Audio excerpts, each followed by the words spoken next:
Our story begins in Seoul in 2021, where life at first glance seems calm and everything goes on as usual.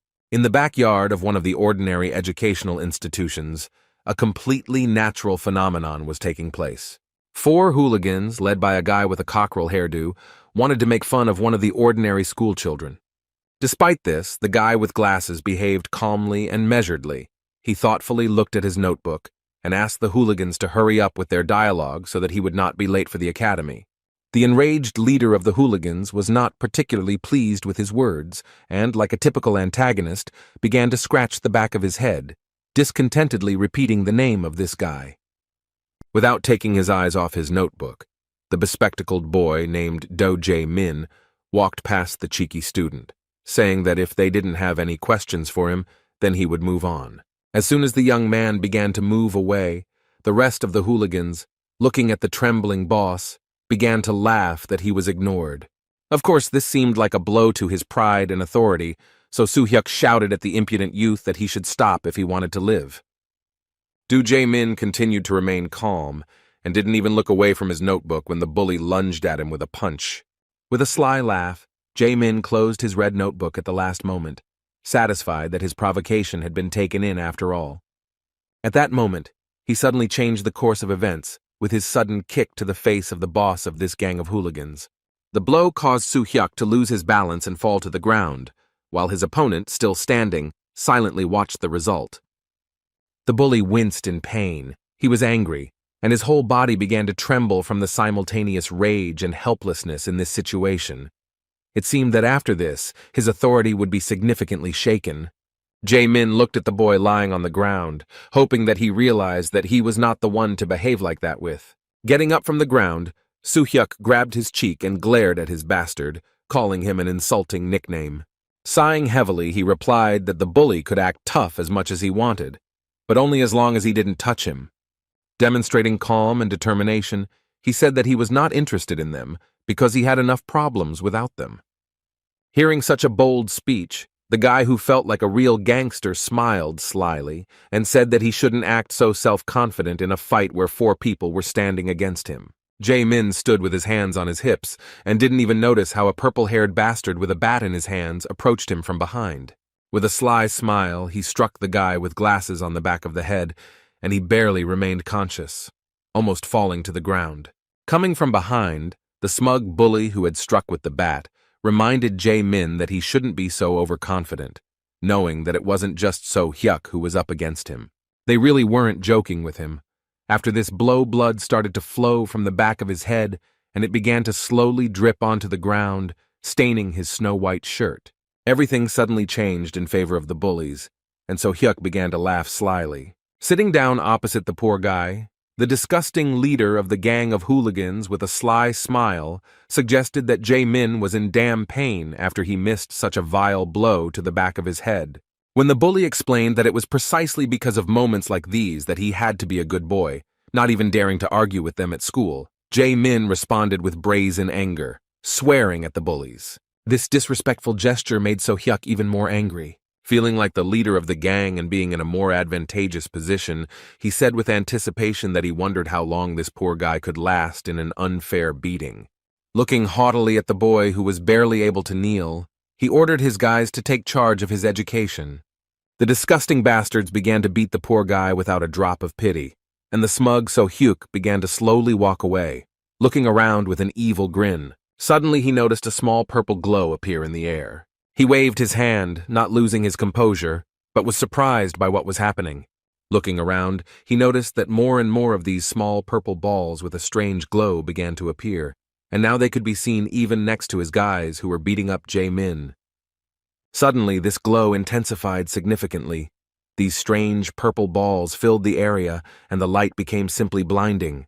Covering his eyes, Soo-hyuk couldn't see what was happening, and his friends suddenly stopped beating the poor guy.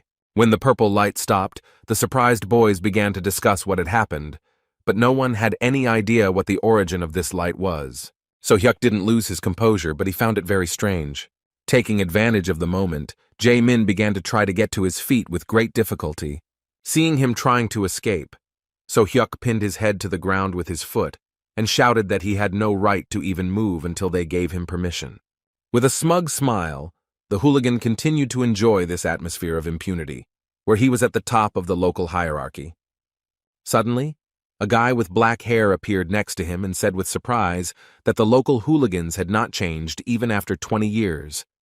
His sudden appearance caught the leader of the gang of hooligans by surprise, and he was even a little scared, although he tried not to pretend that it was so. In response, the strange guy began to examine his clothes with great curiosity, saying that even the school uniform had not changed in 20 years. The bully was clearly confused, asking the others what was wrong with this homeless man in strange clothes from some distant past. The guy in the shabby country shirt and strange shoes took it as an insult and asked the bully with displeasure if he knew who he had just called a homeless person. At this point, the hooligan seemed a little confused, not from fear, but from not understanding who they were dealing with. They assumed that this was a senior from their school, but this guy really looked more like a Lost Village eccentric. Meanwhile, Jae-min was able to take a short breather after this beating. He looked with particular interest at the strange guy who dared to appear in front of 3 hooligans with such calmness. Sighing, the dark-haired stranger said that although it all looked like a conflict between friends, it would not be very right to leave everything like this. He did not care whether the people in front of him were high school students or not. In response, the self-confident and as impudent as ever, So Hyuk pointed his finger at him and angrily said that he should stop meddling in other people's business and go where he was going. He continued his disrespectful speech by asking what some homeless guy was doing at their showdown. Asking if he really wanted to be beaten up by junior high school students, he nervously urged him to stop acting like a jerk and leave as quickly as possible. After listening to this self-confident speech, the guy in the strange, tattered clothes mockingly asked why the youth were so rude and disrespectful these days. He said that they were not dealing with some homeless person, but with a great high school student who was 20 years older than them. His words sounded like the ramblings of a madman, so Hyuk placed his fist on the guy's chest as a warning and told him to run as far as he could before he got into trouble. The guy with the black unkempt hair had reached the limit of his patience, and in response he grabbed the rude man by the arm and said that he would break his arm if he continued to irritate him. This guy's grip was really strong, but he wasn't completely serious, and so Hyuk was able to break free from his grip, shouting that there was some crazy suicide in front of them. Now it was clear that this situation would not end without a fight. Swinging his fist high, an enraged So Hyuk shouted that the homeless man had played at being brave. He aimed his blow with all his might towards the face of the calmly standing guy. However, the mysterious stranger easily avoided this furious blow. So Hyuk didn't even have time to realize that he had missed. Looking to the side, he saw that the crazy stranger had managed to slip away and was already standing a few meters away from him. With his hands folded in front of him, the boy in village clothes responded to his insolence by saying that he had gone too far in calling the high school student crazy. Looking at his hand, he sternly said that they would still receive their punishment, but first they would be able to see something incredibly frightening. After this mysterious speech, the stranger raised his hand high and began to pronounce some mysterious words with a frighteningly confident expression on his face. Every word he said reminded the kids of the moment in some movie where a villainous magician suddenly appears. Having finished some unintelligible spell reading, the stranger snapped his fingers. The boys were horrified, because they didn't know what else to expect from the madman, before whose appearance a mysterious purple light appeared. However, despite their worries, nothing happened, and after the strange movements of this young man, silence reigned on the back platform of the school. The weird high school boy with the weird haircut didn't understand why his spell wasn't working. He kept snapping his fingers in different directions, but nothing happened. The bullies he encountered started to lose their temper. The high school student, looking at his hand, began to be genuinely surprised that the magic wasn't working, while So Hyuk, sighing heavily, began to grimace in anger. He couldn't believe that in one day he would meet 2 idiots who behaved incomprehensibly. First, they came across a bespectacled man who dared to contradict them on his own. The second irritable person turned out to be some crazy guy who was doing some kind of nonsense right in front of their eyes. Returning to his hometown after 20 years due to some unforeseen circumstances, the mysterious young man was nevertheless convinced that his magic did not work as before. However, even despite this, he looked at the impudent bully and understood that he could not just give it up. Looking at So Hyuk, He said threateningly that even though he hadn't managed to scare them with his abilities, they had already played too much. A moment later, the mysterious high school student appeared right in front of the leader of the bullies and aimed his flick at him. The blow was so strong that it threw the poor guy several meters away, so Hyuk found himself on the ground for the second time in 20 minutes after he hit his back hard against the wall. Everyone present was shocked. Jae-min couldn't believe what had happened, and the frightened hooligans couldn't even move from their place. One flick from this terrifyingly strong senior was enough to knock one of the school's strongest bullies unconscious. From such a strong blow, smoke began to come out from the high school student's middle finger. With a smile that anticipated the fun, he slyly, and at the same time maliciously asked who would be next. A moment later, Jae-min still couldn't move. He was shocked because all his offenders, including the guy with the bat, ended up on the ground. They were helpless against the strange guy in village clothes. Even the leader of the hooligans, who is an excellent fighter, lost consciousness from just one flick. With a shocked look, Jae-min tried to comprehend how it was possible that someone could beat 4 hooligans with just one finger. Although those guys were insignificant, they were at the same time strong enough to stand up to even high school students who practice martial arts. The discipline lesson was over, but it remained a mystery to everyone who this strange guy in ridiculous clothes was and what he was doing in this school. Rising to his feet, Jae-min bowed and respectfully thanked the stranger for his help. When the strange guy started looking intently at him, the guy with glasses thought that he was worried about his condition, so he said that he was fine because his hard head was capable of withstanding even greater loads. However, what the strange young man was interested in caught him off guard. This high school student in homeless clothes wanted to know what day it was. In response, the guy in glasses said that it was now the 10th of September. The stranger was truly surprised when he learned that we were talking about. Putting his hand to his face, the stranger began to talk in surprise about how he was called in 2016, so he thought that after 20 years of his absence in Seoul, exactly 20 years should have passed. He did not understand what had happened wrong, that during his absence in this world, only 5 years had passed.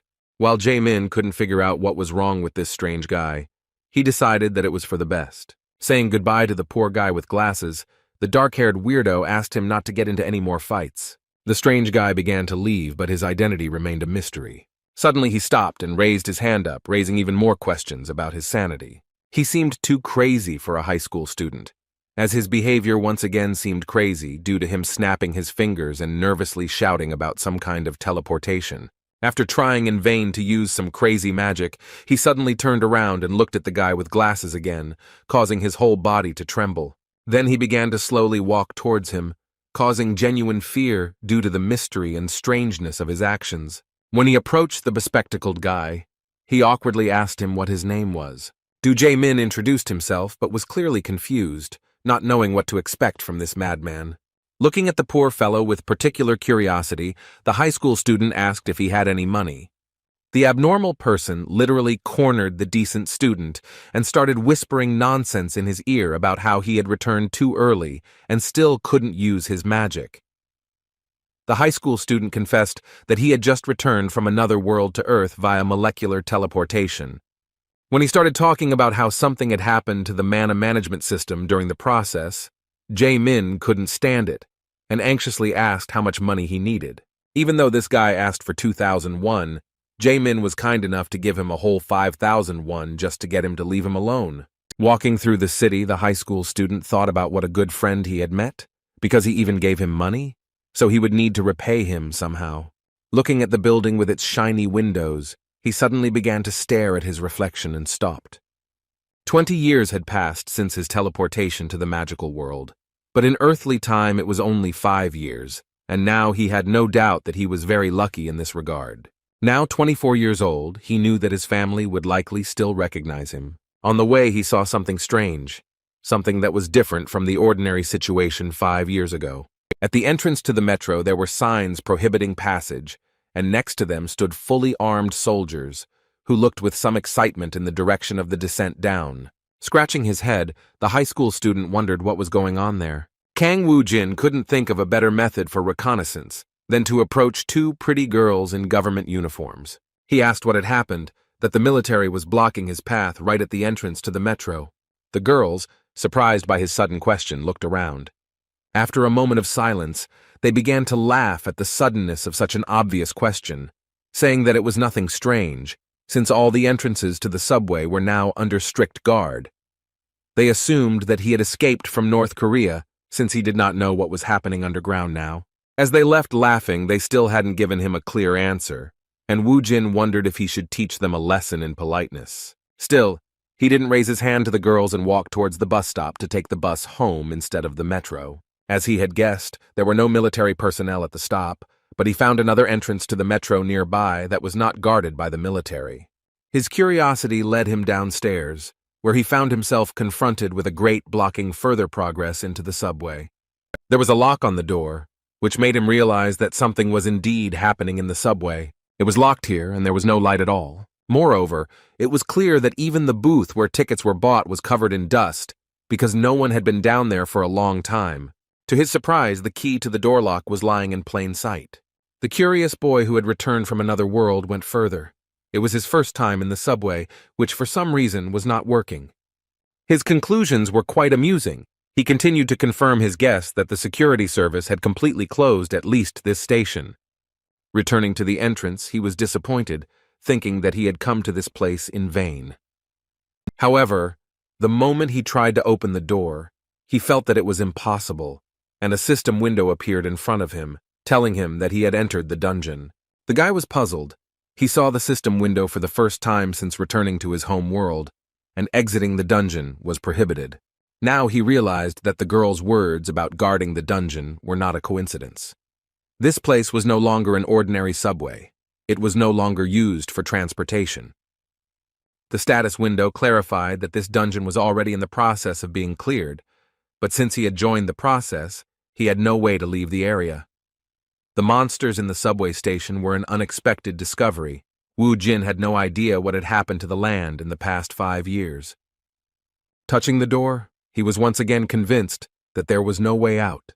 The status window appeared in front of him again, telling him that he needed a return stone to exit. Suddenly he felt like he sensed monsters approaching. A rustling and strange sound coming from the darkness made him wary. Suddenly a monster with red fur, resembling some kind of wolf, appeared behind him. Kang Woo Jin's reflexes were enough to dodge this sneaky attack. Despite this, the monster had no intention of retreating. His predatory gaze indicated that he was about to attack again. Pointing his palm at him, Woo Jin uttered the name of his ability, attempting to use restraint. However, this ability never worked, and the monster had already rushed to attack him. Kang Woo Jin was once again convinced that his magical power still didn't work on Earth. This time he again had to avoid the attack by dodging it. He managed to cope with this monster using his own reflexes and the brute force of his body. Taking a closer look at this monster, he suddenly realized that he was already looking at a familiar creature. The predatory red wolf he had started the battle with turned out to be a dwarf. Drebit charged again, but Woo Jin continued to wonder why the monster from Alphen was in his home world. Always dodging his attacks seemed like madness. Luckily, Woo Jin noticed a fire crowbar lying on the ground nearby. Dodging another attack from the Drebit, he rushed towards the metal tool to use it as a weapon. Rising to his feet, he looked at the monster with a sly smile, realizing his advantage. Armed with a crowbar, he decided that he had no choice but to get rid of this monster in order to figure out his further path. The predatory creature began to growl furiously, rushing to attack again. However, this time Woo Jin didn't dodge. He easily dealt a fatal blow to this monster. Although Kang Woo Jin was left without magic even for his basic skills, fighting against Drebit was child's play. As expected, it didn't end there. Looking around, Kang Woo Jin saw another small flock of Drebit approaching. With an anticipatory smile, the boy who had been investigating the changes in his homeworld assumed that these guys had lined up specifically to entertain him. As expected, he had no trouble dealing with even such a flock of Drebitoi. There wasn't a single scratch on his body, which wasn't surprising, but he knew that if someone much stronger appeared, there might be problems. Suddenly, a notification from the system appeared in front of him, informing him that he had gained a level up. Now he realized that he had not just been transported back to Earth, he had become a newbie again, although he also belonged to the necromancer class. Despite the lost progress, he was still an experienced fighter and was not against going through this path a second time. He thought that there was nothing wrong with getting stronger while these creatures were running around Seoul. Looking at his progress window again, He thought about how the necromancer class was probably retained due to his status as a mage transported from another world. For returning to level 1 instead of level 99, he was given stat and skill points, and he also received some transferred abilities, a combination box, and access to some kind of achievement store. After looking at the new features, he learned that he could now combine materials to create items, and the achievement shop, which was not available in Alphen, was like online shopping. At this moment, he needed skills, and a return stone the most. To fight monsters, he first thought about acquiring the ability to detect and summon a skeleton soldier. Each skill required 10 points from him. He still did not have enough resources for this, so he decided to first raise his stats. After using the stat boosting points, he immediately felt the relief of leveling up. In this way, he used up all his points and his strength increased significantly. As he swung the crowbar, he realized that he could now fight with greater speed, striking with a much greater range. This was quite good, as it turned out. Ordinary weapons were not enough to cope with his new power. The goal was very clear. He had to continue fighting to collect another 5 achievement points in order to acquire the search skill, which would make it possible to locate the return stone. The only thing left to do was to deal with 5 more drebbits to get 5 points. Even without any special skills, he could sense the presence of these budding monsters. The drebbits began to approach him again, making the task easier. Wu Jin was glad that the monsters were nearby because that way he could find the stone and get out much faster. After a long battle, he destroyed the last drebbit that was within range. He didn't expect that after returning, his body would be so weakened that such a battle would cause him some difficulty. There were too many drebbits and they never ended, but thanks to this, he managed to rise to the 3rd level. By opening the system search, he acquired the skills of searching and tracking. Having acquired the new skill, Wu Jin used it without hesitation, but in this room he found nothing but the bodies of the destroyed drebbits. It became obvious that the return stone was somewhere near the train landing, but looking down the stairs and seeing the many drebbits, Wu Jin wondered whether he should go down and make his life more difficult with another grueling battle. Even with his vast experience in another world, he knew that fighting everyone at once would be too risky. Moreover, being an experienced necromancer, he thought that doing this alone was not his style. With this thought, he entered the achievement shop again and purchased the Skeleton Soldier Summon Skill Book. The system informed him that in order to use the skill, he needed to sacrifice a monster corpse to summon a skeleton soldier. Being experienced in this matter, Wu Jin immediately distributed 10 points between mana and control. Pointing his hand at the fallen drebbits, he even shed tears from the fact that he once again had the opportunity to use the power with which he had already once reached the maximum level. Commanding the fallen monsters to rise again, he used magic for the first time since his return. A malicious smile appeared on his face, and his gaze became wild with anticipation of the duel he was accustomed to. Together with his small squad of skeletons, he was ready to go on his first hunt in a long time. He led his nimble lads down to the boarding point for the metro trains and ordered the fighters to rush into the attack.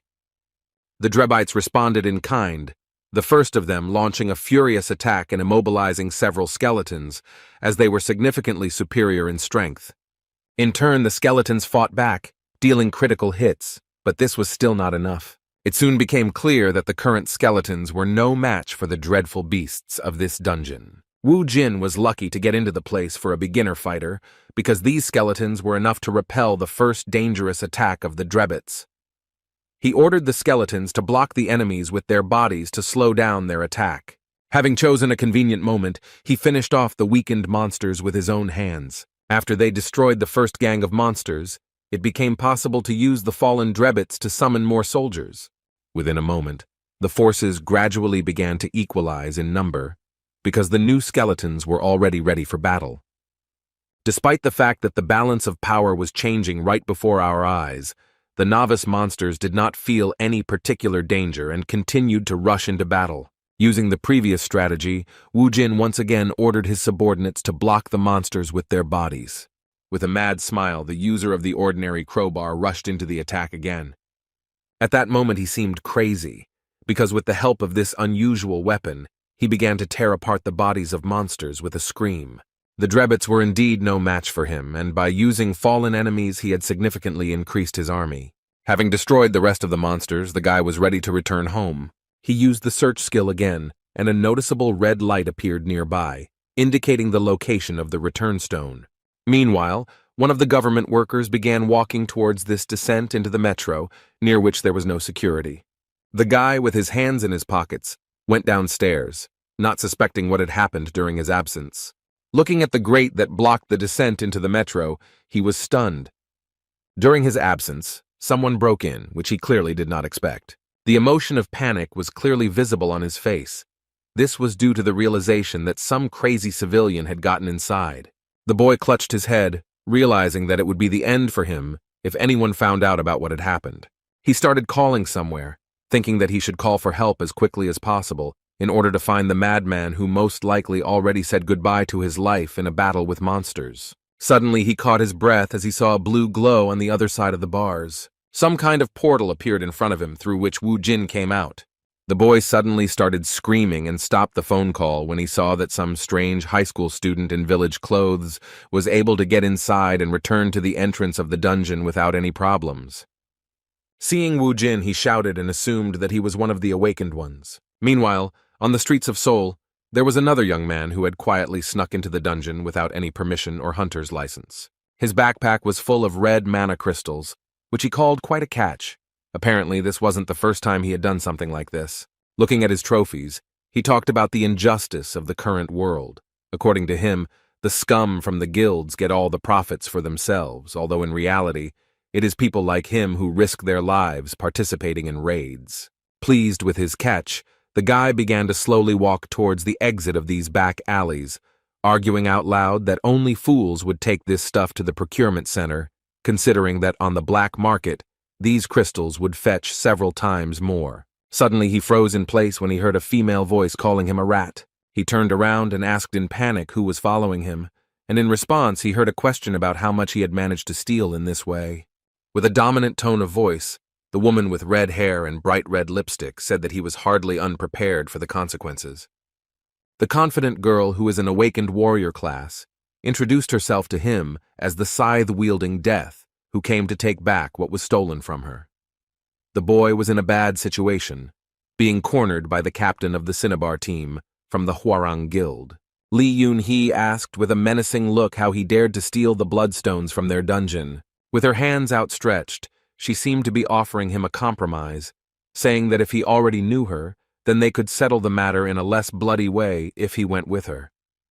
However, the boy was trembling with fear, knowing that being caught was a disaster, and running into her was death. The only chance he had to survive was to escape immediately, so he immediately began using magic. At that moment, he used magic, shouting that he would never surrender to some dogs from the big guilds. With these words, he aimed a large number of ice magic bullets at her. However, the experienced A-rank hunter easily dodged them, continuing to track the poor guy's every move. His maneuver didn't delay Yoon-hee for a second, but the boy had no other option but to start escaping. A moment later, she suddenly appeared right in front of him, and with a wild thirst for blood said that he had chosen death. A moment later, she was already behind him, and deep cuts left by her blade appeared all over the poor guy's body. The terrifying monster in the form of a red-haired girl, looking away from the boy's agony, said that he should have listened when she offered him a compromise in the form of sparing his life. After these words, she left the poor guy lying in this nook and taking his backpack with crystals. She looked at the message on her mobile phone, which surprised her with the news that there was another unauthorized intrusion into their portal. Yoon-hee was indescribably angry to learn that another madman had appeared nearby and dared to invade their territory. Meanwhile, Wu Jin, who was the second intruder, was already far away from the crime scene. He took the bus to another part of the city. He couldn't get the thought out of his head that his home world had become filled with dungeons and monsters. Now Earth was more like Alphen than the place where he grew up. Remembering how stubbornly the entrances to the metro were defended, he wondered what had happened during the 5 years of his absence. Hoping that nothing had happened to his family, he arrived at the place where his house had previously been located. It was a real shock for him that his area had been transformed beyond recognition. His house disappeared without a trace, and in its place appeared some huge corporate building. Seeing this high-rise building, he immediately realized that most likely his family had changed their place of residence, selling their apartment for the benefit of some guild. Considering the time it took him to get to this place, He knew it was too late to look for his family's place of residence. On the other hand, he hadn't eaten anything since he returned to Earth. Luckily, the money he got from Jae-min was enough to visit a small establishment. For the first time in the 20 years he had spent in Alphen, he finally tasted something truly delicious, connected to his former life on Earth. Instant noodles gave him at least some positive emotions after a series of disappointments he faced upon returning to his hometown. Having eaten his fill and washed it all down with soda, he sighed with relief, and placing his hands on his stomach full of food, joyfully said that he finally felt like he was back on Earth. And yet the joy of returning had another side. He still had a poor understanding of what his native soul was like now. Moreover, he had no place to spend the night. Looking at the change left in his pocket, he thought that he did not want to go to the bathhouse, and there was not enough money for an internet cafe. He also couldn't spend the night in the metro, as people with housing problems usually do, because it's teeming with monsters, and in most cases is a heavily guarded facility. He didn't yet know that on the first day after returning home, incredible luck would follow him. Besides the fact that he managed to avoid meeting Yoon-hee, the person he had left without money for a proper cafe was approaching the shop where he stopped to get ramen. The sudden meeting upon my return turned out not to be sudden. After the front door creaked, Woo Jin, as usual, looked at the person entering and froze in surprise. Jae-min had the same reaction. He hoped that he would never meet this weirdo again, who saved him from the hooligans. Seeing this old man in a place like this after a hard day was the worst possible outcome for him, but Woo Jin turned out to be a really lucky guy. As soon as he saw the poor guy in glasses, he immediately rushed towards him and, smiling, clapping him on the back, said that he just wanted to meet him. When Jae-min heard the question about whether his parents were home, he was very confused. Woo Jin, understanding his concerns, decided to be cunning and said that he wanted to talk to them about what happened earlier. After this question, Jae-min said with some sadness that his parents had passed away. Woo Jin was so caught up in his brilliant plan to use this young man that he was initially happy with his answer, but after a moment, he corrected himself and expressed his condolences. Now Jae-min couldn't dispute the assumption that he lived alone. Understanding this, Woo Jin, without further questions, invited him to come and visit him as soon as possible. Jae-min was at a loss, as he couldn't comprehend how he had been so cleverly deceived. With an obsessive smile, Woo Jin took his hand and said that he would stay the night with him, but not for free. As it turned out, with these words he gave him 300 won, which was left over from the 5,000 he had received from this poor guy earlier. The confused schoolboy, seeing these coins, said that this was probably the money that he had shared with him that same morning. A moment later he heard a sudden whistle near his left ear, so Woo Jin decided to change the subject, saying that he had just killed a fly that was trying to land on his dear comrade's ear. Jae-min was depressed. He had no choice but to accept this joke of fate.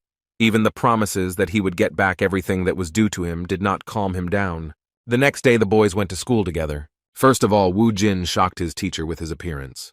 The elderly man responded to his appearance with a trembling voice, saying that he could not believe that he was alive.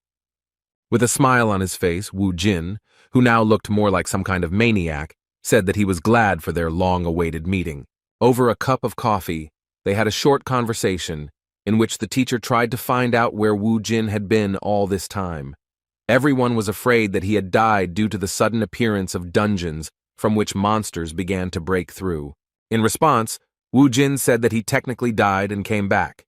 As expected, the teacher didn't pay much attention to such nonsense, still thinking that this guy had become very strange and needed psychological help. The conversation that followed concerned what was happening at this time, but due to the stupidity of the questions asked, Woo Jin never learned anything interesting.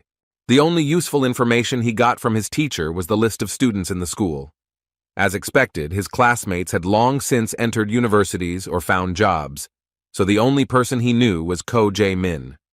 The polite guy with glasses attracted the attention of the girls, which really got on the nerves of the guys in his class, including So Hyuk, a bully with whom he constantly had conflicts. This cheeky guy once again showed his disgusting character by pushing a student aside on his way to Jae-min. Placing his hand on his shoulder, he reminded him in a rude tone that his luck was not due to his personal strength, but to the fact that some madman had appeared out of nowhere and interrupted their lesson in politeness. With an angry and threatening look, he asked if he thought they should finish the conversation they had started earlier. Jae-min calmly replied that he would listen to his words, but only if he stopped making noise in the classroom. His words and calmness in such a situation made the bully furious. In response, he grabbed the poor guy by the hair and shouted that he needed to think again about the situation he was in and how he should behave in front of them. Just before So-hyuk was about to slam his head into the table, he heard a boy suddenly enter the classroom asking him to stop. As it turned out, it was Woo-jin, who was happy that he not only visited his new friend, but also met the hooligans who did not understand his words the first time. Seeing him at the door, the main bully among the younger classes, with a tremor running through his whole body, angrily pointed his finger at him, calling him the crazy one they had met yesterday. With an angry expression on his face, Woo-jin didn't even say anything but ordered those guys to follow him. The hooligans did not resist. They went out with him onto the roof of the school. In just a few minutes, a lot of onlookers had appeared at this place. This was necessary to confirm the position of the side that would win this conflict. Seeing that some senior had just called So-hyuk and his gang to a fight, the students thought that he was some kind of crazy person. Only Jae-min, who had already seen how this guy fought, understood perfectly well that it was not he who was in danger, but those who rushed towards him with a scream, succumbing to excessive emotions. Watching the futile attempts of some fool from a gang of local hooligans, Woo-jin only confirmed his suspicions that there are such people everywhere, no matter whether it is Earth or Alphen. So-hyuk, who rushed forward so desperately even though he couldn't even touch the enemy, was one of those who was full of arrogance due to strength or power. Seeing this impudent man, Woo-jin understood that he did not know his place, his behavior reminiscent of Cassis from the Alphen Union. As a bloodthirsty necromancer who only summoned the souls of sinners, he tried in every way to frame Woo-jin and set the alliance against him. Just like that disgusting scumbag from Alphen, So-hyuk also tried his best to hurt Woo-jin, but his own strength was not enough. Woo-jin had seen this pattern of behavior before and knew exactly what to expect next. As expected, So-hyuk's arrogance prevented him from falling into despair, so he immediately turned to his subordinates, forcing them to attack Woo-jin in a similar manner to how Cassis from the Alphen Alliance did. However, this was not a problem, because having superior strength, the high school student already remembered from his own experience that such people can only be dealt with by responding to them in the same way tenfold.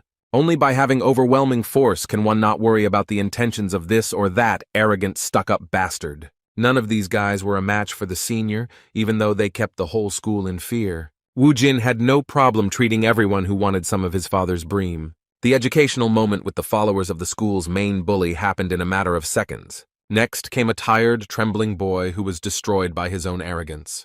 Looking at So-hyuk, Woo-jin egged him on by appealing to his pride.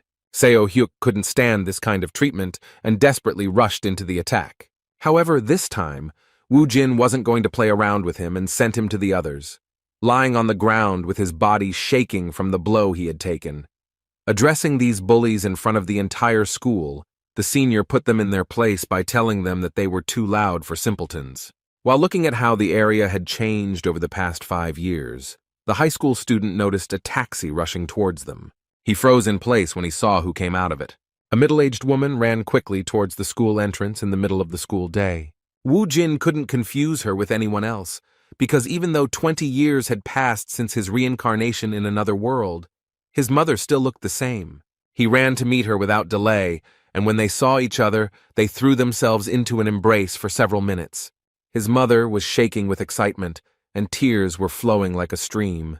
Even the cold-blooded Woo-jin, who had been through hell for the past 20 years, could hardly contain his emotions. After that, they started a long conversation, during which Woo-jin learned that right after he disappeared 5 Earth years ago, there was a dungeon strike all over the world, and the subway stations instantly became dungeons full of deadly monsters. By an unfortunate coincidence, his father died on his way to work, leaving his mother to take care of Sue alone. Because their family was not well off, the family's financial situation quickly deteriorated when Sue became seriously ill. From then on, every day of their life was like torture. When they returned home, the mother left her son alone, saying that she needed to go to kindergarten to pick up her daughter. Excited by this long-awaited meeting, Woo-jin could not collect his thoughts. To his regret, he returned to a different house than the one they had lived in before. Mom never told him what had happened to their home and how a high-rise building of some corporation had appeared in their place.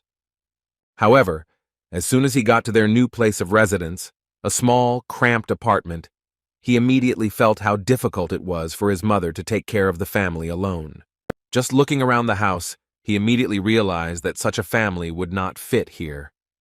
In one of the boxes by the wall were things from the previous house, things that belonged to him and his dad. Most likely, his mother simply could not throw away such valuable things associated with them.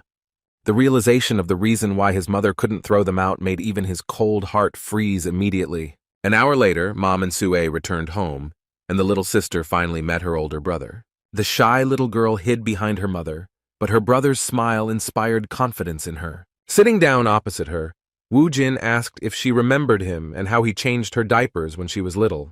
In response, Sue became embarrassed and said that she no longer peed. As it turned out, the mother had been working in a restaurant all this time, but for the first time in a long time, she took a day off to spend the day with her family after the return of her beloved son. The family atmosphere melted the cold ice in Woo Jin's heart, and he even played with his little sister before they had dinner. Night fell and they went to bed. However, Woo Jin couldn't fall asleep for a long time, thinking about what his family's life was like now. He understood that the world was no longer the same as before, and he also needed to change and adapt. 20 years ago, he was summoned by Alphen for no reason. That world looked more like a game than anything like Earth. Thrown into such a wild environment where everything around him was deadly, he fought harder than anyone to survive at any cost against the brutal monsters and creatures of Alphen. Finally, after many years of countless battles, he became a maximum-level necromancer, gaining unprecedented power. With no end in sight for his long journey, he returned to Earth after meeting with the spatial administrator. And he came all this way just to finally be reunited with his family, which he had never stopped thinking about all this time. He just wanted normal happiness, but the Earth he returned to had changed almost beyond recognition. Not only is there a new order with the dungeons and corporations, his father is dead, and his family is barely making ends meet. Woo Jin couldn't accept this. He had no other option but to earn a decent amount of money to support his family. As a survivor of Alphen, he had no doubt that he could overcome even worse if it was for his family, who had been waiting for him all this time. The next day, Woo Jin continued to get used to life in Seoul, which had changed significantly in the past 5 years. He now even had a phone, something he could only dream of in the past. While exploring the vastness of the internet, he constantly came across references to awakened people. Moreover, when he left the dungeon he had accidentally entered, the security guard was relieved to call him awakened. The confused man was scared to death, thinking that an ordinary civilian had entered the dungeon. The first thing he asked was why Woo Jin went there if there were no more bloodstones. Before Jin could say a word, he was forced to sign some papers and agreements, stating that he had followed safety precautions. Based on his still poor understanding of the modern world, he assumed that he had a pretty good job. A way that will allow you to earn good money in a short period of time is to use your awakened status. For the first time of his work, he did not want to disturb his mother, so he wrote her a message that he knew a friend, that he lived alone, and agreed to accept him as a guest to prepare for the entrance exams. Although Woo Jin did feel a bit awkward about his importunity, he was still forced to turn to Do Jae-min again. However, when he called the number Jae-min left for him, he connected to the Dongjin District Employment Agency. Hearing the voice of the employee who identified himself as a representative of the agency, Woo Jin became confused and began to check the number. He didn't make any mistakes and entered all the numbers correctly, so there was no doubt that this was the same number. Only after confirming that he had indeed contacted an employment agency did Woo Jin realize that the cunning Jae-min had dared to deceive him out of fear of further extortion of money. In fact, Woo Jin understood his behavior because their acquaintance happened extremely strangely and he himself could not inspire any trust. On the other hand, Jae-min might even have regretted doing this because he never said thank you for the fact that Soo Hyuk and his gang wouldn't bother him anymore thanks to the high school student's actions. Returning to his apartment after much thought about this situation, he came to the conclusion that although Woo Jin looked like a psycho, he was definitely not a bad guy. In addition, there was no need to worry about him anymore, since he was able to meet and talk to his mother. However, when Jae-min returned and entered his apartment, something unexpected happened. Suddenly he heard a familiar voice welcoming him home. Jae-min was startled to see Woo Jin sitting at the table, eating tangerines and watching TV. His first panicked question was how he managed to get inside. As it turned out, he had seen Jae-min type in the password to enter the house earlier. Although he could be praised for his phenomenal memory, his new friend from elementary school was not so happy and said that it could be considered breaking and entering. However, when Woo Jin mentioned that he had called him but someone else had picked up, all the complaints disappeared due to the guilt he felt about the deception. Seeing Jae-min's awkwardness, Woo Jin decided to put himself in his shoes and change the topic, asking if he would mind answering a few questions for him. Within a moment, the conversation took on a completely different emotion, because Jae-min had discovered the truth about Woo Jin being an awakened person. Now everything fell into place for him, because he had already observed how amazing the strength of this high school student was. The first question that interested Woo Jin was how much money the people who awakened after the dungeons appeared made. Without thinking twice, Jae-min confirmed his suspicions, clarifying that it usually depended on how difficult the dungeon was. According to him, Woo Jin is not yet qualified to participate in clearing, so he first needs to register as an awakened in the association to obtain a license to enter dungeons, and then he will have to join a guild for team raiding. Alternatively, he could also get a job in an association or an administrative bureau, but Woo Jin, understanding how team cleansing works, was right when he decided that it was more profitable to work alone, for himself. However, in Jae-min's opinion, it was not that simple. He suggested avoiding the risk and joining a guild, since fighting alone was too dangerous, especially for a high school student. However, Woo Jin did not listen to his words. He understood that guilds require entrance tests, which he did not have time for. He did not pay attention to this risk, justifying his decision by saying that he urgently needed money. Realizing that arguing with him was simply useless, Jae-min suggested that he at least form a group, since the dungeons were indeed very dangerous, and many of the awakened were never able to rise outside. Remembering that he had a phone, his friend suggested that he download an app. It was clear from Woo Jin's expression that he had no idea what this was all about, so the more modern Jae-min took his phone to help with the matter. When Jae-min picked up the phone, he showed surprise that he was holding such an old model. When he suggested that it was used by someone in his family, Woo Jin awkwardly replied that it was a new model. He was truly furious when he found out that this mobile had been on the market for 4 years, which meant that the seller had cheated him by selling it as new. The cheeky owner of a small shop convinced him that it was the best-selling phone at the time, being a long-lasting model used by a huge number of famous awakened people. While Woo Jin was dreaming about how he would beat all the bad manners out of that salesman, Jae-min managed to enter the dungeon forum with the help of a slow technological device, and said that one could find information about dungeons there and reserve them in advance. Woo Jin thought that he was now ready to earn all the money in the world, but his ardor was dampened by the reminder that he needed to attain the awakened rank first. Moreover, Jae-min was sure that he would simply die if he rushed into the first dungeon without discrimination.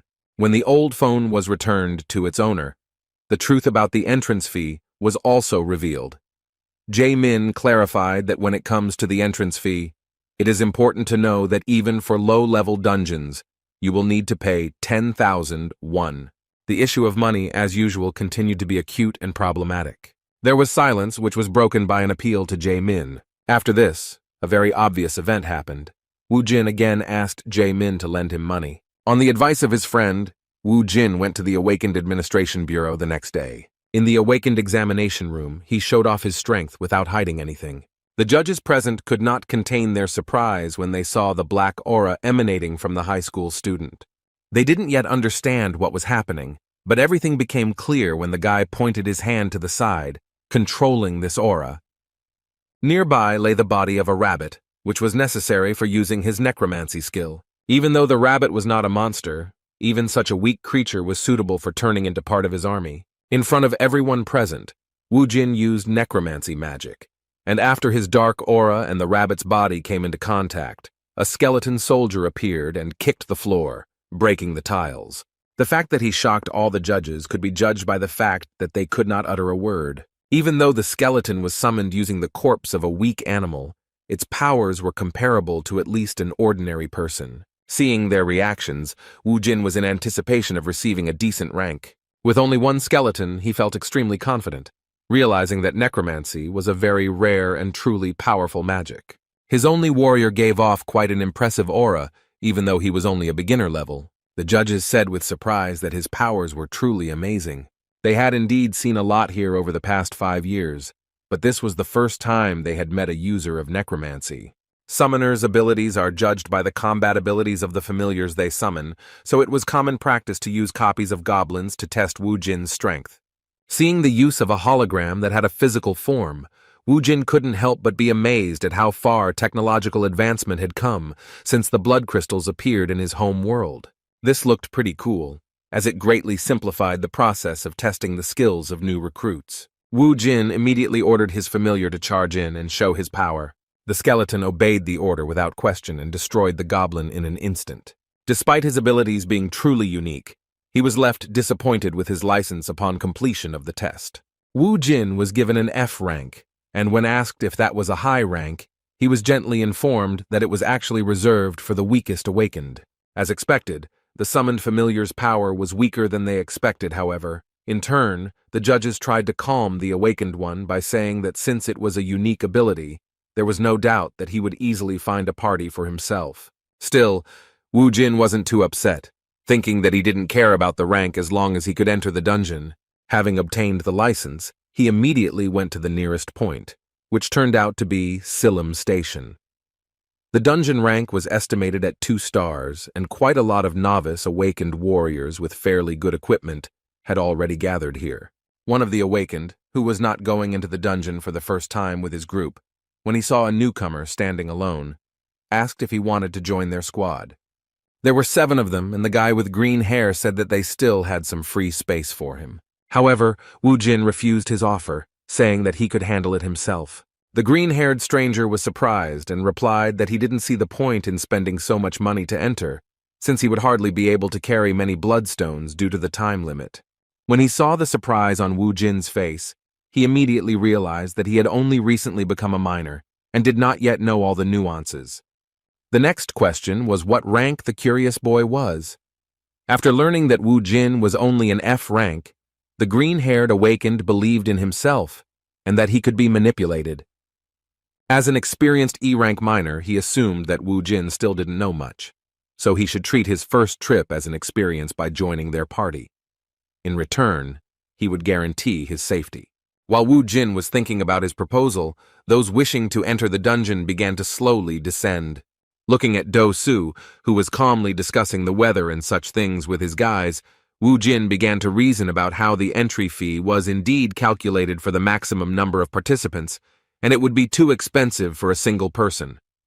According to Do Su, the maximum number of participants at the entrance is 8, and to enter alone, you need to pay for 8 at once. A whopping 800,000 won. His words about how it is better to go in a group to mine stones effectively seemed to be the obvious truth. Wu Jin decided to listen to his advice, because the idea of going in a group wasn't that bad, because it would be nice to get some information about the process first. Suddenly, he was distracted by a strange young man who looked rather nervous. He assumed that Wu Jin was also nervous about entering this dungeon. When the necromancer replied that a man should not show fear, even if he was afraid, the intrusive stranger laughed awkwardly, saying that he liked this confidence. Hong Sung-gu turned out to be the same F-rank fighter. This fire mage was recruited in the same way as Wu Jin. It seems he awakened 2 months ago, after which he left school and began to earn money as an awakened. Suddenly their conversation was interrupted when they heard a noise at the entrance of the dungeon. 4 people came out, all of them quite seriously injured, which only increased Song-gu's anxiety. The trembling boys who had emerged shocked everyone present with their sudden announcement that there was a hobgoblin in that subway, a monster that shouldn't be in such low-level dungeons. Seeing his team's anxiety, Do Su calmed them down by telling them that there was no point in worrying as it was just a waste of time. Addressing the new recruits who had joined his small party, he said that sometimes there were monsters in the dungeons that weren't supposed to be there. He believed that the hobgoblin was only a 2-star monster that they could easily deal with if they were careful enough. Having calmed his comrades, the squad captain suggested going down into the dungeon. From the very beginning, they were met by low-level monsters, which was to be expected in such a place. Upon seeing the ordinary goblins, Song-gu immediately used his fire magic. His fireball was quite a formidable weapon for such weaklings, so he could destroy multiple enemies at once in one attack. The squad leader's fire magic turned out to be more sophisticated. Using burning, the mage Do-su could stop multiple targets at once, depriving them of sight or the ability to breathe.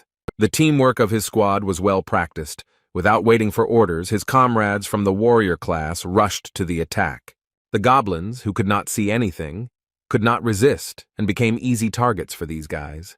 Wu Jin acted alone in his usual manner, using his beginner-level familiar, which easily overcame obstacles in the form of goblins. After the first wave was easily destroyed, Wu Jin took the opportunity to praise Sun Gu's skills, saying that his fire spells were quite powerful. In turn, the rest of the squad admitted that the skeleton summoned by the necromancer was faster than it seemed at first glance. In addition, in their opinion, it seemed quite strong. No one doubted that it was definitely higher than rank F. There was nothing strange about it, because Wu Jin actually spent the remaining points to raise the skill level.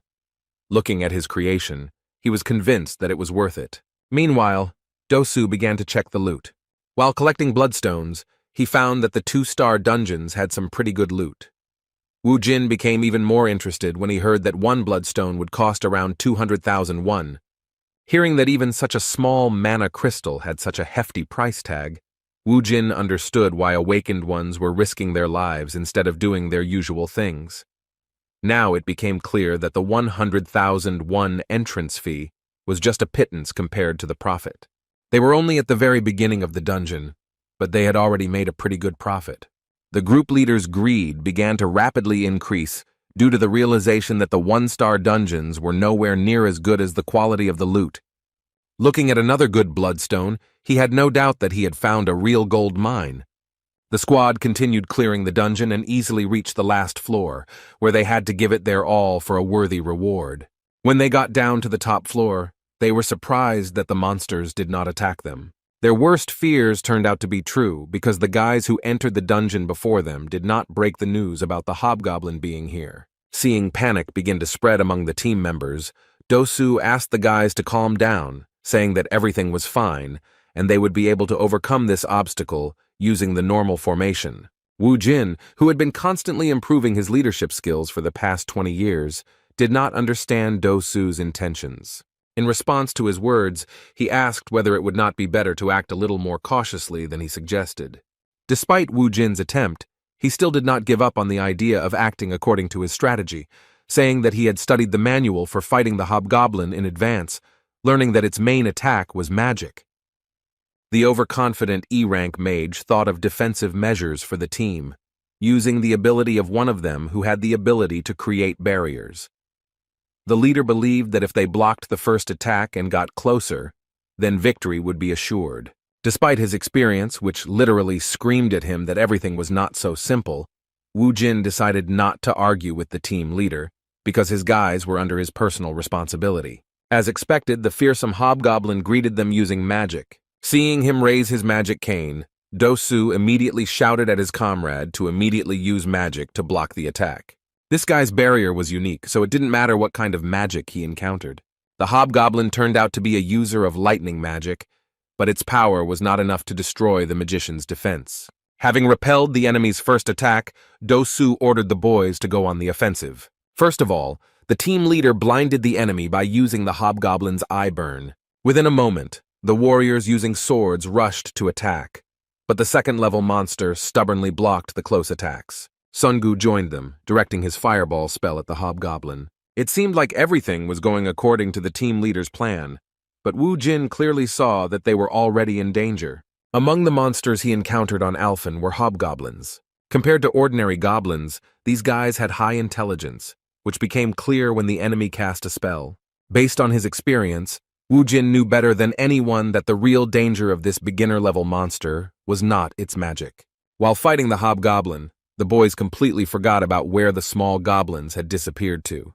As it turned out, they hid on the floor and even armed themselves with improvised means, and their look and behavior suddenly changed. With a tremor in his voice, one of the team members said that those guys were different from what they had seen before. Taking advantage of the situation, one of the goblins secretly fired a dart from around the corner at one of the squad members.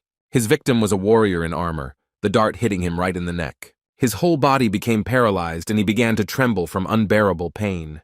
A moment later, he received a sudden blow to the back of the head and fell to the ground. The goblins acted quietly and covertly. It was clear that they could deal with the entire team if they did not take action. Watching the pathetic actions of the guys from the squad he agreed to go with, Wu Jin said that this was exactly what he was afraid of. The cocky Do Su didn't seem like someone who wanted to listen to some new recruit among the awakened. Wu Jin knew from the very meeting that the real danger of the hobgoblins was not their magic or brute strength, but their ability to lead due to their comparatively high intelligence. The goblin squad leader is not just another one-star monster, but a true leader of the army, who is capable of using various tactics and even giving personal orders to each subordinate. Realizing that the guys couldn't cope with the panic, and the situation was getting worse with every second, Do Su made an adequate decision for the first time. He shouted that they should retreat and get out of this place as soon as possible. All the fighters immediately ran towards the exit, without looking back at the monsters. Only Wu Jin and Sun Gu stood in their place, diligently covering the backs of their comrades. Using fire magic, he continued to strike, losing most of his mana reserves. However, now using the means at hand, the goblins were able to withstand his attacks and continue their advance. Addressing the others, Do Su stated that they were no match for this enemy, so they should retreat immediately.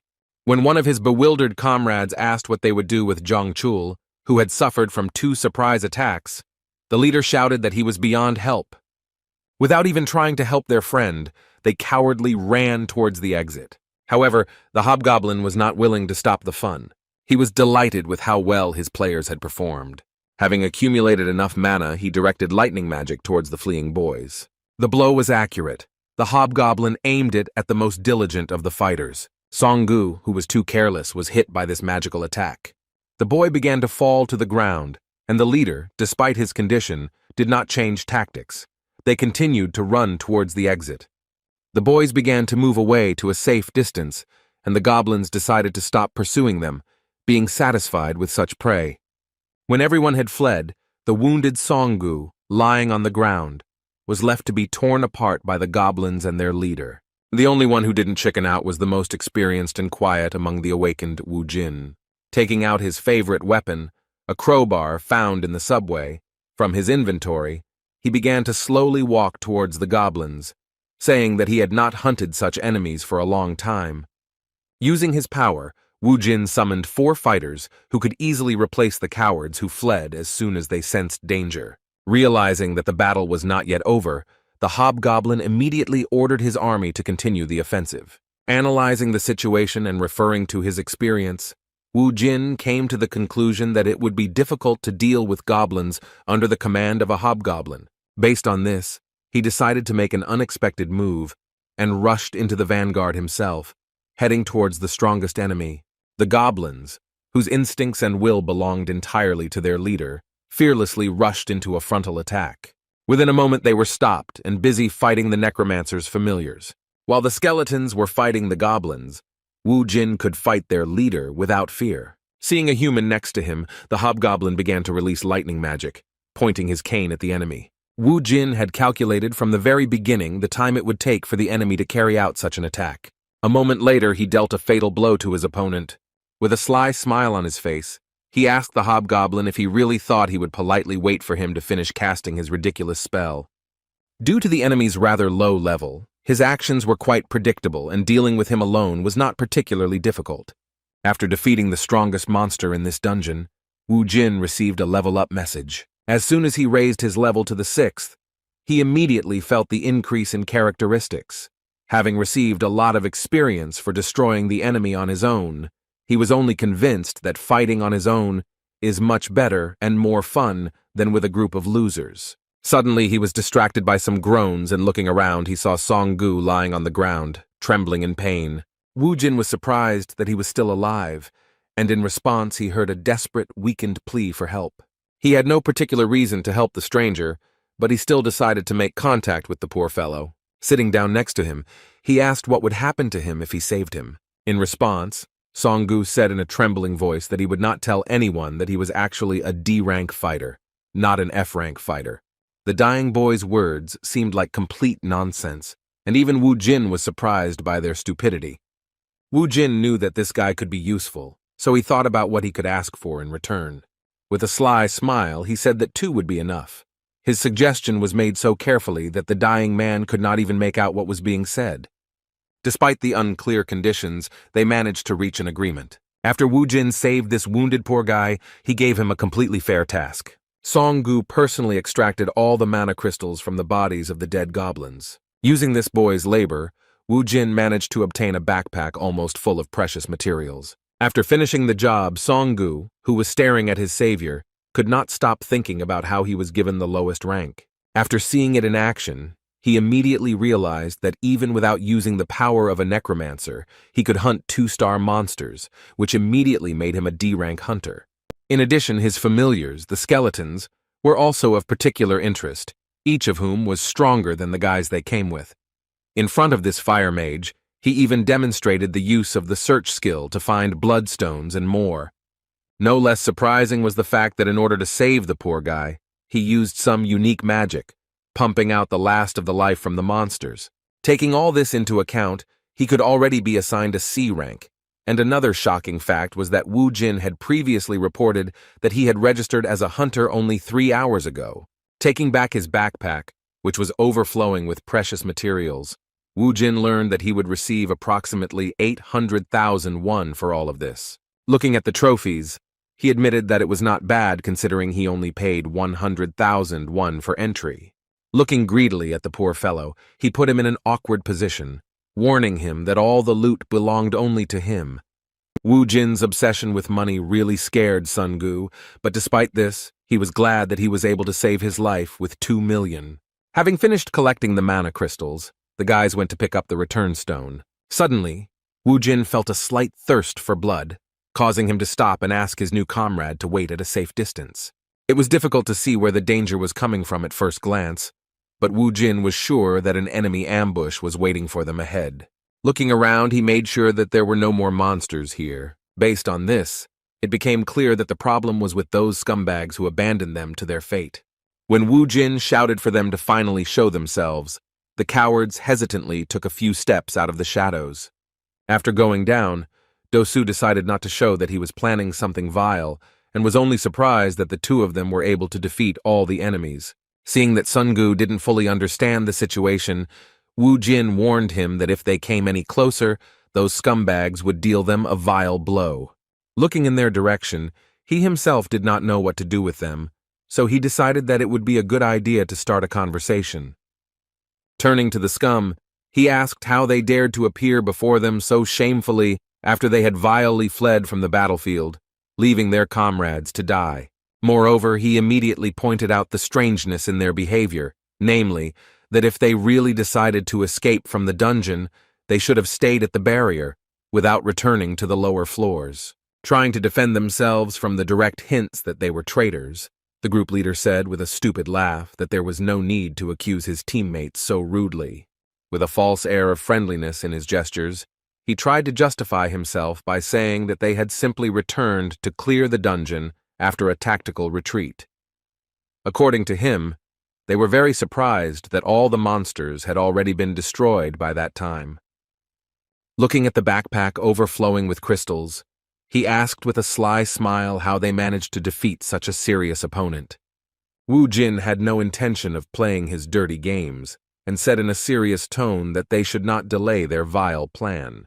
Taking off his backpack with precious materials that most likely interested the leader of their group, he assumed that those naive fools wanted to run away after receiving the return stones. But now they saw that everything was cleared out here, and the money itself was coming to meet them.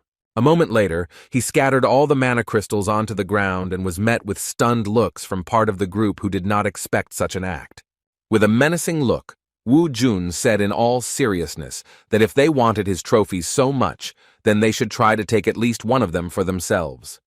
However, even after such high-quality manipulation, Do-su continued to try to convey a different opinion to him. He repeated with a ridiculous smile that there had been a misunderstanding, justifying his words by saying that they were not so stupid as to attack someone who had killed monsters that they could not do anything against, even with the help of coordinated work. He apologized for them leaving him and Sungu behind, justifying this act by saying that their lives were at stake and something like this could be expected. He explained the return back by saying that they simply returned for the return stones, and now, seeing that the path was cleared, they could even thank him for giving them the opportunity to take John Chul's body. Seeing how stubbornly leader Do-Su continued to justify his behavior, Wu Jin began to doubt his guesses. The green-haired guy, although he was fond of jewelry, still looked quite sincere. Sighing heavily, he decided that he had simply gone too far, confusing the premonition of the monsters with an ambush. Based on this, he assumed that during those 20 years spent in Alphen, he had become too nervous and distrustful, which even affected his attitude towards people like him after his return. In just a moment, he was confronted with the reality that he had begun to deny a few seconds ago. He felt a sudden, intense burning sensation in his eye area, which was used on him by a fire magic user, the leader of their group, Do-Su. Song-gu was shocked by what was happening, and, staring at his savior, did not even have time to react to the fact that those scoundrels received the order to begin the attack. A moment later, a magic arrow flew at the poor guy and hit him in the left shoulder. Song-gu screamed in pain as Wu Jin began to get his bearings, resigning himself to the fact that he had to fight. He saw Do-Su rush at him with a knife, shouting furiously that he shouldn't hold a grudge against him for this. In an instant, he appeared right in front of Wu Jin and dealt him a vile blow to the stomach. Meanwhile, in some other dungeon, another raid was successfully completed, because the main team of one of the most serious guilds of Seoul was responsible for it. The guys were well equipped, moreover. They even had a truck that transported all their gear. Not only the logistics, but also the teamwork was almost perfect. One could envy the way they supported each other after a successful raid. Their pleasant conversation was interrupted by a phone call. The team leader, who is the same red-haired girl we met earlier, took a call in which she was informed that the second unexpected intruder who entered their property had been found. It was about Wu Jin, and Yoon-hee couldn't help but be surprised when she learned that although they didn't have any information on him, they did have information that today was the first time he appeared in the database after registering with the Awakened Alliance. Of course, the team leader wanted to know immediately where he was at that moment in order to have a clearing conversation with him. She had no idea what kind of trouble he had gotten himself into on the very first day of his awakened career. Back to those events, the vile and disgusting Do-Su had already stabbed Wu Jin, and after his knife stopped, he began to look into his eyes with curiosity, expecting to see a reaction to pain in them. He was simply shocked when he saw that instead of the expected reaction, he began to laugh maliciously, saying that he was surprised by such insolence. As it turned out, not only did Wu Jin manage to get his bearings, he also blocked that sneaky blow by grabbing the attacker's arm. He held his arm so tightly that Do-Su began to tremble from the sharp pain, similar to a broken bone. He no longer had time to talk. He threw the attacker to the ground with brute force, and he didn't even have time to notice how it happened. Do-Su broke the floor with his own body and began to scream in incredible pain. While adjusting his long hair, Wu Jin asked with an evil expression if he really believed that he could carry out such a vile plan. There were only a few scratches on his face, and his eyes were intact, since he had managed to use the mana aura. Pointing his finger at the other bastards who dared to challenge him, he asked if it was true what they said about all the awakened beings being the same as them. Looking at the shameless traitors blinded by the bloodstones, he shocked those guys by using necromancy on the goblin corpses lying next to them. Calling for reinforcements in the form of 5 skeletons that outnumbered the attackers in strength, he declared that it was time for punishment, and then ordered them to get rid of the scoundrels. Within a moment, all the members of the group were exterminated right before the eyes of their leader, who watched helplessly while lying on the ground. Wu Jin didn't intend to waste much time on them, so he reached for the knife that Do-Su had dropped. Walking slowly towards the leader of the group, accompanied by the shouts of the other fighters, he looked him coldly in the eyes, making it clear that it was all over for him. Injured after being thrown so hard to the ground, Do-Su was in a panic, and he hoarsely shouted that he was suggesting that they just talk to avoid violence. With a wild look, Wu Jin asked him in return if he wanted to stall for time so that the delay in using his skill would pass. A moment later, Do Su joined his comrades and departed for the next world. After dealing with the vile members of the hunting party, Wu Jin did not miss the opportunity to check the pockets of their leader, expecting that he should have a lot of money. Wounded in the shoulder, Songgu, who witnessed this cruel spectacle, could not believe his eyes and the cold-bloodedness with which his savior dealt with the attackers. After eliminating 5 people in an instant, Wu Jin said that these bastards were useless anyway, and then asked his new friend if he agreed with his words. Looking around, he asked why he couldn't even find the words to somehow respond to his question. Songgu was shaking from fear and pain from his injury. He said with great difficulty in a weakened voice that Wu Jin was absolutely right. Having finished his business, Wu Jin came closer to him and, putting his hands on his hips, stated the fact that he was in danger for the 2nd time in a row. Speaking of this, he shocked Songgu by saying that because of this, he would have to pay double.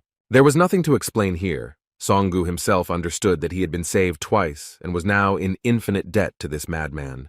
Ignoring the attackers lying nearby, Wu Jin treated Songgu's wounds for the 2nd time, giving him first aid.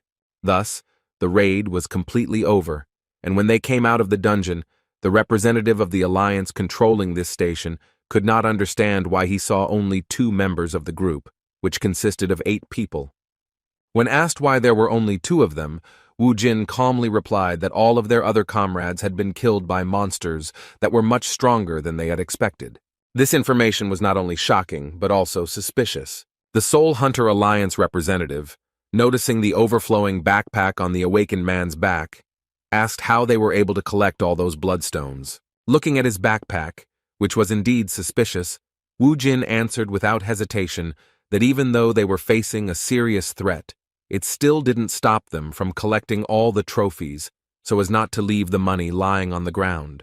Having no other choice, the representative of the Hunters Alliance handed him a statement and a pen, asking him to sign before leaving, since there was a chance that the Bureau would contact him to clarify the details of this incident. Having finished with these nuances, Wu Jin, together with his friend, who was afraid to even move in his presence, immediately went to the mana crystal collection point. When he sold all the trophies, he walked out of that building with a sly, satisfied smile. He had never imagined that he could get more than 13 million won in one raid. As he continued to walk with a mad expression on his face, he was also smug about the fact that to that amount, he should also add the bonus 4 million that he would soon receive from Songgu as payment for saving him. He once again confirmed his suspicions that it was worth continuing to clear the dungeons himself in order to maximize the financial benefits from the campaigns. Even though he had escaped twice from situations where his life seemed to be on the line, Songgu was deeply troubled, knowing that there was no escape from this guy. The sum of 4 million won was becoming increasingly more worrying to him, because even with his savings, he was not enough to give it all at once. He was already wondering whether he could try to lower the price for his rescue, and whether they would give him a loan for such an amount, without any adequate explanation for such a financial need. His thoughts were suddenly interrupted as soon as Wu Jin spoke to him.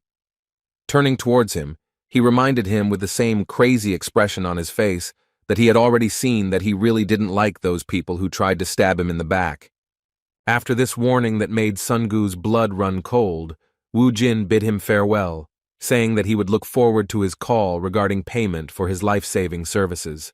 It seemed like Songgu should have felt some relief when Wu Jin left, but instead, he went into an even greater state of shock as he wondered what amount of money they were talking about. He couldn't tell if they were talking about 4 million won or 400 million won. The uncontrollable series of funny events did not stop at this point. The working day of the owner of a small mobile equipment store was already nearing its end. His business was not in the best condition.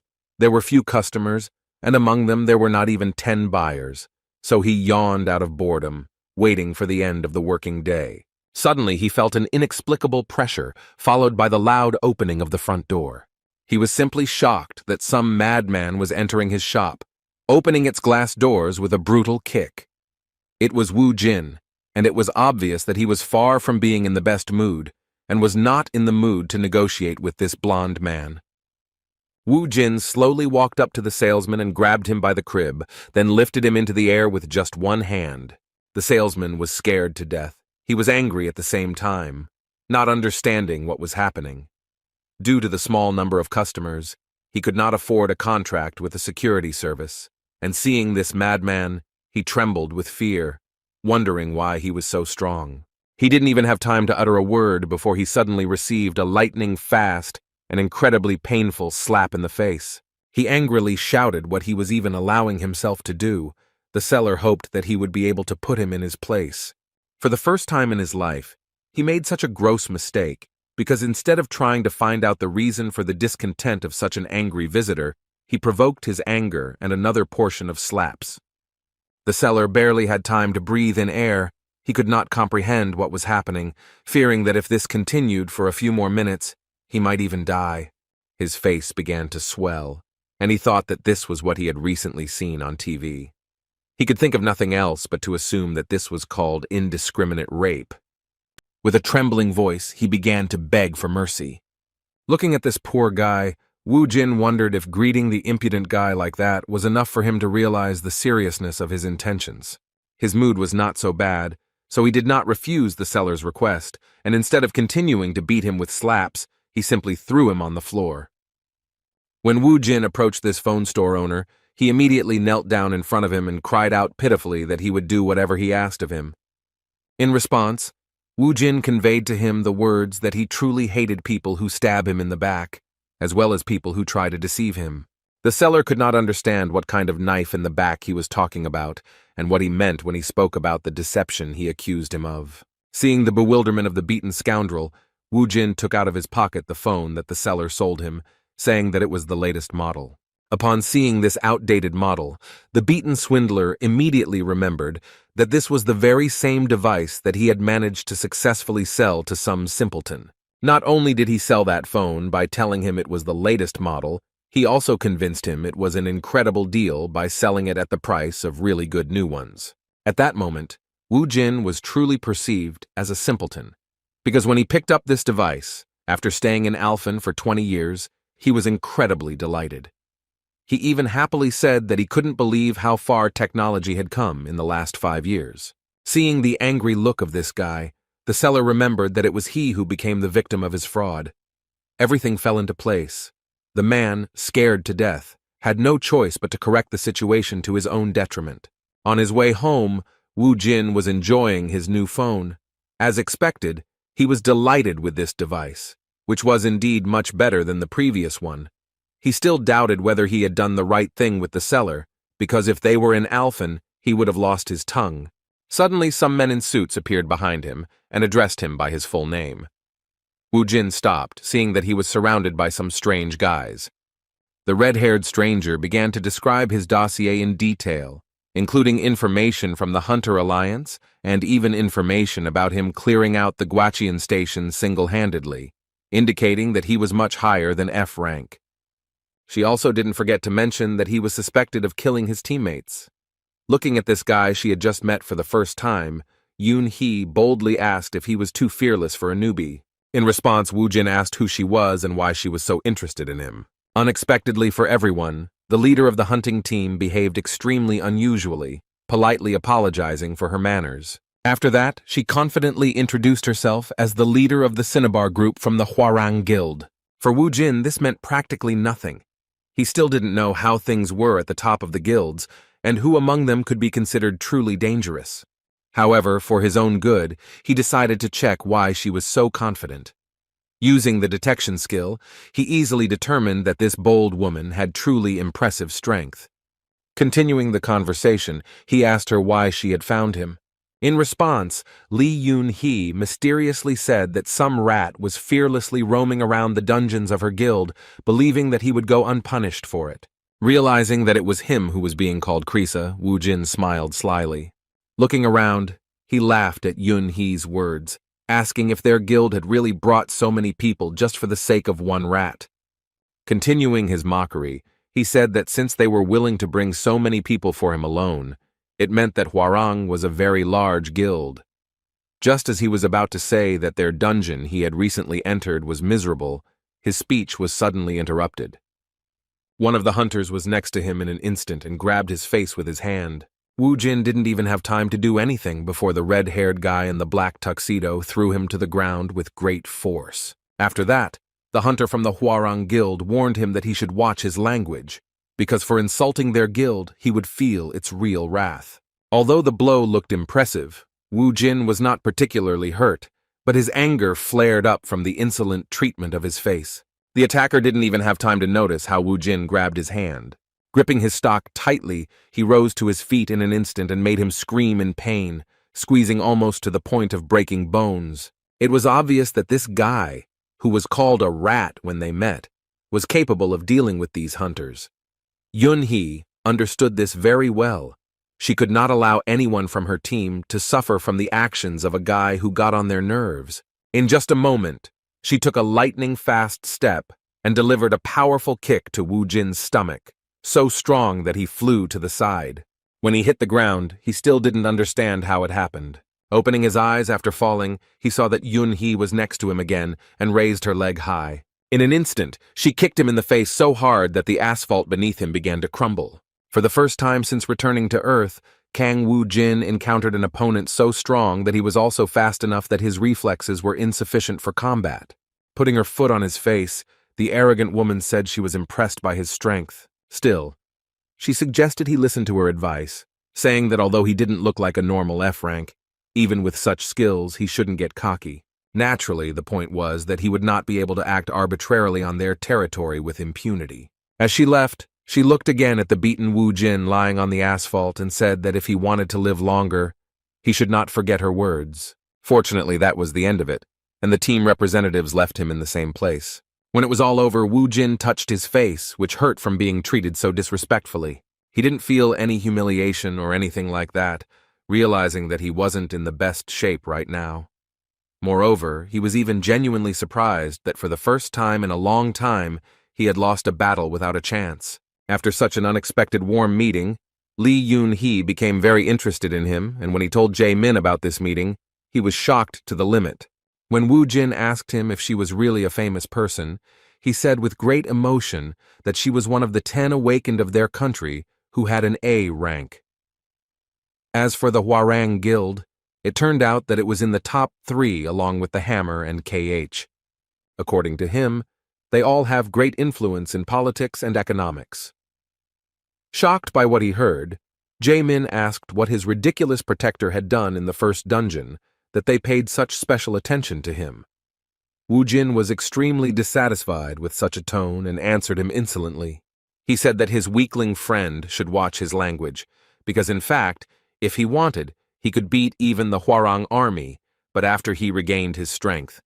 In response to his words, Jae-min even began to laugh, saying that the pride of a guy with an F rank was simply amazing. However, Wu Jin couldn't help but agree with his words, knowing that he would definitely be at a disadvantage if he fought someone outside the dungeon, even if they were high level. In addition, the necromancy skill itself was not unlimited, as it required corpses. The silence was broken when he handed Jae-min a bag containing some rather expensive famous perfume. The hint that he smelled bad was interrupted by the return of the money he had borrowed from him for a while. Seeing the impressive amount in front of him, Jae-min began to feel awkward and asked him to give back as much as he took, saying that he had already helped him a lot. When Wu Jin began to insist that he not refuse his gratitude, Jae-min was genuinely touched by his attitude. With a sly smile, the high school student added that if it was convenient for him, then he should consider the rest to be payment for living together in his apartment.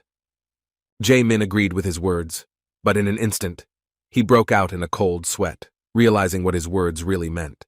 He realized that Wu Jin was gently hinting to him that he was going to continue living with him. Trying to understand the reason for this behavior, he mentioned that he had recently met his mother. Wu Jin immediately understood what was going on, so he gave a direct answer that her house was too small, and he wanted to stay at his place until he could buy a new place. As an awkward pause ensued, Wu Jin became a little flustered by his only friend's words, and assumed that he had given too little money. In response, Jae-min reassured him that there was no problem. Before finishing his speech, he noticed that Wu Jin had changed his phone number. He was genuinely surprised, saying that this was the first time he had seen this latest model among his friends, which was in some sense a technological breakthrough. When he asked to look at the phone, Wu Jin breathed a sigh of relief, knowing that the salesman had understood his request correctly this time. Jae-min was actually delighted with this device, especially the color, which was called Crazy Red. According to him, to make such a device, you need bloodstones, which is why the Crazy Red phone also becomes crazy expensive. Realizing this, Jae-min assumed that his friend really earned a lot, but his friend replied that he got it as a result of an event. His words sounded mysterious, but he didn't want to scare his friend by mentioning that this was an event in which the life of the salesman who had cheated him on the previous deal was at stake. Jae-min did not hide his admiration and even called his new friend a really cool guy. Suddenly, a message regarding a money transfer came on his phone, and Jae-min began to count the number of zeros with difficulty. Wu Jin immediately took his phone back and looked at the account where another 40 million won had appeared from Hong Sung-gu, and he realized that the idiot had mixed something up, because originally it was about 4 million. He had no choice but to contact him and arrange a meeting. When Sun-gu arrived at the said cafe, he greeted Wu Jin respectfully, calling him boss and politely asking how he was doing. In response, Wu Jin asked in confusion why all this speech was necessary when they had just met a few hours ago. After these words, he extended his phone towards him, asking what this bank transfer amount meant. With a clear tone of condemnation, he asked the poor fellow if he considered him some kind of beggar since he had sent such a sum. Then he reminded him of his words about 4. Sun-gu froze for a moment, realizing that he had paid. Remembering what he saw in the dungeon, he began to think that if he couldn't pay, he would end up in the place of those guys who crossed them. Now he began to think that we were talking about those same 4, not millions, but hundreds of millions. He couldn't even imagine how to get such a sum in such a short period of time, so he couldn't find a better option than to fall on his knees and start pitifully begging for his life. Wu Jin felt extremely awkward at this sudden sight, while Sun-gu, who had misunderstood his words, desperately shouted that he would give up the remaining portion if he was given a little more time. The behavior of this ridiculous awakened one attracted the attention of everyone present in this cafe, so Wu Jin began to get angry and nervously said that if he wanted to live, then he should first sit at the table with him. Sun-gu followed his order without question, and then began to make excuses that he was very sorry that he could not get 400 million won in such a short period of time. He desperately promised that if he was given time, then he would definitely pay for saving his worthless life. When Wu Jin heard the amount that idiot was talking about, he was completely at a loss. It was clear that he was in despair, but he was ready to do anything to save his life. Wu Jin finally realized that he had completely misunderstood his speech. On the other hand, he couldn't help but admit that modern children seem quite generous. Choosing a more comfortable position for himself, he decided that if Song-gu was wrong, then he really deserved to be taken advantage of. With his hands folded in front of him, the newly minted businessman, with a sly expression on his face, asked how long he would have to wait for his money. The next day, Wu Jin set out again to seek profit. A walk in the fresh air in a fairly nice area was how he started his morning. A little later, a car with a personal driver, Song-gu, arrived for him. Seeing him in a good mood on the way to the dungeon, Wu Jin asked him why he was so happy on his first day of work. In response, he said in a cheerful tone that even servants can be happy. Sun-gu actually amused Wu Jin, even though Wu Jin had no intention of considering him as that servant. As it turns out, last night, this ridiculous guy announced that since he can't return the 400 million won anytime soon, he's willing to become a member of his saviors group in order to give him a portion of his profits. After thinking for a moment, Wu Jin pointed out the flaw in this plan, saying that he was just going to stick to him, which seemed like an obvious and safe idea. Sun-gu didn't even think about personal gain, so he began to excitedly justify himself by saying that he just wanted to earn that money by being a truly useful person. Fearing rejection, he even declared his willingness to become his personal manager. With some admiration, he promised that in that case he would take full responsibility for choosing dungeons, booking, selling bloodstones, and other concerns, including even the possibility of being his personal driver. In response, Wu Jin said that if he was going to work like that, then that made him a personal servant. Song-gu felt a little offended. He was really hurt by these words, even though he knew that his savior was completely right. He smiled from ear to ear and awkwardly praised his boss for his very accurate observation. The conditions were really favorable.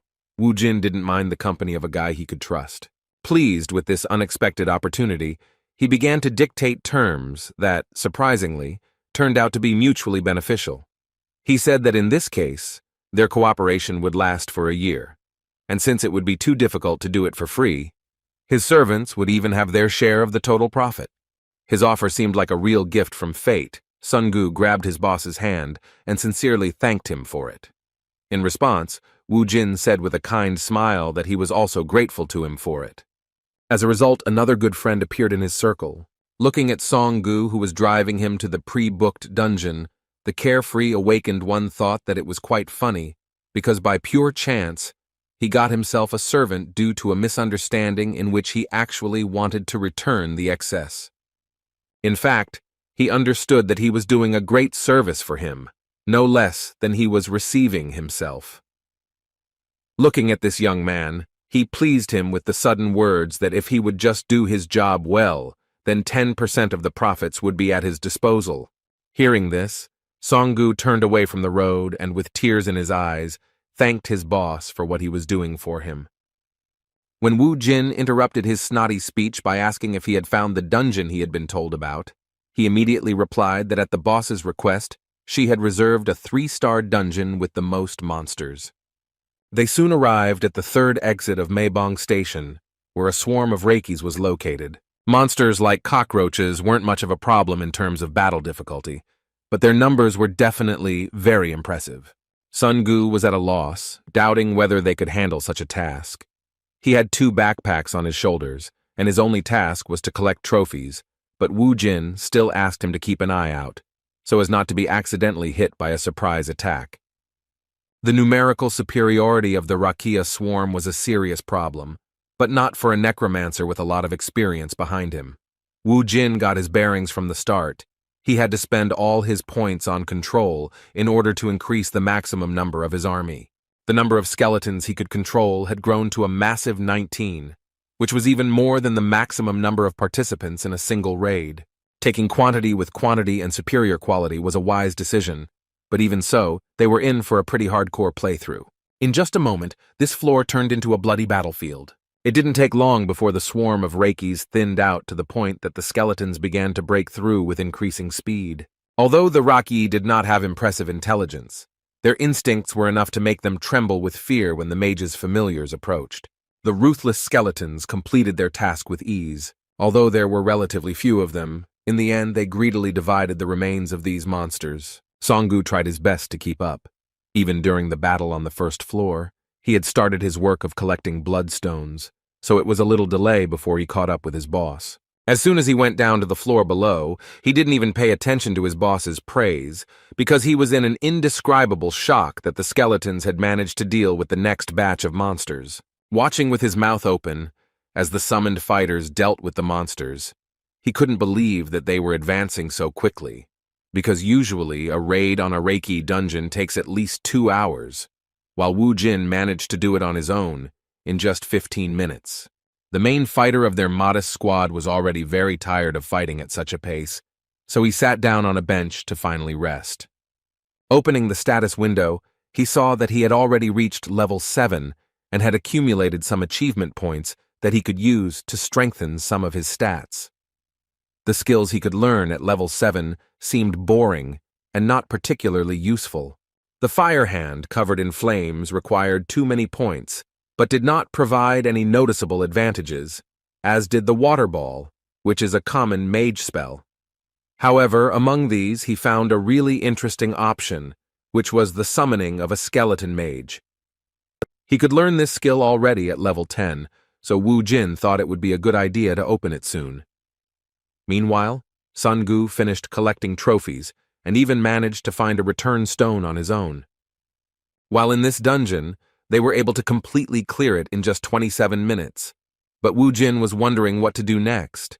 In fact, he hadn't thought about having much free time before, since they had booked the dungeon for 4 hours. As he climbed up, he informed his already tired servant that they would be able to go through this dungeon 7 more times during this time, As soon as they finished their first expedition, they immediately went to the Bloodstone Reception Center and received a whopping 53 million won for their trophies. Hearing the mention of such an incredible amount, Songgu was at a loss, not understanding what the representative of this change point was talking about.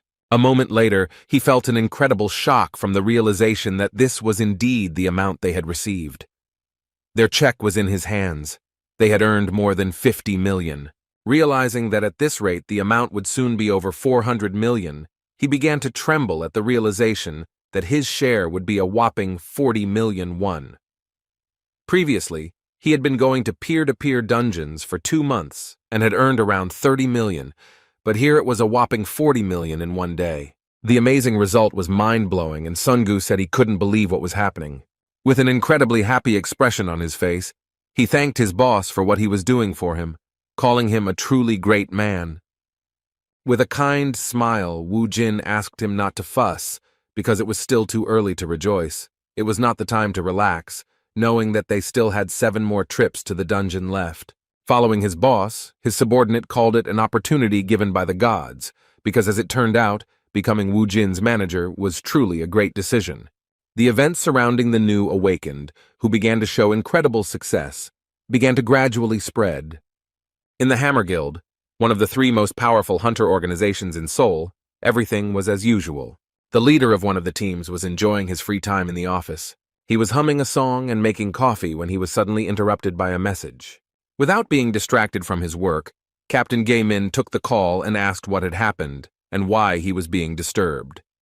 In response, he was told that 2 guys had bought a ticket for 4 o'clock in the morning and entered the dungeon. The interlocutor paid special attention to the fact that those guys were a little strange. People die in dungeons all the time, so Gay-ming didn't think there was anything strange about it. However, he was told in return that the strange thing was that those 2 were still alive. But what was equally strange was how long it took them to clear the 3-star dungeon. He reported that their first raid took 30 minutes, and on the second, they only spent 11 minutes. A moment later, he saw Wu Jin and Songgu exit the dungeon again, and on the 3rd raid they spent only 9 minutes and 40 seconds. The shocking result stunned the guys from the Hammer Guild. They couldn't believe how this was possible, because even professional teams of 8 people spend 2 hours on such raids. Having won a bet that the mysterious guys would do it in less than 10 minutes, the captain's subordinate who was watching them asked his boss if he could find information about those guys using their data from open sources. Gay-ming had never heard of A-rank guys clearing dungeons in a duo. However, he was wrong, and his shock increased to an unprecedented level when he learned that the 2 subjects being monitored were only F rank. Hanging up, the captain replied that they should stay in touch for the time being while he could find out at least some information regarding those guys. When checking the data, he immediately found out that one of them, namely Wu Jin, had only registered in the hunter database 1 day ago, while the other member of the squad had only registered 2 months ago. This result indicated that such measurements were wrong. An excited smile appeared on the captain's face, realizing that this was too big of a measurement error, and those 2 should be assigned at least a C rank. Awakened ones with such serious abilities are likely to become high-ranking.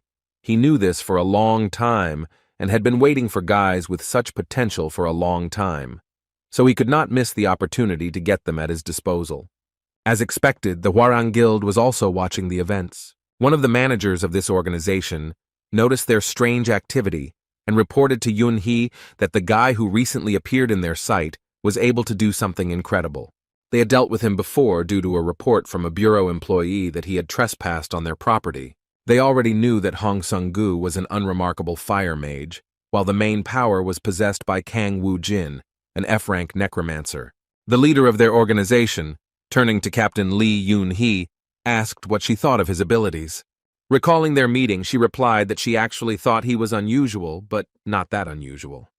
Like Captain Jae-min of the Hammer Guild, she also came to the conclusion that Wu Jin must be at least a C-rank fighter.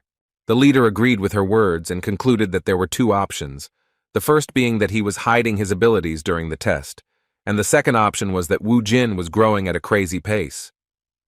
It was the first time Lee Yun-hee had seen something like this.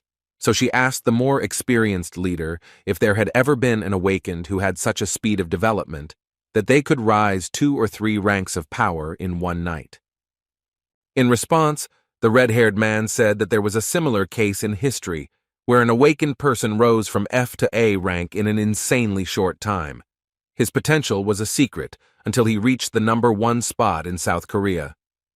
Naturally, they were talking about Kim Kang-chal, and understanding this, Yoon-hee objected, saying that such a great hunter cannot be compared to some punks. Despite her opinion, the leader suggested not to be too sure of his guesses. He thought it would be a good idea to confirm who Woo Jin really was. Lee Sang-ho, the brother of Captain Ha-yoon, who is the master of the Hwarang Guild, gave his sister the order to bring this guy to his office so that they could find out what kind of person he is. Meanwhile, the boys continued their non-stop raids in which Woo Jin became increasingly faster. On the other hand, Sun-gu, who had a completely different role, was barely able to stay conscious. While collecting bloodstones from defeated monsters, he thought that if such loads continued, he would be the first to die in the dungeon while extracting precious trophies. Turning to his boss, he asked in a tired voice if they could take a little rest. Seeing his condition, Woo Jin replied that he had done a good job. Even though Sun-gu was his servant by verbal contract, he respected his work and fatigue, so he took a short break. Song-gu sat down on the floor, immediately drank half a bottle of water, and said with a more cheerful expression that he felt much better now. When the boss asked how much time they had left, he replied that it was a little over an hour. They were doing much faster than expected, so after 3 hours of continuous dungeon raiding, they had already managed to earn around 400 million won. Woo Jin knew that this was enough to buy a house for Mom and Su-ah, and also for Sun-gu to have everything he needed. Based on this, he made a very unexpected decision. Rising to his feet, he gave his friend an incredible motivation by saying that all the remaining bloodstones would be completely under his control, and during this time he would be under his protection. Taking a deep breath, the boss suggested that his subordinate get everything he could, after which he suggested that they speed up. In just a moment, he rushed forward with great speed to attack the remaining monsters that were on the lower floors. Sun-gu was taken aback by Woo Jin's enthusiasm. The progression of strength gradually increased, and the fighter, using the crowbar and his familiars, turned into an increasingly powerful hunter. Taking advantage of the opportunity, he not only improved the skills of his skeletons, but also fought on the battlefield himself, improving his own characteristics. The rush sometimes made him need to act according to the situation. Previously, he was just a general who wisely led his army, but now, finding himself at the forefront of the battle, he himself often found himself in dangerous situations. However, in such a weak dungeon, he didn't really feel the pressure from the monsters, because their numbers weren't a problem thanks to his 19 skeletons, and he himself could easily deal with surprise attacks. After 3 hours of constant raiding, he finally reached the long-awaited 10th level. Having cleared another floor and received a message about his level increasing, he decided that this should be enough to strengthen his army. When he opened the system window, a new notification suddenly appeared in front of him, saying that he had fulfilled the level requirements for class assignment. Woo Jin was surprised because when he was in Alphen, this did not happen. With a thoughtful look, he said that in Alphen, classes were also determined by reaching level 10, but he was already a necromancer, so he did not understand what was happening with the system. A moment later, the system began to work with special persistence, analyzing the player's development in order to assign him one of the possible classes. As it turned out, he actually became a dual class, gaining a second class that was a warrior. Woo Jin felt a little uneasy thinking that this might be a problem, but he couldn't refuse such an offer. In addition, he was given a bonus in the form of a warrior weapon. Based on his experience, Woo Jin believed that being a mage was definitely more advantageous, as the characteristics overlapped with necromancy. Unfortunately, he did not receive the mage class, but became a warrior. If he had known that this would happen, he would have used magic instead of waving a crowbar. He had no other option but to accept such a decision of fate. Ignoring the details, he looked with particular interest at the bonus in the form of a warrior's weapon, which became his reward for acquiring new abilities. The mysterious gift item appeared in front of him, but in reality, it looked more like an ordinary steel pipe. As soon as he touched the warrior's weapon, he received a notification about its properties. As it turned out, it was a steel staff that grows with the user and will come to him at the first call. After looking at this item, Wu Jin still smiled, realizing that a weapon with increasing characteristics was not so bad. He thought with anticipation about what it would become in the future. After finishing receiving the unexpected rewards, he returned to his original plan, obtaining the Necromancer bonus in the form of the Demon Seal Catalyst. The item known as the Demon Seal Crystal is a magical crystal that is obtained by necromancers upon reaching certain levels. The 7 crystals inside are great familiars, incomparable to the skeletal soldiers. With their help, on Alphen, he destroyed all the enemies who dared to come to Allendal, the land that belonged to him. With a smile of anticipation, he wondered who he would get this time. As he opened the seal, the crystal began to shatter with a blinding purple light. Wu Jin folded his hands in front of him, waiting to see the familiar he would receive from this crystal. A moment later, a succubus with black wings appeared in front of him, a short blonde with large eyes and bright red lips. It seems the necromancer had already seen her before and was stunned that it was she who appeared in front of him. It was Bibi, and when she saw her master, she asked with tears in her eyes where he had disappeared to. While Wu Jin was trying to figure out why she was the one who appeared from the crystal, Bibi rushed at him with hugs and screamed that she really missed her master. There were a lot of questions, the first of which were why she didn't stay on Alphen and what was going on in general, since she somehow miraculously ended up on Earth. With tears in her eyes, Bibi explained that after their master disappeared, all the familiars were placed in the seal space. After these words, Wu Jin realized that they had all moved along with him, but were now sealed until their master gained enough power to return them to his control. Bibi continued tearfully talking about how much she missed her master, but after a moment she remembered something important and stopped. As it turned out, it was because she smelled a strange smell. Looking around, she asked why she could smell that in such a place. Wu Jin couldn't even guess that all this time he had been smelling Tranet's subjects from them. Hearing this, he was shocked, because he himself could not even imagine who was behind such an expansion of monsters on Earth.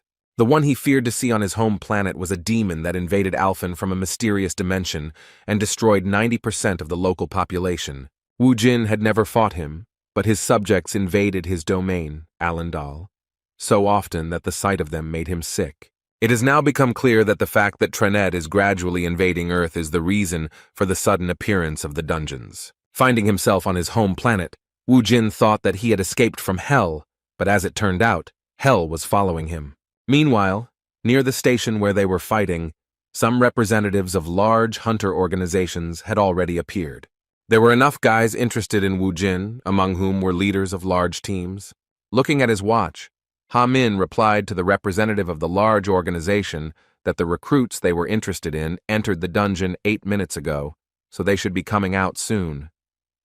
According to him, those who interested their leader so much were not simpletons, because they earned more than 400 million won, working only 2 people, and only in 1 dungeon in less than 4 hours. This guy, observing the situation, believed that with such strength, he too would be able to clear dungeons at such a speed. Meanwhile, all attention turned to the guys because they finally came out of the dungeon. Sungu could barely move his legs, while Wu Jin was fine, but still thought about the disturbing news he had learned after his first familiar had appeared. Jin Min Chang broke the silence by complimenting them on their good work in the dungeon. With a smile on his face, he asked if they would mind giving him a few minutes of their time to listen to one of the most fateful proposals of their lives. In response, Wu Jin coldly walked past and replied without much interest that he refused their offer. Hearing such an unexpected answer, Jin felt despair and threw aside his pride and ran after them, begging them to stop.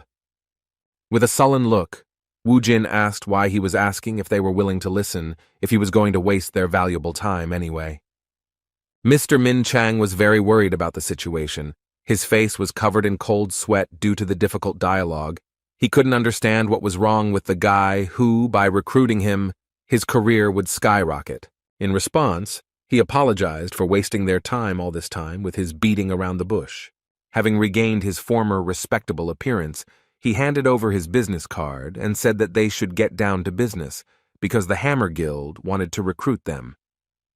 But even after the direct text, Wu Jin turned around and started walking away, shocking even his protege with the answer that he was not interested. Jun, having lost his pride again, started running after them, assuming that they simply did not know who they were.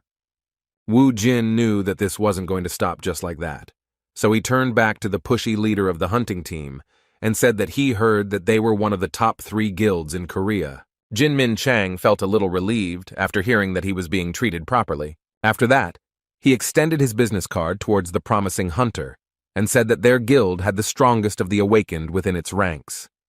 He promised that if they joined them, then they would receive the best support without delay. Skipping formalities, Wu Jin, calling the representative of one of the strongest organizations simply a man, asked him to stop this meaningless dialogue. With an angry look, he said that he was in a noticeably bad mood, so it was worth stopping to irritate him, so as not to run into rudeness. His behavior seemed unusual to other people, because no one even guessed what was threatening their planet. Having earned a large sum, Wu Jin stopped at an interesting place, after which, together with his mother and sister, he went to one of the most prosperous areas of the city. His mother was shocked to learn that her son, a few days after his return, led them to a huge house that the realtor said now belonged to their family. She was excited about what was happening, realizing that such a home would cost an unimaginable amount of money. Looking at her son, who had a calm smile on his face, she still wondered how he was going to buy such a house. Looking at his phone, he replied that he had recently replenished his account and could now afford it. His mother was shocked to hear such words, and the son was forced to explain that he was actually a wanderer who made money in the dungeons. As expected, his mother was very worried. She couldn't allow her son to take such a risk after losing a family member once.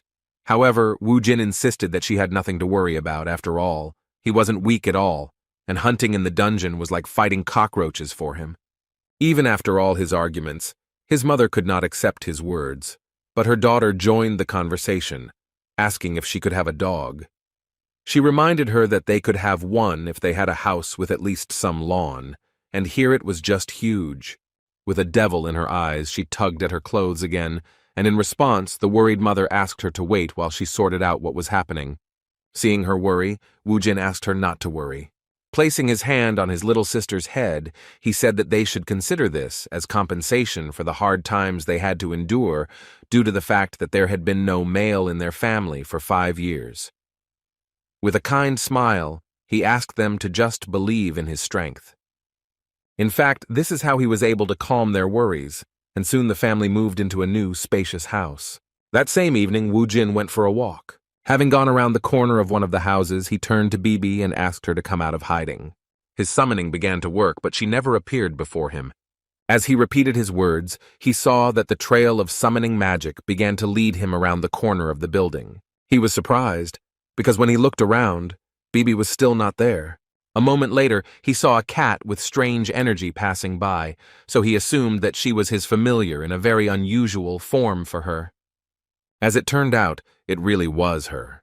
Wu Jin couldn't understand why she had turned into a cat, but he couldn't mistake those eyes for anything else. When he picked her up, he heard that she couldn't take her true form outside the dungeon. As it turned out, because of this, she had to find a small organism that could become a vessel for her. This turned out to be a street black cat that was nearby. Hearing this, Wu Jin was surprised, because he did not understand why it did not work as before. After that, he asked if Bibi sensed any other energy sources of Tranit that was trying to invade Earth. In response, he heard that everything was clean, and there was a pleasant smell of peace all around. Her words surprised Wu Jin even more, because it was the first time he saw a demon enjoying the smell of peace. Still, he came to the very pleasant conclusion that Tranet's energy had not yet affected this world. He was suddenly distracted by the voice of a stranger who called him full of surprises, relying on the assumption that Wu Jin even took care of stray cats. Looking around, the necromancer saw another mysterious man who was very interested in his strength and personality. With a pleasant smile, the red-haired man who introduced himself as the Eyes of the Hwarang Guild asked if it would be difficult for him to spare a little time for a conversation. While Wu Jin was with Li Sang-ho, his subordinate Sungu visited a place he had only dreamed of visiting before. While in a luxury car showroom, he waited to meet the dealer, still wondering what could explain his boss's strange behavior. When they were returning from work to the dungeon, he asked the question that was troubling him directly. He wondered why he had turned down the offer from the Hammer Guild, which other hunters could only dream of. With a heavy sigh, Wu Jin replied that he just wanted to. Sun Gu was surprised by this answer, as it sounded as if his boss was some kind of cheeky schoolboy. Wu Jin explained that he simply hated following anyone's orders. Alarmed by this answer, Song Gu, with cold sweat on his face, replied that even the almighty Hammer Guild could not compare to the strength of his boss. Still, he wasn't sure if Wu Jin's arrogance and pride were the only reason he turned down a lucrative partnership with the guild that could have opened the door for them to earn more and grow. While inside the incredible car showroom, he answered with a sly laugh that the reason was no longer so important, because soon he would have the opportunity to drive the car he had dreamed of for so long. With his hands folded in front of him and his eyes looking up, he made the decision that all he would do from now on was trust and follow his boss. A moment later, his thoughts were interrupted by the dealer, who came out to meet him, apologizing for keeping him waiting. They immediately brought him a contract and asked if he wanted to sign it right away. Being so close to his dream, Song Gu agreed to the proposal without hesitation. Meanwhile, his boss was in one of the cafes, where he was already being apologized to for how his first meeting with the Hwarang Guild had been. What Li Sang meant was that he had a run-in with Yoon Hee over a misunderstanding about visiting their dungeon without permission. Hearing this name, Wu Jin immediately knew that it was about that crazy woman with red hair. The guild leader explained that in fact, although she is his younger sister, she is very different from him due to her explosive nature. He folded his hands in front of him and said with a kind smile that Yoon Hee was very valuable to the guild, so he was ready to compensate for any tricky situations involving her. Wu Jin shook his head and said there was no need for that, then suggested that they move on to the real reason for his visit. Continuing to smile, Sanho replied that he was quite smart in negotiations despite only having recently graduated from high school and not even having much experience in talking to hunters. He admitted that he had actually observed his progress, which he could confidently call a stunning progression, which was impossible for a rank F. He believed that Wu Jin belonged to a rank C at the very least, especially considering what had happened in the raid he had participated in today. With an anticipatory look, he said that he was confident that Wu Jin was one step away from the top ranks, and it was only a matter of time. After listening to his compliments, Wu Jin immediately realized that they were now also interested in having him at their disposal. Seeing his mood, Sanho confirmed his suspicions and asked him to join the Hwarang Guild, promising that they would be able to provide the best conditions for his development. Wu Jin wasn't interested in such proposals, so he decided to act quite unexpectedly and suggested that what they called the conditions for development was that the role of the leader would be transferred to him if he could defeat him in a duel. Considering it to be just a friendly joke, Mr. Li replied with a laugh that he expected nothing less from him, having heard about his self-confidence.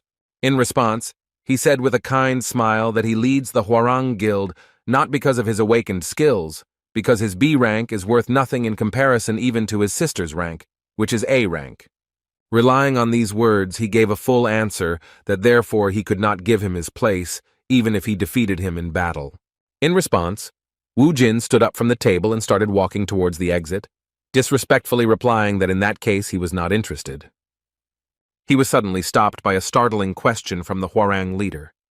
Mr. Li coldly asked him if he knew why dungeons appeared on Earth. Seeing Wu Jin's interest, he said that it had been 5 years since the underground tremor, but they still hadn't found out anything about the dungeons. However, according to his observations, the dungeons were getting bigger, and the monsters inside them were much stronger than before. But humanity is not at all frightened by this, because people are completely immersed in earning money from bloodstones. Mr. Li Sang-ho is absolutely sure that the world will drown in chaos if everything continues like this. With a sincere look, he made the most advantageous proposal at the moment. He said that gathering the awakened to stop this was his true purpose. Looking towards the promising hunter, he expressed hope that he would entrust them with his strength. The next morning, the Hammer Guild was truly restless. The leader of the 4th team was in a truly terrible mood, which made his entire team worry. Suddenly, Assistant Leader Jin noticed something interesting. He immediately turned to his boss, saying that the guys they were interested in had already managed to book exit 6 of Guaishan Station.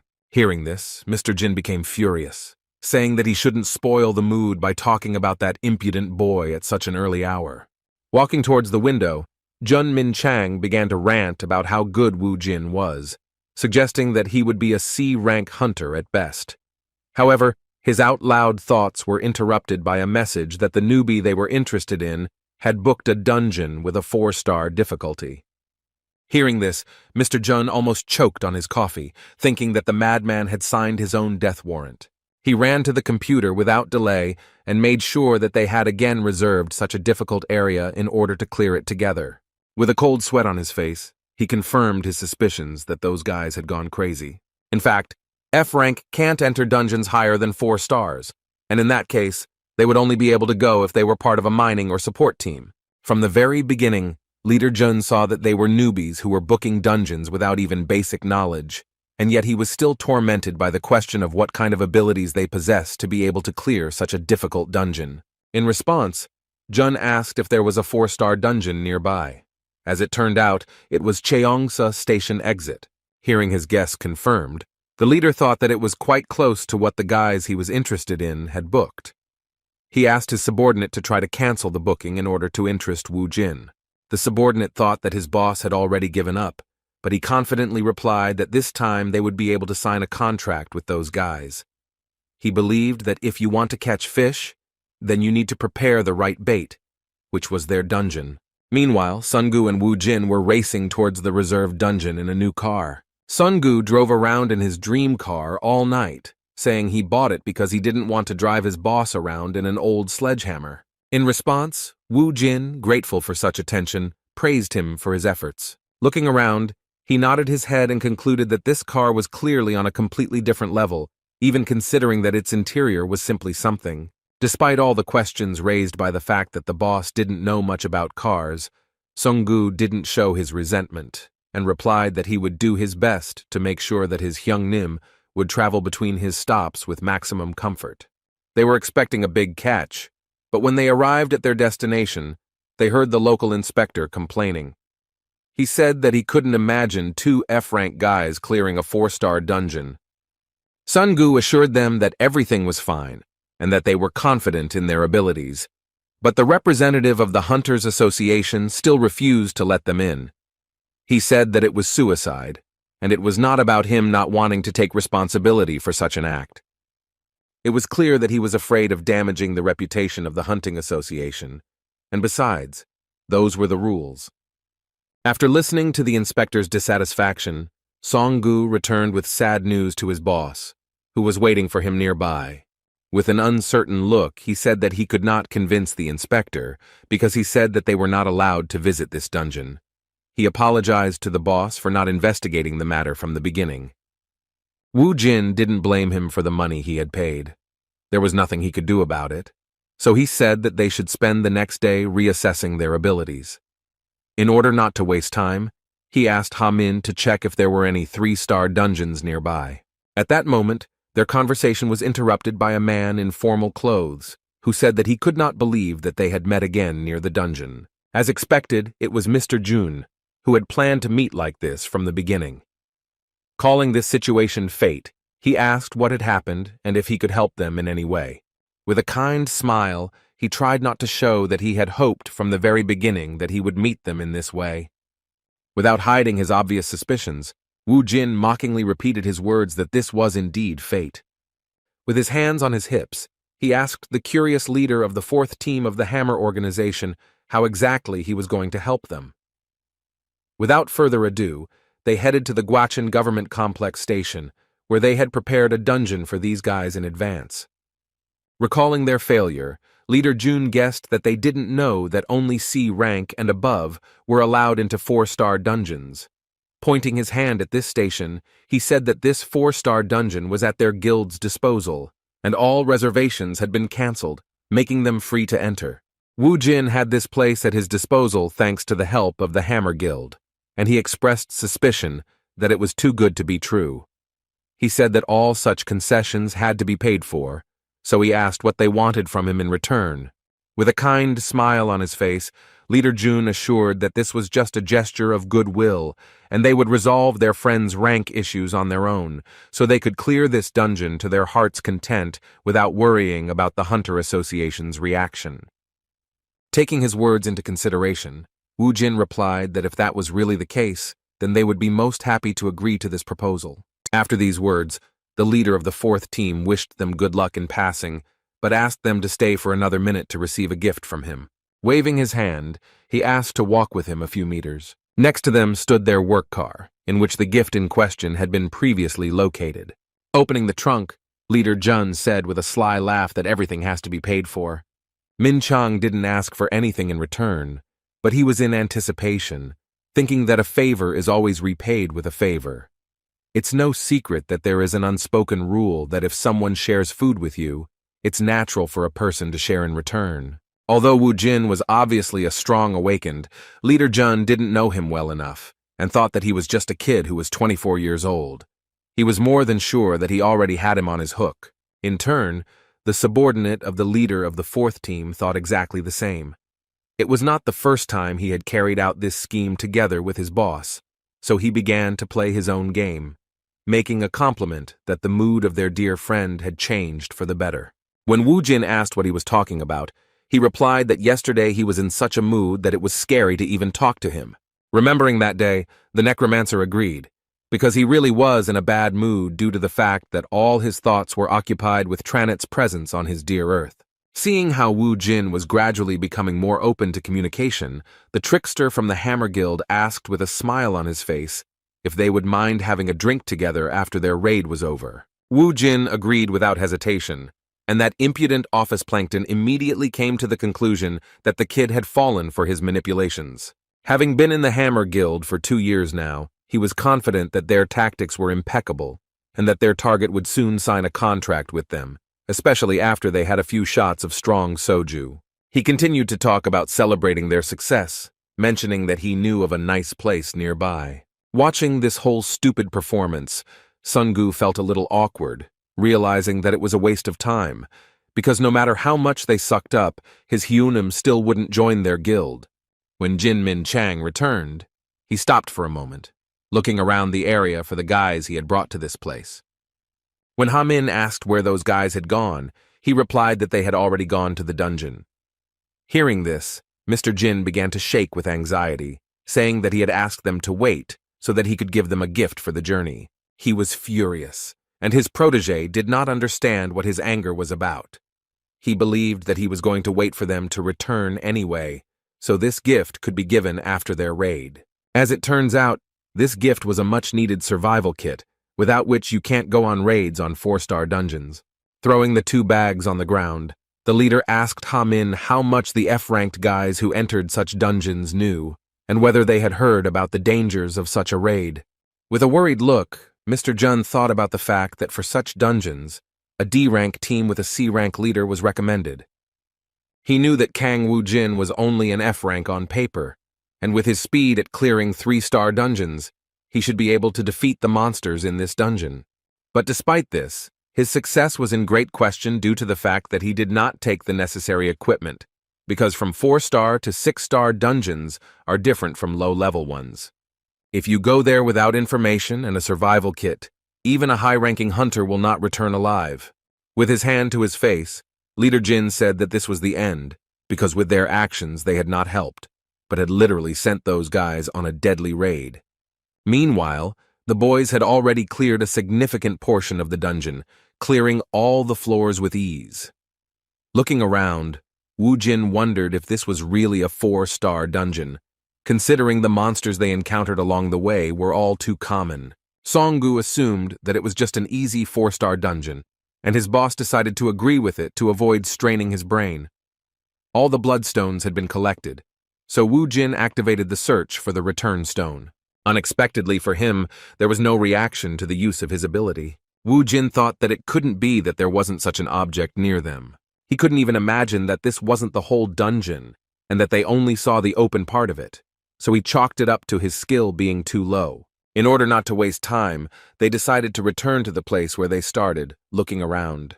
For the first time in all the raids, they encountered such an unusual problem.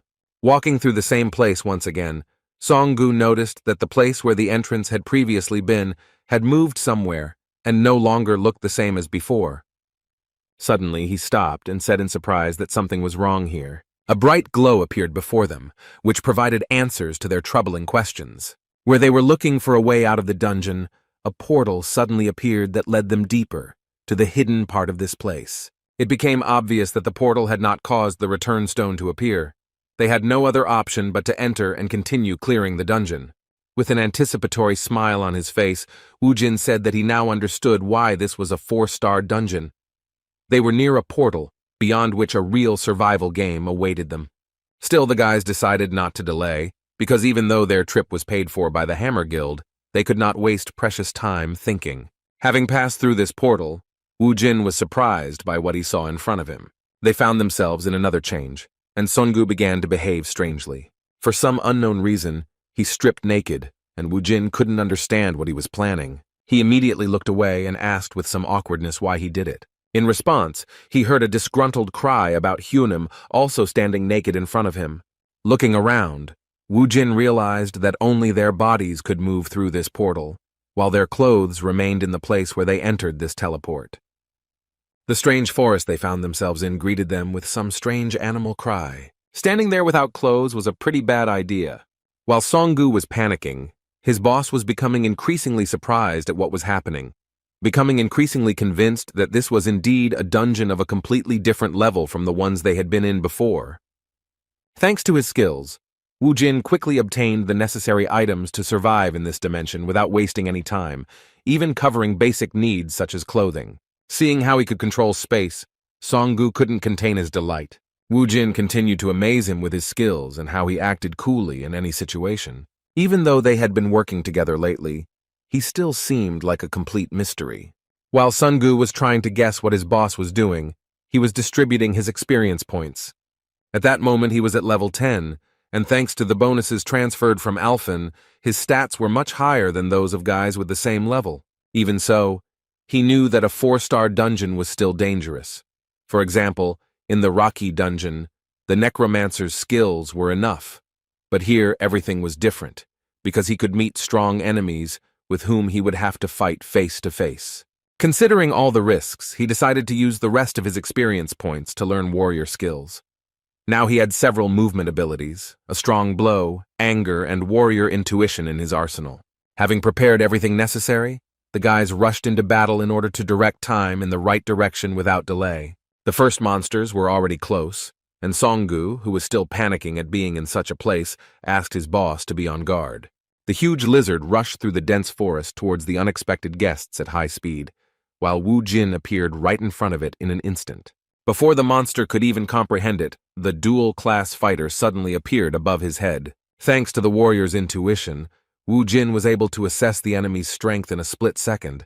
As it turned out, it was a crocodile with a strength level of... This was his first opportunity to experience firsthand what monsters of such a high level were like. While the level 10 fighter was fighting a level 31 monster and waiting for even worse monsters to come, the outside of the station was still restless. The guys from the Hammer Guild hoped for their quick return, but the barrier never disappeared. Based on this, it was logical to assume that the guys were still alive, but they had no way to know what was happening inside. Time in such dungeons was 4 times faster than on Earth, so Leader June assumed that about 2 hours had already passed there. His protege continued to wonder how long they could hold out, and whether they could, with their combined efforts, resist even a crocodile. In fact, although the guys knew how incredible the newcomer they were interested in was, even the leader of the 4th team doubted that fighting bare-handed against monsters above level 30 was something possible. Of course, he was most worried about the guys going inside without a survival kit. He didn't know what Woojin's abilities were, so he was worried about them not having any equipment. The portals in high-level dungeons don't allow materials from Earth to pass through, and it's dangerous. The only things that could be brought were things from other dimensions or made from materials using blood crystals. Clutching his head, Jinmin Chang, who thought this was the end of his whole plan, said that even if their guys could deal with the monster, the main problem would be the lack of water and food. One problem was replaced by another, because they understood that even if it was difficult to survive empty-handed in the Amazon jungle, then there was no talk of such survival in the portal of a high-level dungeon. While the guys from the Hammer Guild were tormented by their sad assumptions, there was a feast in the dungeon portal that could be envied. The previously excited Songu enjoyed the incredible crocodile meat with a smile on his face, to which his boss was even able to get the spices he used on Alphen. Their time together seemed like some kind of vacation. Wu Jin was quite knowledgeable about such things, and in addition to cooking gourmet meat, he also knew how to choose a decent beer, which goes well with such a kebab. After taking a few sips of the low-alcohol drink, Songu completely forgot about all his worries, saying that he would never forget this trip to the dungeon. Wu Jin was glad that he was able to please this friend, because earlier, in Alphen, he had no one to share such joys of life with except the demons that were his familiars. While the guys were resting inside the portal, having perfect conditions for this business, the captain of the Hammer team and his protege continued to worry about the fact that a lot of time had passed. On the one hand, they already believed that the newcomers to the hunter business could survive, but there were still doubts. As an experienced leader of a hunting team, Jun Min Chang assumed that they could somehow defeat the crocodile by distracting it with the necromancer's calls. However, he was more than sure that such a difficult fight would not give any advantages in the future, especially in the swamps. For those who have at least some understanding of such dungeons, it is no secret that the swamps that appear from time to time in the jungles of such portals are simply a death sentence for melee fighters. Even for our guys, it was quite difficult to move. Their legs got stuck, and danger was on all sides. At this point, they had to be on guard, because you could never be sure that in a moment the Hokos and swamp anacondas would not pounce at the same time. Only Hong Sung-gu had long-range combat, but his fireballs weren't enough to stop Hoko's crazy monkeys. The guys from the Hammer Guild team knew about this too, so their worries continued to grow, not taking them away from the thought that their brilliant idea had come to an end because of one missed detail. As it turned out, they were wrong once again. While Sung-gu watched motionlessly as everything happened, Wu Jin continued to incinerate the monsters, despite being a primarily close-range fighter. Watching this, Sung-gu was once again shocked to realize how limitless his Hyungnim's skills were. This time, Wu Jin demonstrated the summoning of skeletons with magic. Using fire, they instantly incinerated all the monkeys, because each of them had a power that exceeded Song-gu's. While the boys overcame one obstacle after another, using the skills and experience of the leader of their small squad, the representatives of the Hammer Guild waiting for them had a small snack with instant noodles. 4 whole hours had already passed, and the ward continued to ask his leader whether they would be able to clear the dungeon. Jun Min Chang was still tense. He still didn't know the exact answer, and this time he added an important detail that it wasn't only the monsters that were dangerous in high-level dungeons, because there were plenty of unfamiliar plants, animals, and insects there. They didn't even doubt that the newcomers who entered a high-level dungeon for the first time knew nothing about such ecosystems. This meant that there was a high chance that they would eat something poisonous due to hunger. Meanwhile, Sun-gu, who was under the care of the all-knowing Hyung-nim, was enjoying tropical fruits. He liked them very much, because they were sweet and very tasty. Wu Jin explained to him that they were mortally dangerous when raw, but after cooking on fire, they became edible. Hearing this, the ward became frightened and immediately spat out everything he had managed to chew. He even started to resent his Hyungnim for not warning him in advance. Wu Jin laughed good-naturedly at his protege's clumsiness, because he couldn't explain to him how he knew about everything inside such places. It was not yet time to reveal the secret that his life in Alphen had lasted for 20 years. While inside the dungeon, Wu Jin and Sun-gu took their time to avoid making a mistake. It was already dark outside, but the guys from the Hammer Guild were still waiting for them to return. Their conversations became more frank, and now the ward wanted to know if his leader had a reason why he wanted Kang Wu Jin so much. Their guild wasn't particularly interested in this deal, but over the past 5 years, it was Jun Min Chang who had been able to find a huge number of talents, and believed that his eyes had never deceived him in this matter. Hamin was delighted to recall the stories of his leader recruiting rising stars that had become very famous. He assumed that he was the one who first learned about their A-rank fighter, known as Park Jin-woo. As it turned out, it was indeed Jun Min Chan. But he surprised his protege even more when he said that he was now more than sure that Kang Woo-jin would become much cooler than the one in question. He had put so much effort into recruiting Woo-jin, so now he hoped that his efforts would pay off, and that crazy guy would return alive. Otherwise, his death would be a huge loss for all of humanity. Ha-min couldn't even imagine that his captain had such thoughts in his head. He cheerfully suggested to his boss to pray for those guys to get out of the dungeon alive. In response, Mr. Jun once again said tensely that it would not be as easy as one might think. Even though he voiced his thoughts about Woo-jin's prospects, he was not confident that he could handle the guardian of the returning stone, which was a truly strong opponent. In fact, everyone knows how difficult it is to fight the guard, so Ha-min thought that praying for their return wouldn't be a bad idea. However, the leader continued to act extremely pessimistic, saying that Woo-jin would definitely meet his death in this fierce battle. Meanwhile, the boys continued to move forward. Now, they were in the middle of some wasteland, which led them to the place that was so necessary for their return. Song-gu stopped the moment he saw the stone of return in the distance. He began to hurry forward, joyfully saying that they would finally be able to get out of this terrible place. Seeing his ward rushing to die, Woo-jin stopped him by pulling his hood. A moment later, a trap appeared in front of them, the surface suddenly crumbling, revealing sharp bamboo sticks below. Song-gu almost lost his life in his haste, so he thanked his Hyung-nim with great gratitude for watching over him.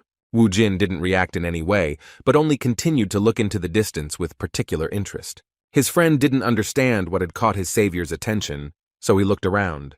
It only took him a moment to realize that the trap wasn't the only thing that could stop them from getting the hearthstone. A moment after the trap was activated, they saw a large number of high-level monsters appear.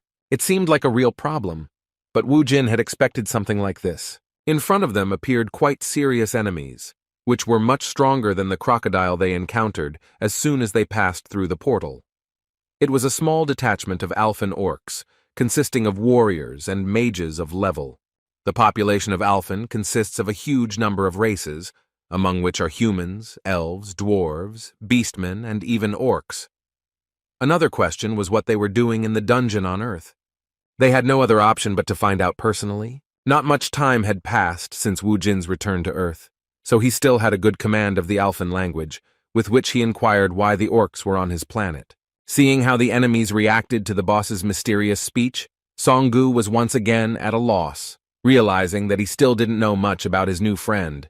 The orcs began to look around, not understanding how this man from a planet not native to them knew their language.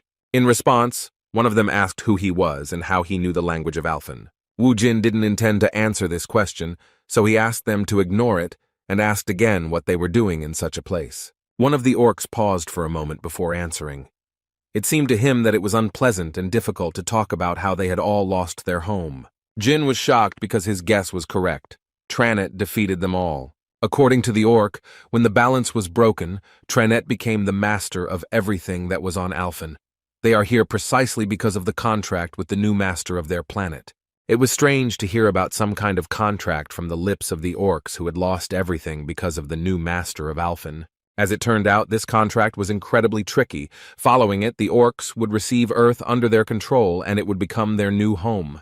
Hearing this, Woo-jin wondered how they could fall for such a stupid trick, since Tranet doesn't even own Earth, making this contract even more pointless than serving such a scumbag.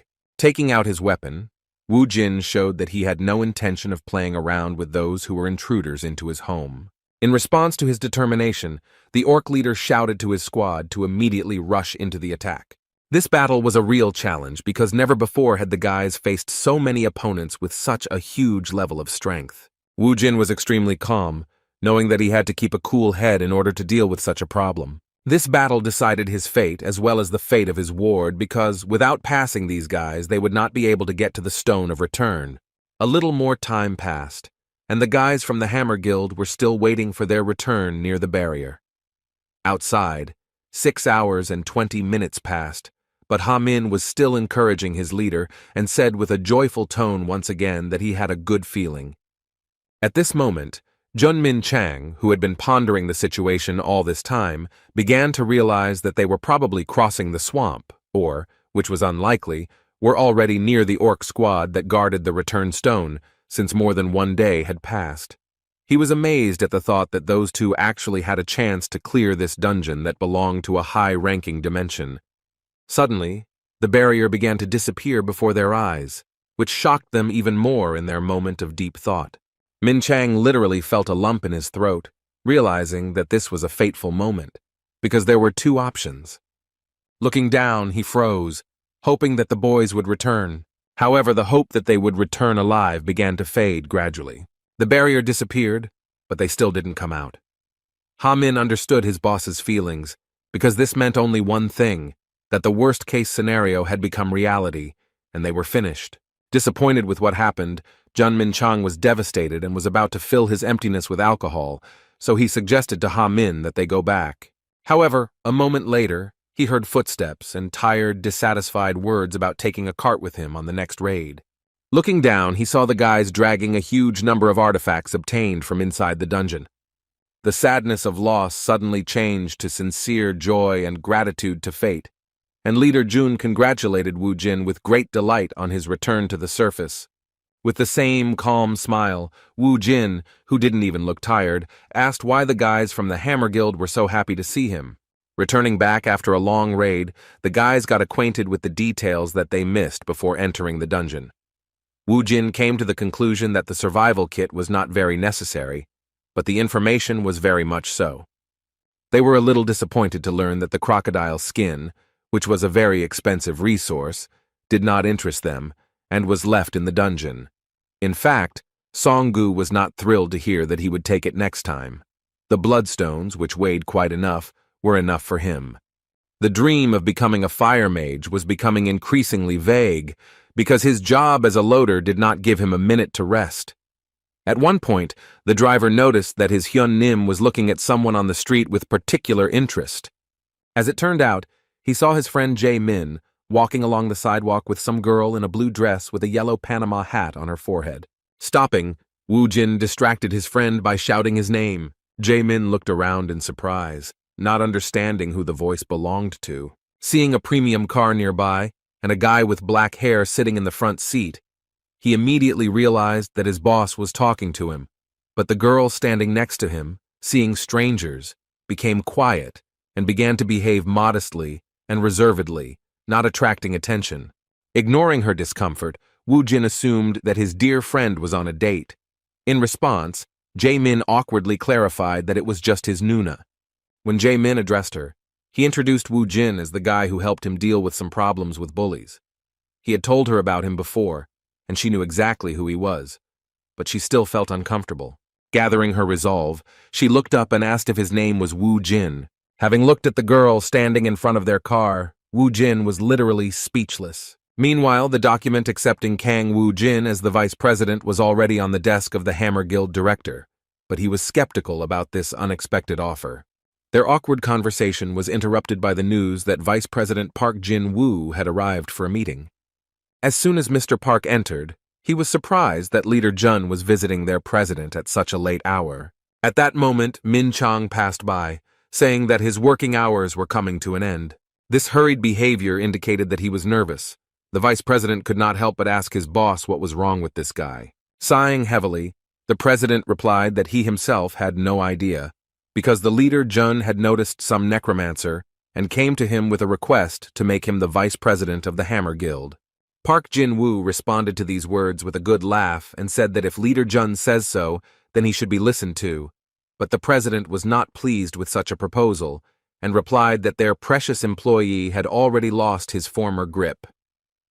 According to him, Jun had only been bringing in mediocre hunters lately, and spotting a man like Mr. Park Jin-woo was pure luck. Moving away from this topic, the president asked his deputy how things were going in America. As it turned out, they had some nasty rumors that turned out to be true. There was talk about some incident, and that Titan protected people from the disaster. The guild in question found a woman in one of the dungeons who mysteriously appeared from the dungeon. They continued to watch her, but could not find any changes since she had been razed to the ground. The strange woman and the dungeons, who did not show aggression towards people, did not know human languages, and constantly uttered a word that people from the Titan Guild could not understand. Representatives of this American guild assumed that it was some kind of post-traumatic syndrome due to which she could not get rid of a certain word which broke her psyche. The guild leader saw her as the key to uncovering the secret of the dungeons, so he asked his wards to talk to this woman to learn more about her origins and the situation around the dungeons. Ding Kun, who is the leader of this guild, is an A-rank awakened, who is really worried about the origin of the rifts on the ground. It has been 5 years since the dungeons appeared, and he was convinced that they finally found some clue. The woman in question spoke the language of Alphan, and the word she spoke was the name of the necromancer she had met on her planet. While fateful events were happening in the world, Wu Jin was enjoying a quiet life. Jae Min returned home and began studying, but he still felt uneasy about returning home alone after going out with his sister. As it turned out, upon seeing Ji Woon, his boss invited her to go to a cafe together. Ji Woon did not refuse such a sudden offer. After a short conversation, Wu Jin drank a few glasses of strong drink, and with a kind smile began to wonder how fate gave them the opportunity to meet again. He did not hold back in complimenting her, and even said that although 5 years had passed, she was still as cute as before. In response, a blush appeared on the shy girl's face, and she tried to somehow avoid such unexpected words. Seeing his classmate from the past acting so modestly, Wu Jin explained to his friend what was going on, saying that Ji Woon was the most popular girl in school, and half of the boys had a crush on her. Sungu believed every word his boss said and began to support this humble girl, while she continued to awkwardly make excuses that she was not that popular. Wu Jin continued to enjoy her reaction, but he didn't embarrass her to hurt her feelings. He liked her emotions, because he was not an exception among those who liked her. Ji Woon had always been a smart and sweet girl to him, who got along easily with all the students. He saw that she had changed a lot, while Ji Woon herself was surprised by his behavior and wondered if he had always been so friendly. His sudden question hit the nail on the head and caught her off guard. He asked why she was wearing a Panama hat and whether it could be that she simply hadn't washed her hair before going for a walk. The girl was confused. She began to stutter and hesitantly justified herself by saying that she simply liked to wear Panama hats. Sungu, without stopping drinking alcohol, began to analyze the situation and was well aware that his boss's straightforwardness was putting this cute girl in an awkward position. He couldn't understand how he could ask a girl such a question, but suddenly he realized that it most likely meant that his boss had never met a girl before, and that was why he was putting her in an awkward position with his straightforwardness. It was obvious because Wu Jin casually continued to throw out awkward phrases. For example, he assumed that it was inconvenient for her, so he suggested that she take it off despite her excuses. Seeing Ji Woon's obvious discomfort, Sungu decided to take it upon himself to change the subject before she pulled that sun hat up to her chin. In a cheerful mood, the ward suggested that Nuna and the boss play a drinking game. Wu Jin became a little wary and asked why they were suddenly playing a game. In the end, the alcohol did its job, and after half an hour, they were already so drunk that Sungu was already drinking alcohol from the bottle on his own, singing some love songs. He was drunk and looked so awkward that Wu Jin couldn't utter a word. At that moment, he felt some anger towards his ward and said in a threatening voice that if he himself did not sit down at the table, then he would help him with this. A threatening aura, reminiscent of a thirst for blood, did its job in an instant.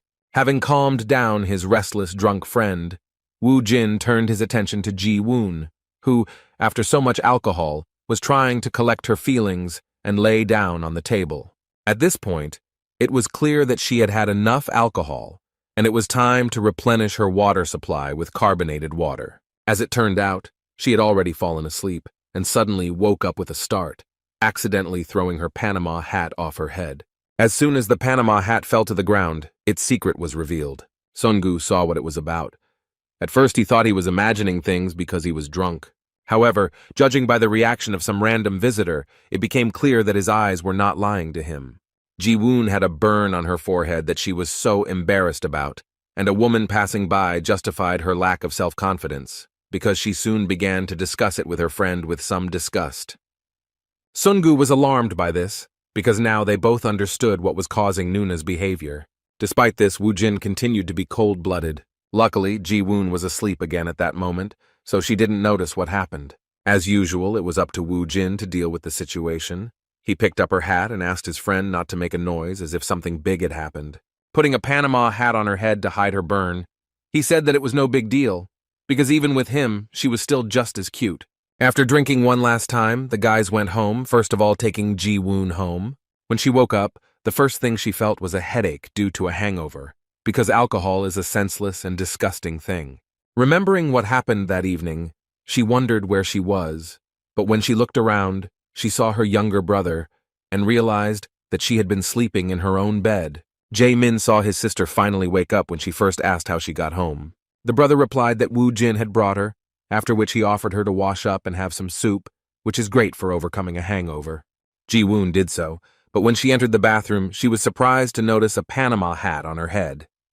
At first, she thought she had fallen asleep right in it, but at that very moment, a very important memory from that evening came into her head. She remembered being so drunk that she felt a lightness in her head, which was due to the fact that the Panama hat had fallen to the floor. However, at another point, she clearly remembered being carried in someone's arms, and the Panama hat was already on her head. Her heart began to flutter with excitement at the realization that he had finally seen her secret. It was about the scar she got during the dungeon breakthrough 5 years ago, when she was attacked by a monster. Standing in front of the mirror, she told herself that she didn't want Woo-jin to see her with that horrible scar on half her face. She wanted him to think that she was still the same as she was when they were in school. At that moment, she suddenly blushed, remembering the moment when Woo-jin carefully put a Panama hat on her head and called her cute, despite the scar that ruined her life.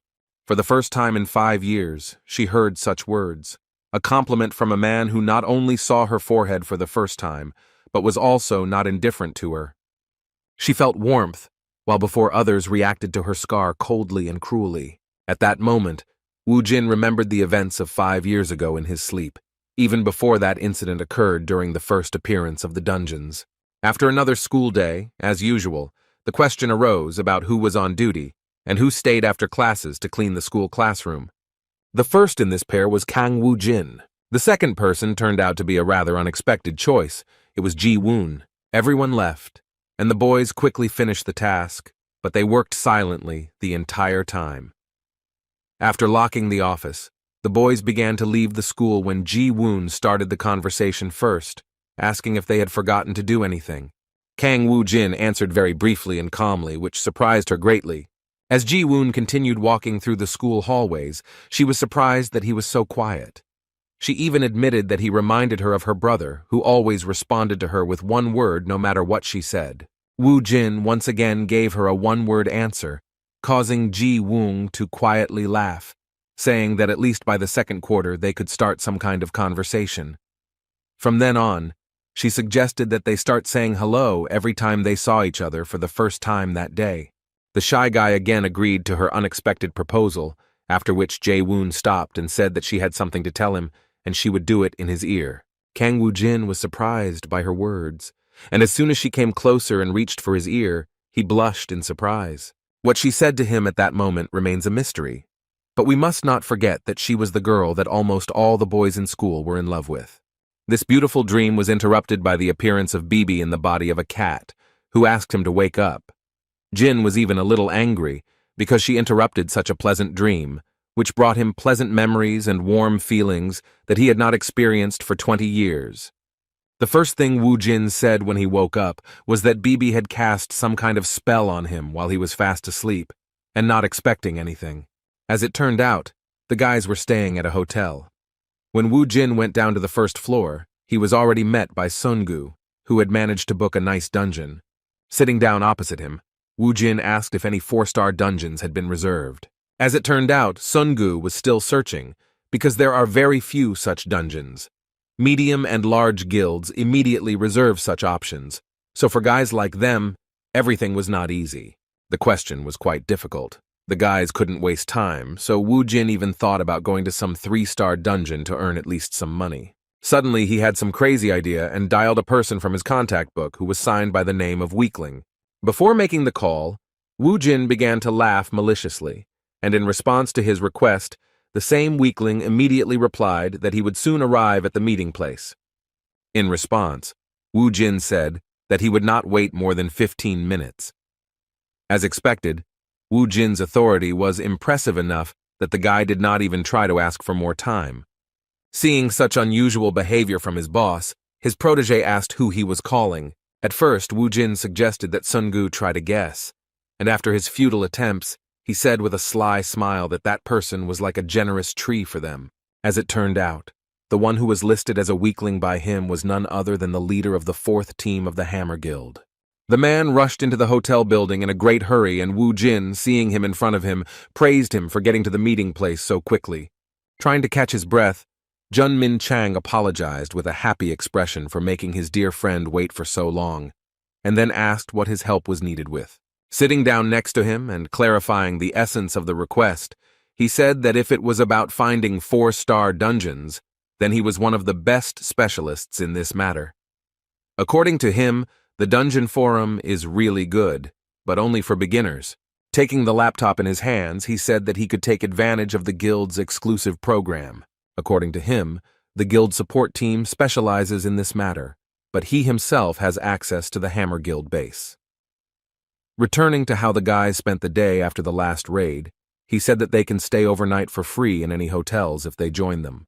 Continuing to recruit them to his team, he stated that they could also provide a house for free, which was a very lucrative offer for any high-level hunter, and an exceptional thank you if they agreed to cooperate. With a cheerful smile, Wu Jin replied that it was great, although it was clear that he was not at all interested in their offer even after such statements, because he could already afford to buy houses, and soon he might even get the opportunity to get one of the good hotels. While they were talking, Jun Min Chang finally logged into their guild's database and suggested that they look into any raidable dungeons that might be at their disposal. With a good laugh, Wu Jin agreed that guilds were quite convenient, but he meant that they were convenient for using their resources without mutual obligations. They went to the dungeon location without any delays, and Ha Min, who also came to meet them, informed the leader that they had confirmed the reservation, and now the guys had unhindered access to their territory. Before sending Mr. Kang Wu Jin to the dungeon, the leader asked if he would be willing to enjoy a cup of tea while having a pleasant conversation. Seeing the friendly attitude of the young and promising hunter, he did not hesitate to clarify that at the same time he would be able to give them information about cooperation and, what is no less important, clarify what they could encounter inside the dungeon. Jin did not mind because it was profitable, as coming closer, an experienced recruiter from the Hammer Guild clarified that this was confidential information of their guild and that it should be awaited with special anticipation. With some awkwardness, Wu Jin played along, saying that these words warmed up his interest. Suddenly, something happened that caught Songgu's attention.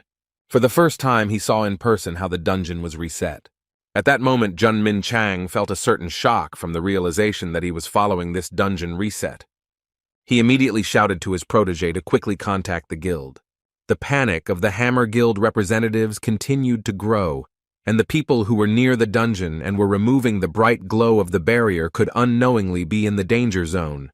Just like Sun Gu, Wu Jin still didn't know what a dungeon reset was and what dangers came with it.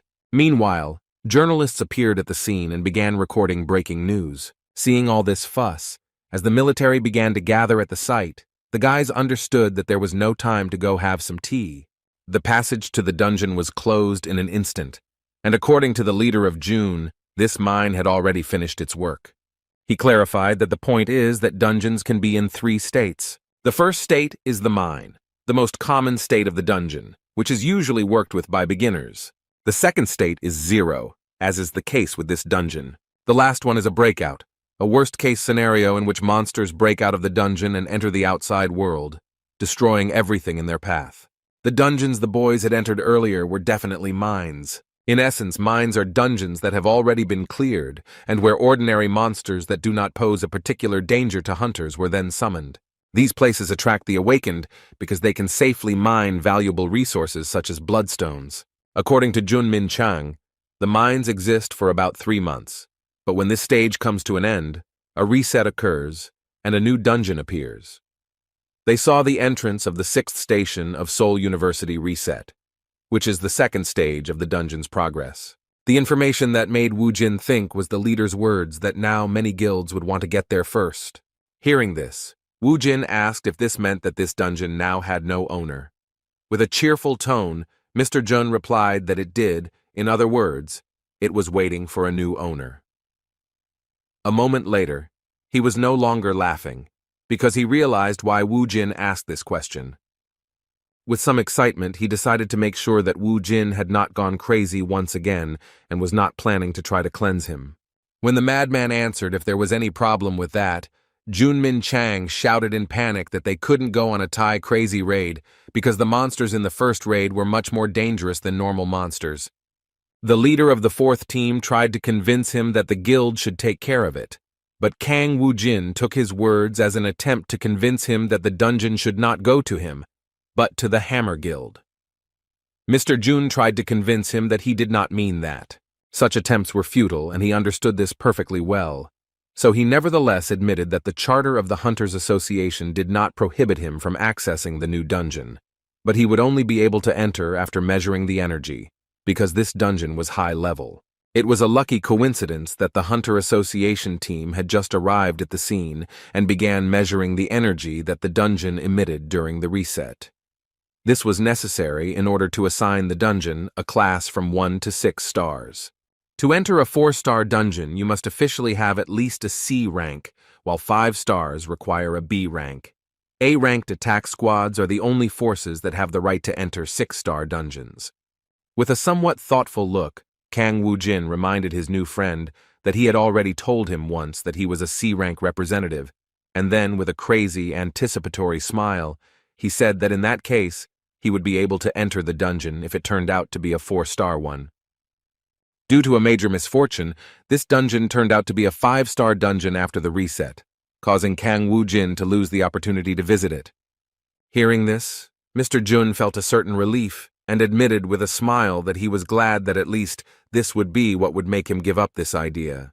A moment later, the boys were distracted by the sudden noise of a crowd of onlookers. They were delighted by the Cinnabar squad, which was nearby, and arrived at the location of the Zero dungeon without delay. Now it has become clear that this dungeon will go to the Hwarang Guild. Noticing the leader of the team from the Hwarang Guild, the necromancer immediately remembered who she was. It was that crazy girl who dared to step on his face. By showing up in front of him, even if it wasn't on purpose, Lee Yun-hee made a serious mistake, because Kang Woo-jin doesn't forget grievances. Woo-jin took action, suddenly walking towards Team Cinnabar and feigning excitement, saying that he couldn't believe that an A-rank awakened would arrive at the scene so quickly. His words about clearing this dungeon without any problems were mockery. Despite her high status, Yun-hee, who had repeatedly dealt with punishing the impudent people who had broken into their territory, still remembered his name and immediately recognized the one who was a rare representative of necromancers. Continuing to feign delight, Woo-jin continued walking towards her and complimented her that as an A-rank hunter, her equipment was simply amazing. In response, the cheeky girl said that he didn't belong there because a 5-star dungeon wasn't for weaklings. She suggested that he stop being rude and hide before more problems appeared in his life. Woo-jin took her words with a sly smile. Everything was according to his plan. He continued to pester her and came even closer, telling her that she shouldn't be so angry because he just wanted to look at her incredible equipment, which he couldn't even dream of. Saying that nothing bad would happen to the equipment if he touched it once, he pulled his hand towards Yun-hee's shoulder. The captain of the Hwarang team was beside herself with anger. She fell for all these provocations and angrily said that no one allowed him to touch her. Nothing foreshadowed trouble. Ha-min and Sun-gu ran to get coffee for their bosses, talking about all sorts of topics that they hadn't had time for before. When they returned to the dungeon, they noticed a sudden crowd forming, with Woo-jin and Yun-hee standing in the center, who were not in the best mood. A moment later, they heard her angry cry for him to remove his hands and the wave she made to push him aside so he wouldn't touch her equipment. However, it didn't work out the way she wanted. Yun-hee was carried away by her emotions and fell into the cunning trap of the impudent man. Woo-jin pulled off an insanely clever plan. He didn't let himself be offended and dodged her hand swing, but staged a moment of losing his balance on his feet and deliberately fell towards the dungeon, overcoming the barrier. In just a moment, Yun-hee realized what had happened, but it was too late as the participant had entered the dungeon. In the eyes of the crowd, this was very bad. They believed that due to an unfortunate accident, a fatal incident occurred because a man without any equipment fell into the dungeon. The confusion spread not only to the crowd, but also to Sun-gu and Ha-min. The guys from the Hammer Guild were shocked at the mere thought that their beloved candidate's luck had probably come to an end. As for the one who was considered the victim, he easily overcame the first floor of monsters and soon reached the portal, behind which not the jungle, but the desert was waiting for him.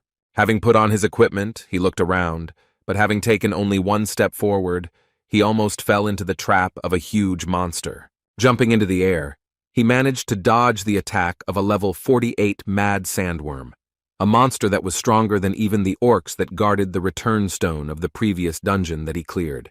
In mid-air, Wu Jin responded to the inhospitable attitude towards him with an anticipatory smile, but he was prepared for any turn of events.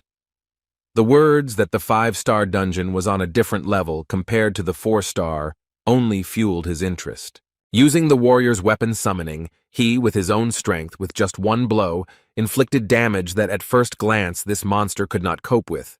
Looking at the seemingly defeated enemy, Wu Jin smugly said that even so, it was still an ordinary monster. However, as it turned out, the huge sandworm was not destroyed, and its weapon was immobilized due to it being stuck between the folds of this monster.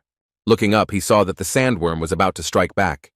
This moment threw the necromancer into a bit of confusion, as it had been a long time since he had encountered a situation in which he had underestimated his opponent. Having freed his weapon from the grip of the worm, he realized in an instant that all this time he had been surrounded by these worms. This was no joke, as they quickly made a real cage out of their bodies, pointing their deadly teeth in his direction. However, even in a closed, hopeless situation, he managed to deal them a fatal blow, using the full power of his weapon in slashing blows. By cutting down level 48 monsters like Tofu, he demonstrated the power of the warrior's special weapon form, the level 20 spear. Fortunately, he had raised his level by clearing out the orcs. Otherwise, there would have been big problems in such an unfair battle. Not even a few seconds had passed before some huge round stones began rushing towards him. That's what one might think when first looking at these monsters, which turned out to be desert beetles. Their number and the density of their attacks made him realize that he would have a hard time in this dungeon if he yawned instead of being on guard all the time. Grabbing his spear, he threw it at one of the monsters from a safe distance. Just as he had dealt significant damage with this attack, one of the desert beetles collapsed with a huge noise. The sudden explosion of this monster's body raised many questions in his mind, as he had never encountered such a monster before. As it turned out, the destruction of the desert beetle caused an explosion with the release of a large amount of energy, similar to explosives, as well as the spread of toxic smoke. It became obvious that fighting these monsters at close range without proper equipment was tantamount to suicide. He was surrounded and forced to react as quickly as possible, so in an instant he built a bone wall from the corpses of the monsters, creating a barrier that saved him from colliding with the monsters. The bone wall did indeed protect him from the blast, but the surprise attack was still very dangerous. After getting out, Wu Jin grabbed his head due to the large amount of damage he had received due to this attack. Without wasting any time, he used the spatial technique to replenish his mana reserves, and also used the medicinal potion and antidote. After regaining his strength, Kong Wu Jin said with a serious attitude that he now had no doubt that the 5-star dungeon was on a completely different level. To add to his words, it's worth mentioning that what makes it even more difficult is the fact that he is the first one to enter it after the previous dungeon was reset, making it even more difficult due to the advanced level of the monsters. Outside, panic continued. People's opinions were divided, and most were inclined to believe that Kong Wu Jin had somehow managed to find a safe place where he was waiting in terror for his death, avoiding encounters with monsters. This infuriated the Yunhe fighters, because they thought he was just chilling out there. Watching all this and the stupid conclusions of some fools from the Hwarang Guild, a close friend of Wu Jin could not stand it and shouted that his Hunim was not chilling there, but was capturing the dungeon. In response, the Hwarang representative mockingly said that C rank was useless there. He continued to escalate the situation by saying that Wu Jin was probably hiding somewhere to delay the moment of his helpless death. Seeing that Sun Gu was on the verge of starting a fight, Mr. Jun intervened in the conversation and suggested that he believe and wait, not looking at the fools. Sun Gu listened to this wise advice and stepped aside, folding his hands in front of him and resigning himself to the situation where they were considered crazy, just like his Hyungnim. Trying to somehow distract himself from his latest worries, Junmin Chang approached the incredible necromancer's protege, and with sincere curiosity asked if he really thought that Wu Jin would be able to clear even such a dungeon on his own. Sungu answered without hesitation that it was out of the question, and that his incredible Hyungnim would definitely return alive. His answer seemed like some kind of childish romanticization of a terribly dangerous situation, but Jun restrained his reaction and took the opportunity to ask if he could tell him what skills his boss had that could give him an advantage in such a situation. Even though he was angry and emotional, Songgu did not follow Mr. Jun's lead and shook his head firmly, saying that he would not tell them anything. In the eyes of the guys from the Hammer Guild, he was truly stubborn, because until then he had not said anything important. They were surprised by how loyal he was. It even made them truly respect him. On the other hand, although such information was valuable, it did not change the fact that if everything ended sadly, it would all lose any meaning. However, the mere thought of Wu Jin surviving left Mr. Jun in a daze. Knowing that this would mean that there was an 11th A rank in South Korea made him tremble with curiosity about the identity of this young man. Meanwhile, Wu Jin continued to fight. The constant, non-stop battles that would have exhausted any fighter began to bear fruit. The fighting was still hard, but in this short period of time, he managed to significantly improve his characteristics and even reached level. The levels continued to rise even as he fought not only with his own strength, but also using the skeleton army as support on the flanks. Having defeated another wave of monsters of a fairly high level, he already felt a huge difference in his strength, and there was only one level left to reach the next summoning of a demonic familiar. While examining the area, he was surprised that this desert was so large that it was impossible to see its end or any clear change in the landscape. Suddenly he froze in surprise, realizing that he had found something interesting. In the distance, he noticed a familiar place, which most likely looked like some place connected to his past in Alphen. It was the abandoned village of Raglesia, and Wu Jin immediately went to this place to conduct reconnaissance, for which he used his skeletons. After examining the entire perimeter, he came to the conclusion that there was no one here. He had already begun to doubt his assumptions and decided that perhaps this village was truly abandoned. However, the next moment made it clear that he was right from the start. Suddenly, some powerful attack was aimed at him, which was rapidly approaching him. Thanks to his incredible reflexes, he managed to dodge the attack at the last moment, which easily pierced through the strongest part of the summoned skeleton that stood behind him. This sneaky attack made Wu Jin angry, and he began to look in the direction from which this sudden attack was directed at him. As it turned out, it was a creature familiar to him from the race of beastmen, or rather, a mixture of man and snake named Nagi. Appearing before Wu Jin, he asked who he was dealing with and why the stranger was trying to invade the temple. In response, Wu Jin surprised him with words, saying that he had already seen this place, which was the temple of Arya. When Nagi asked how the man knew about the goddess Arya, he replied that he did not believe that there were those who did not know the Alphen goddess of divination. After this, Wu Jin asked Nagi why Arya's followers invaded Earth, and whether this could be considered a situation in which Tranet and Arya began to act together despite their differences in worldview. Hearing these straightforward words, Nagi literally flared up and shouted that he should not dare insult the goddess, because the situation that he so disrespectfully describes is in fact a necessary measure to punish the cult. When the topic of the cult came up, Wu Jin asked what kind of cult they were talking about. Despite the hostile reaction and a certain hatred towards the human, Nagi still explained that they had united with Tranet in order to punish the traitor who had escaped Earth. The one he was talking about, he called the blue-eyed priestess. Hearing this, Wu Jin learned very valuable information because he had no idea that the priestess was on Earth. Now he had all the information he needed, and there was no longer any need for these guys. In response to these words, he took out his warrior weapon, a spear, which had become even stronger after recent battles, and then said that he did not care about the priestess. After these words, he took an attack stance and said that despite this, he would not allow them to enter the Earth, which was under his protection just as the Arya temple was under the protection of these creatures. In response, Nagi, recognizing the man's determination, answered him with the same words, saying that he would throw all his strength into passing through him to Earth, after which he showed his fighters, who had long surrounded him, were simply hidden by invisibility. Looking around, Wu Jin awkwardly said that this was too much, because getting people mad was his personal thing. Despite his speech, there was more than enough reason to worry.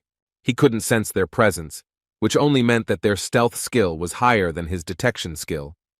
Now it became clear that the skeleton soldiers would hardly cope with such a task.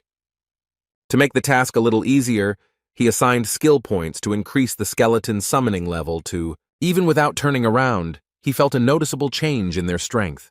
Now they were much better armed, became stronger, and even received small but quite strong armor. Taking a step forward and preparing to fight, he acknowledged the truth he was faced with. With anticipation of the battle, he said out loud that even after this, the outcome of the battle still remains a mystery. Even so, both he and Nagi had no doubt that putting their lives on the line was the only option to move forward.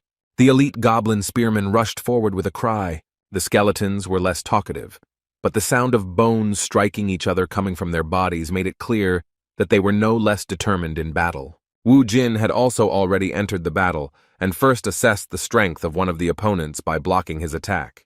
At that very moment, he became the target of another enemy attack. Having parried this blow, he removed his spear from the previous opponent, dealing him a fatal blow. The multitude of enemies with the ability to fight at a distance did not give him peace, and he was forced to watch out for all possible attacks, including unexpected magic arrows from the air. The destructive power of these Alphan warriors was at a level to be reckoned with. They had no shame in attacking him from behind to achieve their goal, which made them very dangerous enemies. He had no other choice but to protect himself from enemies with long-range techniques. Using bone spears, Wu Jin immediately launched a counterattack, but it was unsuccessful due to the enemy taking cover behind a wall. The cunning orcs mocked his failures, working in the most complex manner. As soon as Wu Jin was distracted by the long-range group, one of Alphan's tailed monsters rushed at him at the same time, so he was forced to hide with the help of a bone wall, which reliably protected him from external attempts to penetrate inside. After getting outside, he sighed heavily because the enemy attacks really made him nervous. The difference in enemy levels was really significant. They took it by numbers and superiority in close combat, and they also covered each other, using the terrain features. It was very difficult to fight such enemies alone, and Bibi and the skeletons could do nothing. It seemed that at this level the skeletons could at least help somehow, but they would be destroyed faster than they could get rid of these scumbags with their combined efforts. He didn't have a chance now, so he had to resort to using one of the trump cards reserved for such moments. Meanwhile, the news channels were already covering the recent events. They were saying that more than 10 hours had passed since the incident victim, Mr. Kang, a C-rank awakened, fell into the dungeon. The news anchor also announced that the barrier had not yet disappeared and that Wu Jin was probably alive. The fact that he was still alive was called a miracle by both the anchor and most of the experts. The Hammer Guild leader, who was still monitoring the situation, said with a dissatisfied expression that Kang Wu Jin had entered there specifically to gain fame. Speaking about his ward, he decided that as soon as he returned, he would receive a serious reprimand for bragging earlier, and then almost completely giving away such a dungeon for the benefit of the Hwarang Guild for free. Meanwhile, Min Chang and his protege tried to somehow support Sun Gu, who was sitting in a bad mood, waiting for his boss. Thinking that this was so, the guys tried to support him and even brought him food so that he would not sit idle. According to them, the best time to capture a 5-star dungeon is 12 hours, so they can't guess how long they'll have to wait. In turn, Sung Gu, with a devastated look, replied that his Hyung Nim must be having a hard time, because collecting all the trophies alone is no fairy tale. Looking at the cooling food, he tried to find some peace in this situation. With tears in his eyes, he accepted the offer of a snack to somehow shorten the time spent waiting for his boss to return. Meanwhile, the situation inside the temple became really tense. Despite a desperate battle, Wu Jin's side was defeated, and their vile enemy forced him to his knees before him, mockingly asking if he really intended to crush the temple with such a weak force. Without raising his head, Wu Jin replied with a laugh that he didn't believe that the 5-star dungeon really irritated him.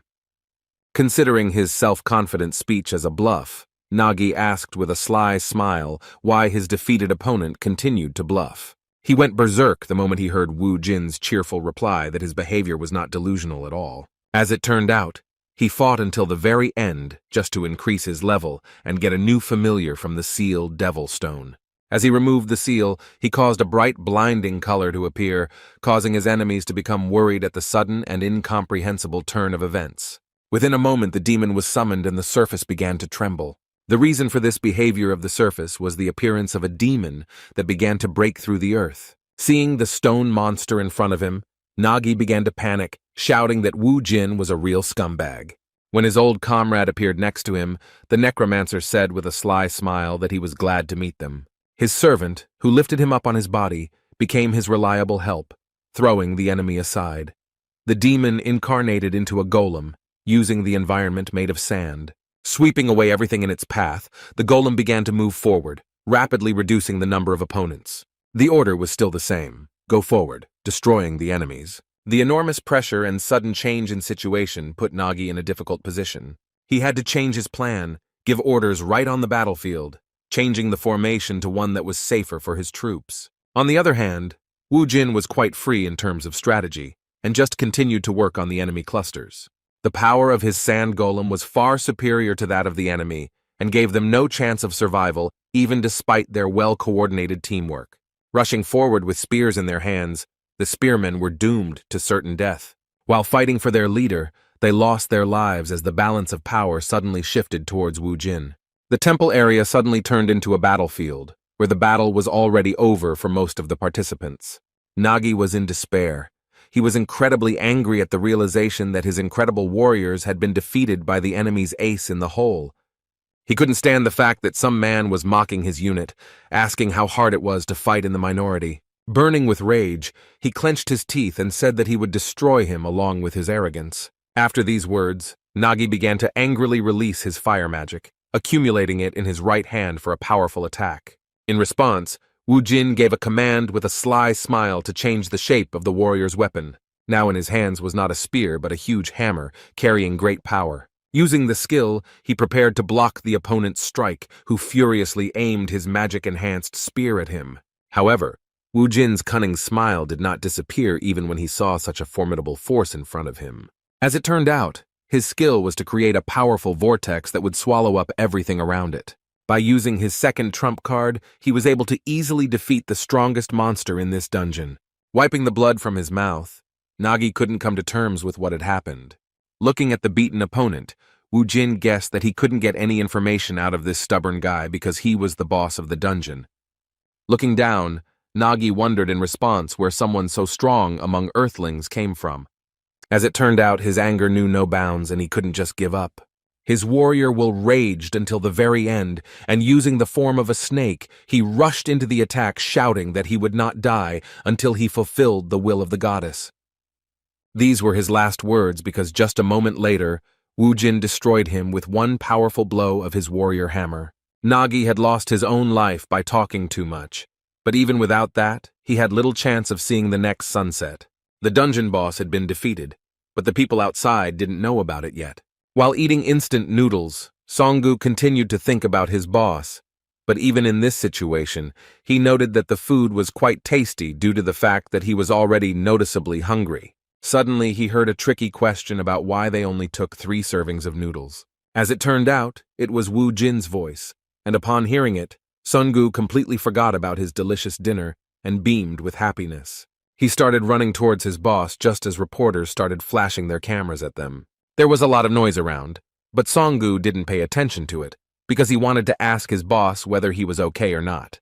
Looking around, Wu Jin saw Yunhee standing next to him, and with a sly smile, noted that he didn't expect her to be waiting for him to come out of the dungeon all this time.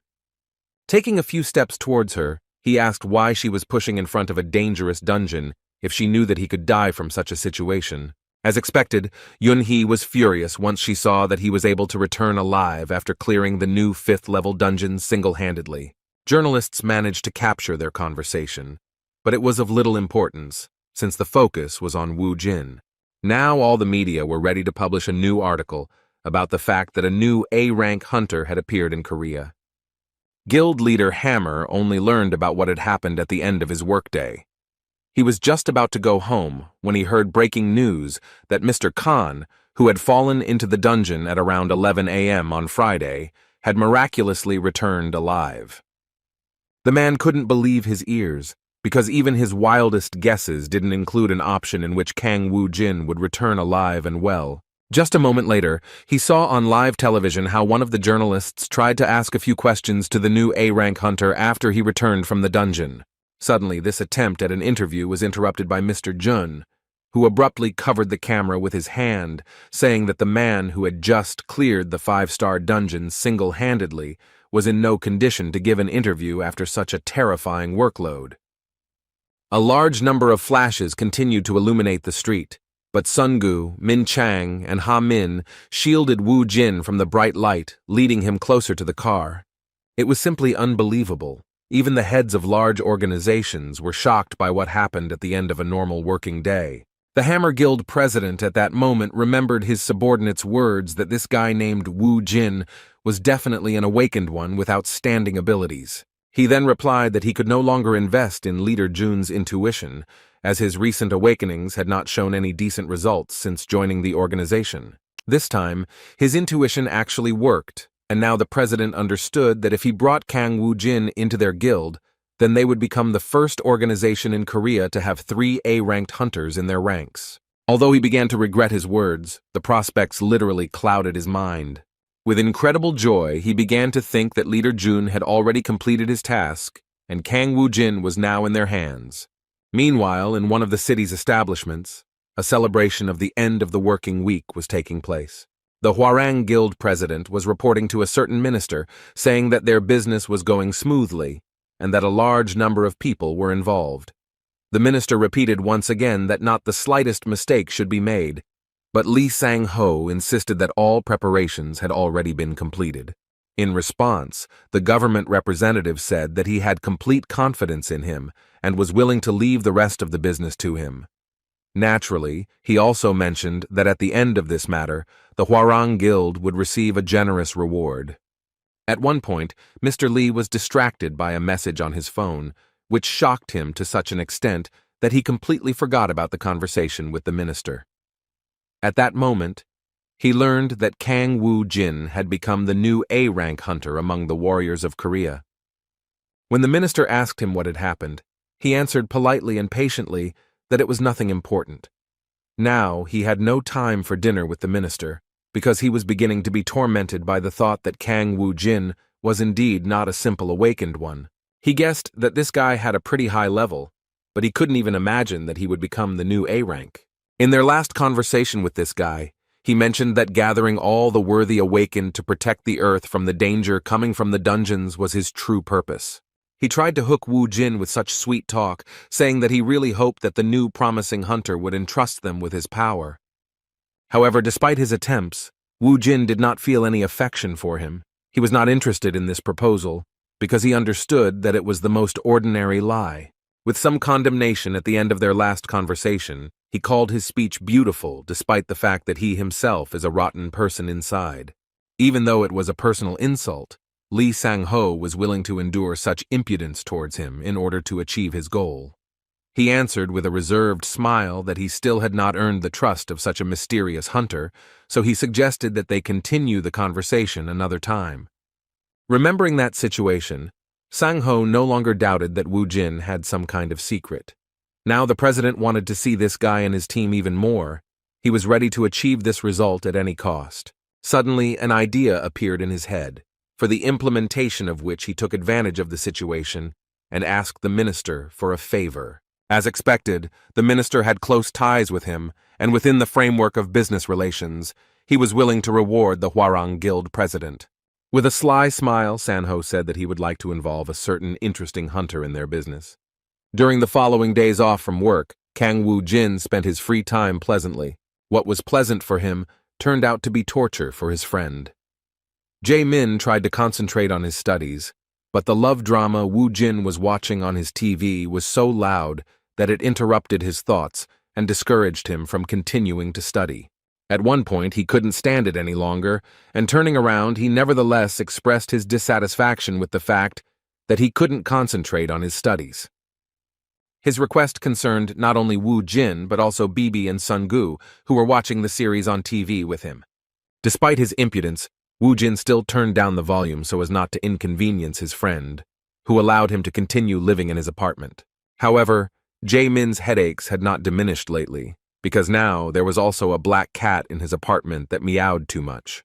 Turning to Wu Jin, he asked if they were worried about the situation that had developed around the recent events. The matter was that reporters from various newspapers had gathered near their houses and had been crowding for 3 days in anticipation of meeting the much-talked-about hunter. Wu Jin assured that it was not a big problem, because sooner or later they would break up, since he planned not to leave the apartment for a few more days. His words did not please Jae-min very much, moreover. The impudence turned out to be even more serious, because his new problematic and now even famous friend began to order some products from the store from him in order to enjoy movies with delicious food. Jae-min tried to convey that he was busy because he had exams coming up, but that didn't stop Wu Jin. As soon as he waved an impressive sum of money in front of him, he immediately changed his attitude towards this request, having learned that he could keep the change for himself. Suddenly, their daily life was interrupted by a call on Wu Jin's mobile phone. Picking up the phone, he assumed it was his mother calling, so he asked if everything was calm and if reporters had stopped coming to their house. As it turned out, they still hadn't given up, because Wu Jin's photos were a sensation, for which they were ready to stay under the places of his supposed location for days on end. When he learned that reporters were still at his mother's house, he responded with some guilt that he would come later to pick them up from the house. As it turned out, this was not the only problem he learned about. Before reporting what had happened, he asked Sun Gu whether Korea was divided or had finally been united. When he heard that nothing had changed in these 5 years, Wu Jin was simply shocked, because even though dungeons had appeared everywhere, this thing remained the same as before. His discontent and excessive emotionality seemed like a mystery, and Sun Gu could not understand what was causing his boss's unusual behavior. As it turned out, something too unexpected happened. Kang Wu Jin learned from his mother that he had received a draft notice for the army. He didn't like this kind of thing, so he was determined to find a way out of the situation as soon as possible.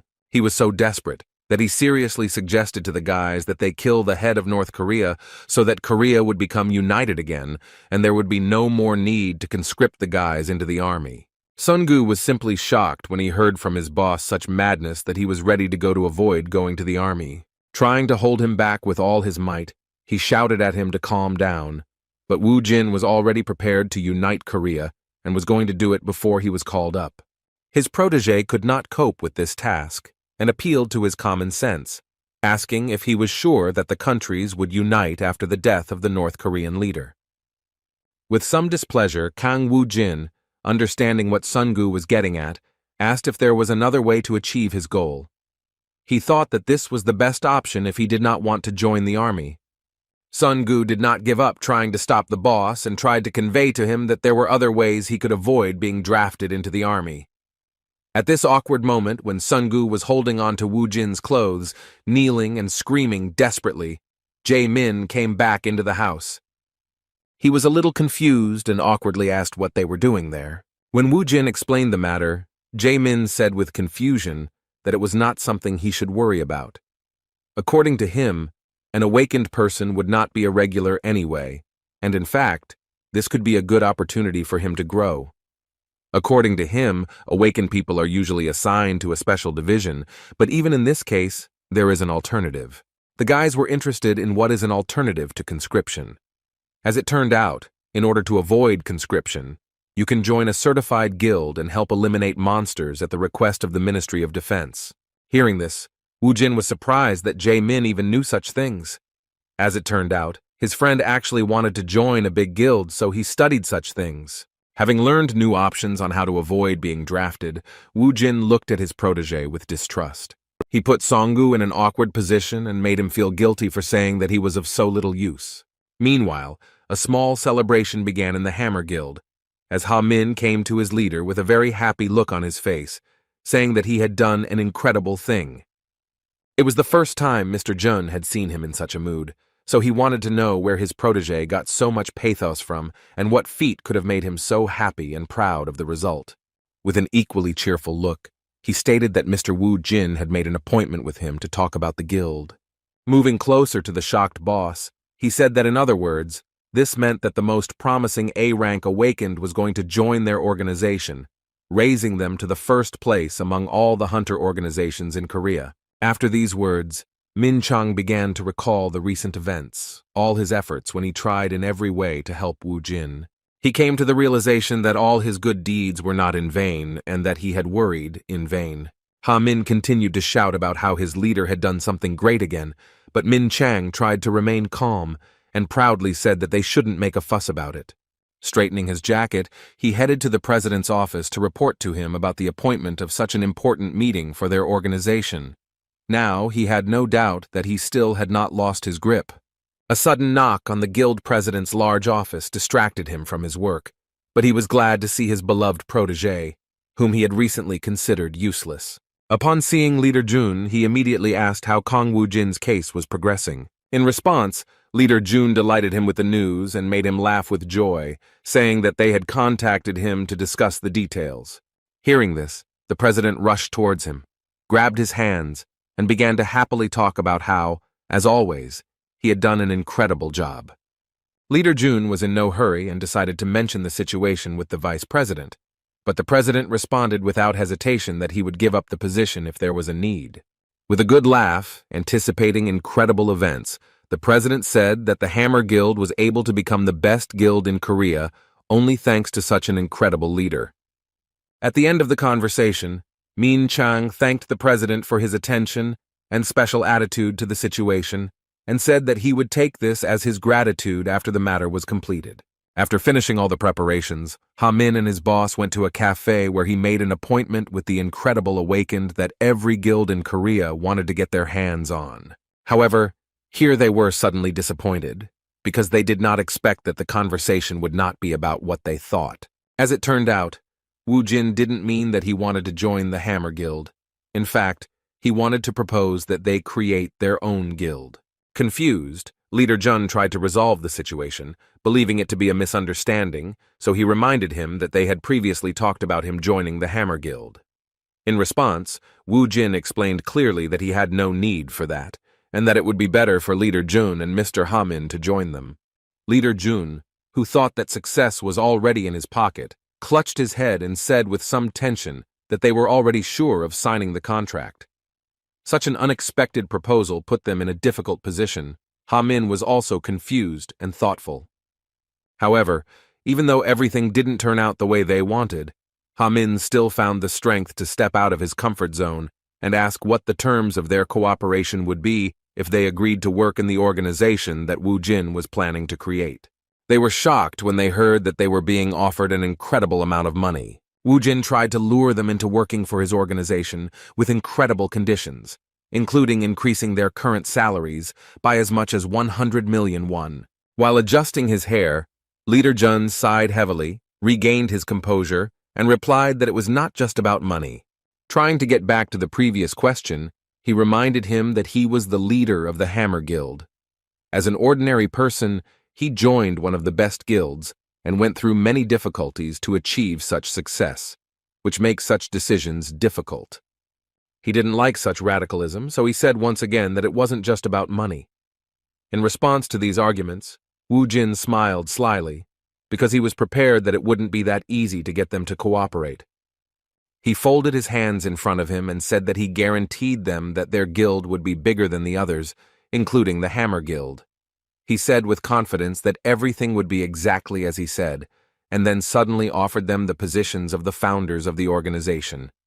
As expected, such words, which contained real trust, were deeply imprinted in the minds of the guys from the Hammer Guild.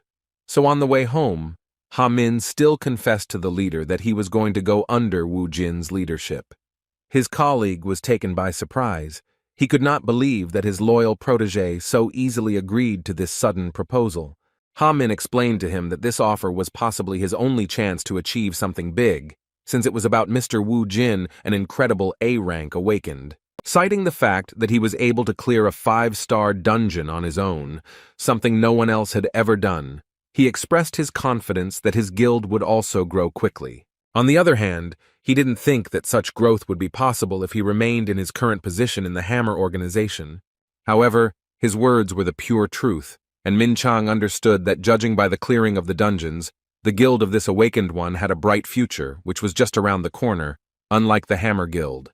No matter how much effort he put into this organization, he knew it would be difficult to become a department head or director, surpassing the founders of his organization. On the other hand, he also doubted the president's words about the promotion, and the most he expected was that if he was lucky, they would stop laughing at him and despising him for his series of failures. This was the moment of the two boys' peak determination, because Leader Jun also decided to change his place of work without much thought. With a sly smile, he said that he would have to take a risk to get a higher position. His protégé praised him for this determination and shouted that he had made the right choice. After saying these words, Ha-min took out his resignation letter, surprising his boss by saying that it had been prepared in advance. With a kind smile on his face, the ward revealed the truth to him, saying that all workers were like that. And yet the leader was not much different from him and demonstrated this at the moment when he also took his application out of his inside pocket. It was very crumpled, which indicated that he had been thinking about leaving for a long time, but could not find the determination to do so. Arriving at the office, they immediately headed to their places to pick up their things, but when they opened the door, they were surprised that the light was not on. They thought that everyone had already left, but they were wrong in their assumption. A moment later, the lights turned on and colored ribbons flew towards them, and to the sound of firecrackers, all the workers began to shout congratulations to the new boss, Jun Min Chang. The guys were in complete shock, realizing that their president had prepared a celebration in honor of the supposed success of their deal. In a cheerful mood, pleased with the leader Jun, the president said that he knew from their first meeting that the role of leader was too small for him. After these words, he announced to a thunderous applause that starting tomorrow, Min Chang will become a member of the board as vice president. At that moment, one of his colleagues approached Min Chang with a cake in his hands, inviting him to blow out the candles and make a wish.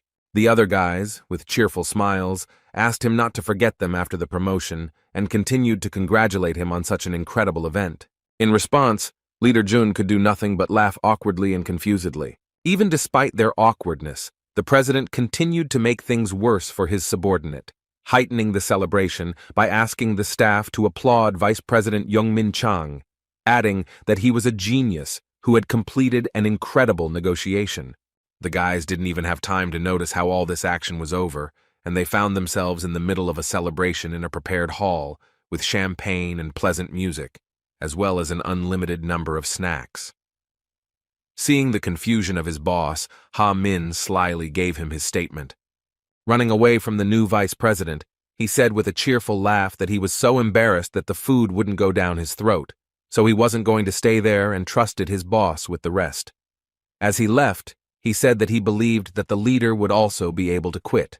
He didn't have to be bored for long, because a moment later the president pounced on him with a request not to stand there like a pillar and to follow him quickly. The situation had worsened, even though it seemed that it couldn't get any worse. Vice President Jun felt even more awkward when he learned that all the Hammer Guild employees wanted to hear the details of his feat. With cold sweat on his face, Min Chang wanted to stop the president, but the president did not listen to him and asked him not to be shy and to tell everything as it was. Seeing the new vice president stuttering and acting unsure, his boss said he should come to terms with the fact that he now bears more responsibility than ever before. Jun folded his hands in front of him and admitted to all his colleagues that he had failed and that the celebration had been in vain. The president could not comprehend what he heard at first. Just a moment later, the man he had appointed as vice president ducked low and apologized for failing to recruit Kang Woo-jin. Once the president realized what had happened, he pointed his finger at his subordinate and angrily shouted whether what he had said was really true. In response, Jun apologized, and the president, filled with anger, continued to shout that a simple apology would not suffice, threatening his protégé with dismissal. Hearing about the dismissal, Min Chang felt some relief, realizing that he would be grateful for it. The president continued to shout about how much resources had been spent on this matter and how it couldn't be compensated for with a simple apology. But Min Chang didn't listen to him at all, as he was completely absorbed in his own thoughts.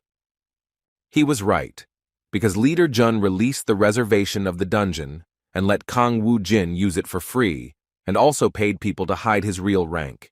Things went too far, so Min Chang took advantage of the situation to take out a resignation letter and said that he would take responsibility.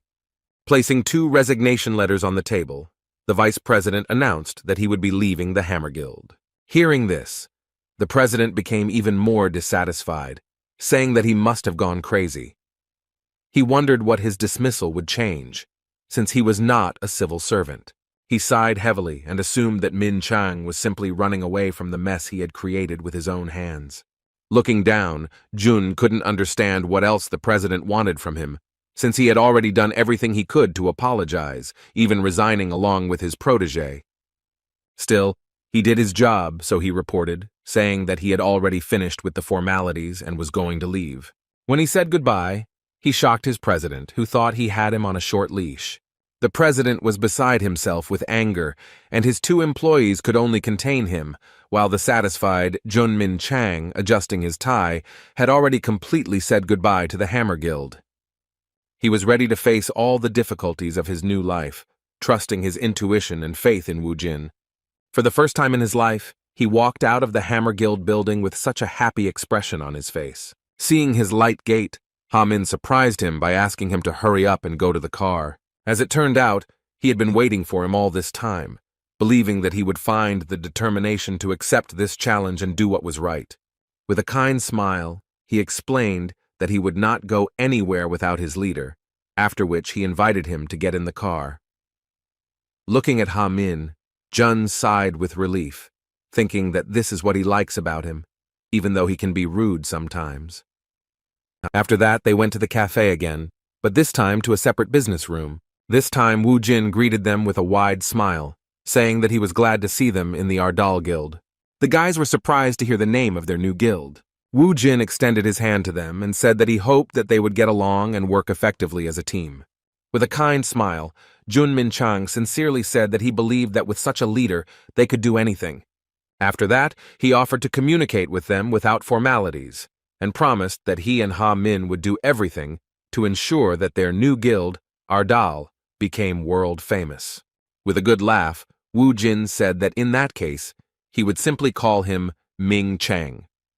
In fact, even though they had decided to avoid unnecessary formalities from the start, it was unusual for the former vice president of the Hammer Guild to be so casual.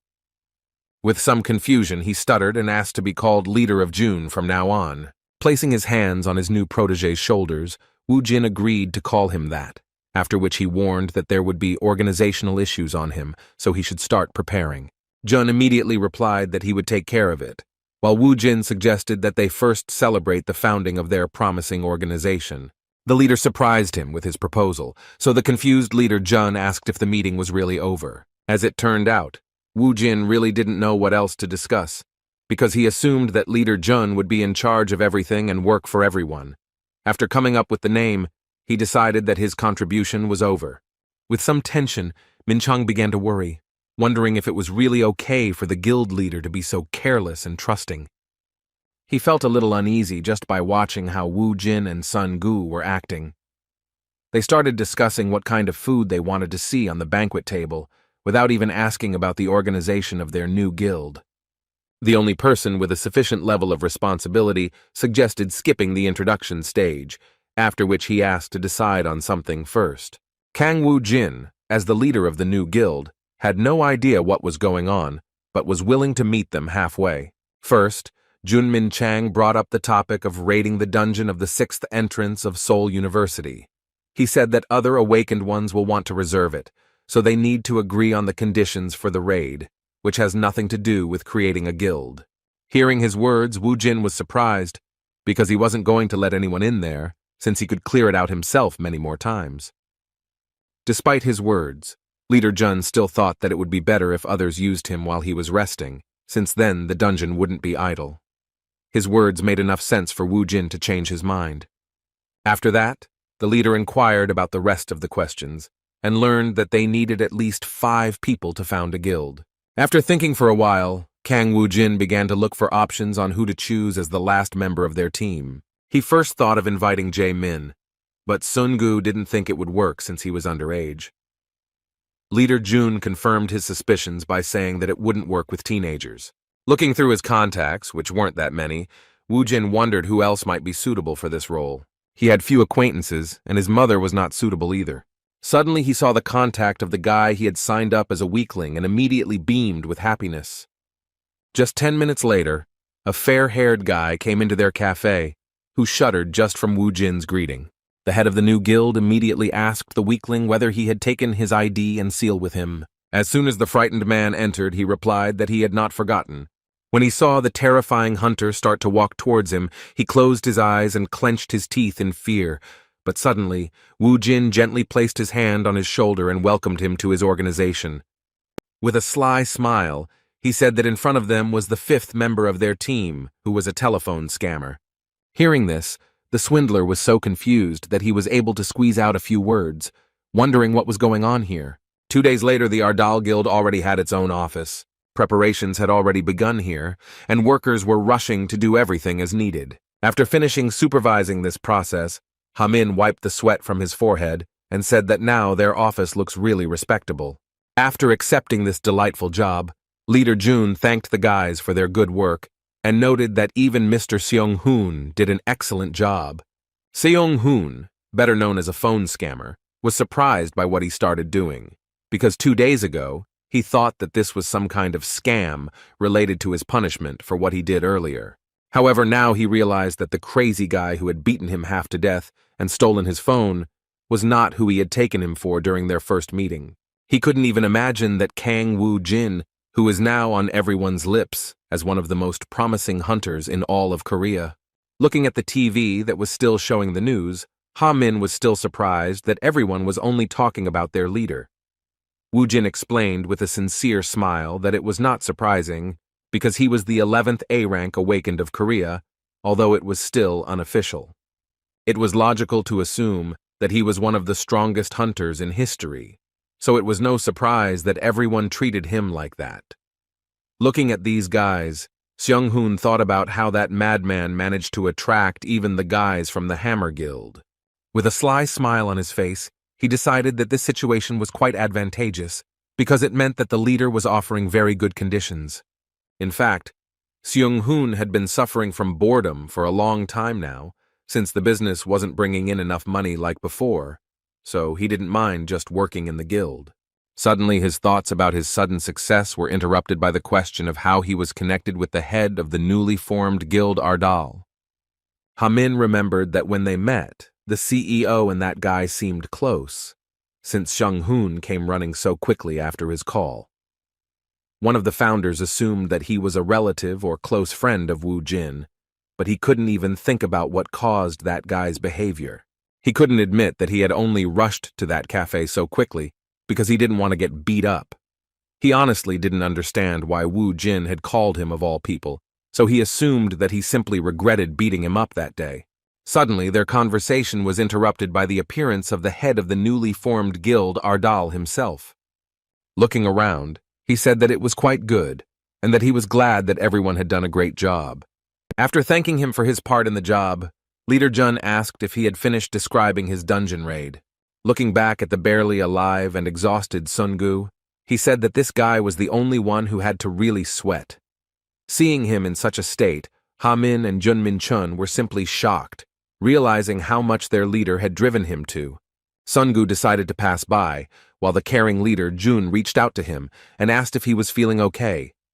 His appearance answered the question itself, and Ha-min clarified that they had a lot to write down, even if it was a successful raid on a 5-star dungeon.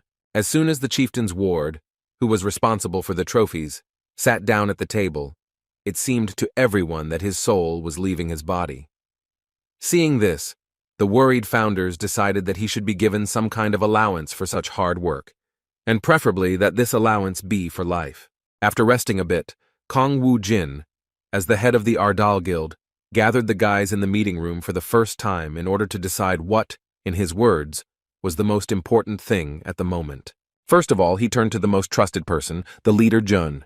He was wondering what position he would take in order to do as many useful things for the guild as possible. Hearing this question, Leader Jun was a little confused because he didn't think that he would be given such freedom of choice. At first, he thought it was just irresponsibility and lack of experience of their leader. He was partly right, and Wu Jin himself explained that they had few people, so it was worth distributing responsibilities so that the work would go better. He suggested that everyone say their desired place in the guild hierarchy. Upon hearing this, everyone was shocked to realize that they had freedom of choice in what position to take. The one who was most shocked was the phone scammer Seung-hoon, because he couldn't even imagine that his life would turn upside down after being beaten by some madman whom he tried to deceive, considering him a simpleton. Everyone became silent, so Wu Jin took the initiative again and started with Leader Jun, asking what positions were usually needed first in guilds. Leader Jun immediately replied that there were two categories, awakened and ordinary workers. Leadership positions were usually given to awakened workers, but he said that was not so important. What he thought was really important were the details of the contract, such as the rate and percentage of dungeon raids and such. After listening to his words, Wu Jin moved on to Sungu, asking him again what he wanted. The confused guy awkwardly replied that he had been working as his manager recently and had no idea what to do next. Seeing that he was extremely indecisive, Wu Jin gave him the position of guild director without discussion. Hearing this, Songu shuddered in shock, but seeing his boss's kind smile, he immediately realized that this was no joke. With an incredible sparkle in his eyes and a blush on his cheeks, he felt enormous pride in the fact that at 21 years old he had already become a director. As it turned out, he began to rejoice too early, because in fact the boss appointed him as the director of collecting loot in the dungeons. The difficult life that seemed to be ending after being appointed to the director's position was in fact only made worse by even greater workload and responsibility. The guys from the Hammer Guild weren't thrilled either, as they had never heard of such a position. Turning again to the experienced former representative of one of the largest hunter guilds, Wu Jin asked what departments the guild had. Leader Jun replied that it was the accounting department, the administrative department, the sales and support department, and the management department. After thinking for a while, Wu Jin noticed a discrepancy between the number of founders and the number of departments, and decided that it would be worth splitting it all into three. First of all, he decided to give a place in the hierarchy to the leader Jun. Considering his knowledge in organizing the guild's work, he pleased him by appointing him as the general manager of the entire Ardal Guild. A joyful Jun replied that he would give his all to achieve common goals. Next up was Ha Min, and he knew exactly what he wanted as the head of the support department. Without further ado, Wu Jin agreed with his wish, and he got the position he wanted. With a good laugh, he said that he promised to do his best. The last one left was a telephone scammer, frightened but touched by the leader's sudden generosity. Looking at Seung-hoon, Wu Jin turned to Leader Jun with confusion and asked what this guy was doing among them. Leader Jun was at a loss, stuttering as he asked if the leader had told them that he would be one of the founders of the Ardal Guild. It was true that this fair-haired trickster was the fifth member of their team. In response, Wu Jin said that he just wanted to use his name. Now he couldn't do anything about it, because that guy really did become the fifth member of their guild. Seeing how Seung-hoon began to panic, the guys thought about what they should do with the last participant in the meeting. With a sly smile, Wu Jin came up with a pretty good plan. He folded his hands in front of him and said that since this bastard was here, then he should be given a proper job. What his decision turned out to be is still unknown, but there is no doubt that it was quite insidious. Returning to more pressing matters, Leader Jun, who became the guild's general manager, inquired about hiring new employees. The boss didn't understand why he needed new employees, which greatly puzzled his protege. Jun was forced to explain that as the guild grew, the number of awakened would increase, so they would need more workers. In response to his words, the chief handed him a summons to the army, and with a sly smile explained that in fact, he only went on raids to dodge the army. He believed that they no longer needed employees for such a task. With a shudder running through his body, Jun Minchang realized that he had been used for such a petty purpose. The reason why a madman like Wu Jin would decide to found his own guild was in his hands. It was hard for him to realize that it was because of his pride that he had never decided to join the Hammer Guild. He also felt heavy with the knowledge that if Wu Jin had chosen the easier path for him and joined the Hammer Guild, then he would have become the head of the department and would have lived happily ever after, without bothering himself with as many worries as in the newly formed Ardal Guild. Seeing the concern of his organization's general manager, Wu Jin asked why he suddenly became silent. In response, he hesitantly said that he thought they would still need a couple more workers to make all the work processes easier. Wu Jin was not against it and suggested that he take care of it without bothering the others. He shocked his protege even more by saying that now the work of the support department would be entirely in the hands of the general manager. Wu Jin's kind smile seemed like a mystery, because Junmin Chang couldn't figure out whether he really trusted him or was just dumping troublesome work on him.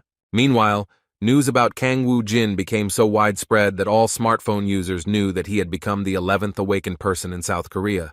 He became very popular, and Ji-woon, who was reading this news, couldn't believe that she had been drinking with such a person. Moreover, the one who was just her classmate at school turned out to be a completely different person after 5 years of his absence from the city. During their last meeting, something happened that she couldn't even imagine. The moment the Panama hat that was hiding her scar, which she found disgusting, fell off her head, Wu Jin put the Panama hat back on her head, saying that even like this, she was still cute. Just remembering that moment made her feel butterflies in her stomach, and she couldn't sit still. A blush appeared on her face, and she began to distract herself from such thoughts, telling herself that she should not think about such things. Suddenly she heard the creak of the front door. After that, she was shouted at by an angry woman who said that she was scaring people. 2 friends with not very attractive appearance started yelling at her that even though she was indoors, she should still wear a hat because she was not alone. They asked her to behave appropriately, once again demonstrating the disgusting character traits of those people who did not treat her scar with understanding. By apologizing, Ji-woon once again demonstrated her patience. Even though the girls from her dorm had started to leave the room, she still heard part of their conversations about saving up some money to move out of this place because Ji-woon was constantly scaring them with his appearance. At that moment, the sweet girl felt sad again and lost hope that she could be loved, especially by such a popular person like Wu Jin. Her younger brother, Jae-min, didn't know what to do, so he decided to come visit her. He hoped that she would be surprised if he was right outside her company. The timing was just right since he had finished his exams, and Wu Jin had returned to his home. He was going to have dinner and have a good time with her. His sister was a little late, but he still waited next to her at the entrance to her dorm. At that moment, he noticed 2 girls with an extraordinary appearance, who were leaving the entrance, discussing some girl, talking about rumors that she had flirted with many guys until she got a burn on half her face. It became obvious that they were talking about Ji-woon. The last thing Jae-min heard from their conversations was that his sister used to be such a quiet person, and now guys run away as soon as they see her without a hat.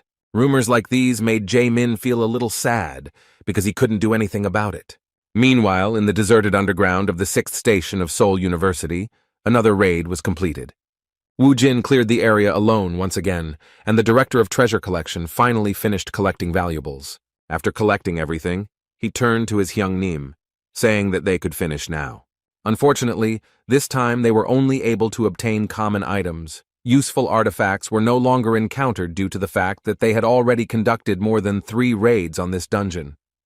The quality of the loot undoubtedly decreased as the number of successful raids increased. After looking at his inventory, Wu Jin said with a smile that this was enough and that they had already obtained everything useful. After that, he collected all the loot in his inventory and used the return stone. As expected, a whole crowd of journalists was waiting for them outside. Seeing Wu Jin leave the newly cleared dungeon, they started running towards him asking how his latest successful raid went. Less than 4 hours had passed since the start of the passage, which was an absolute record even among strong teams of hunters. Suddenly, Seung-hoon broke through this crowd and congratulated the leader on his excellent work with a smile on his face. When Wu Jin asked him what he was doing there, he replied that Director Jun had asked him to take them to the office after they finished the raid. When asked where Director Jun himself was, he replied that since their guild had been approved, he had gone to the General Affairs Bureau, which is why he would return to the office a little later.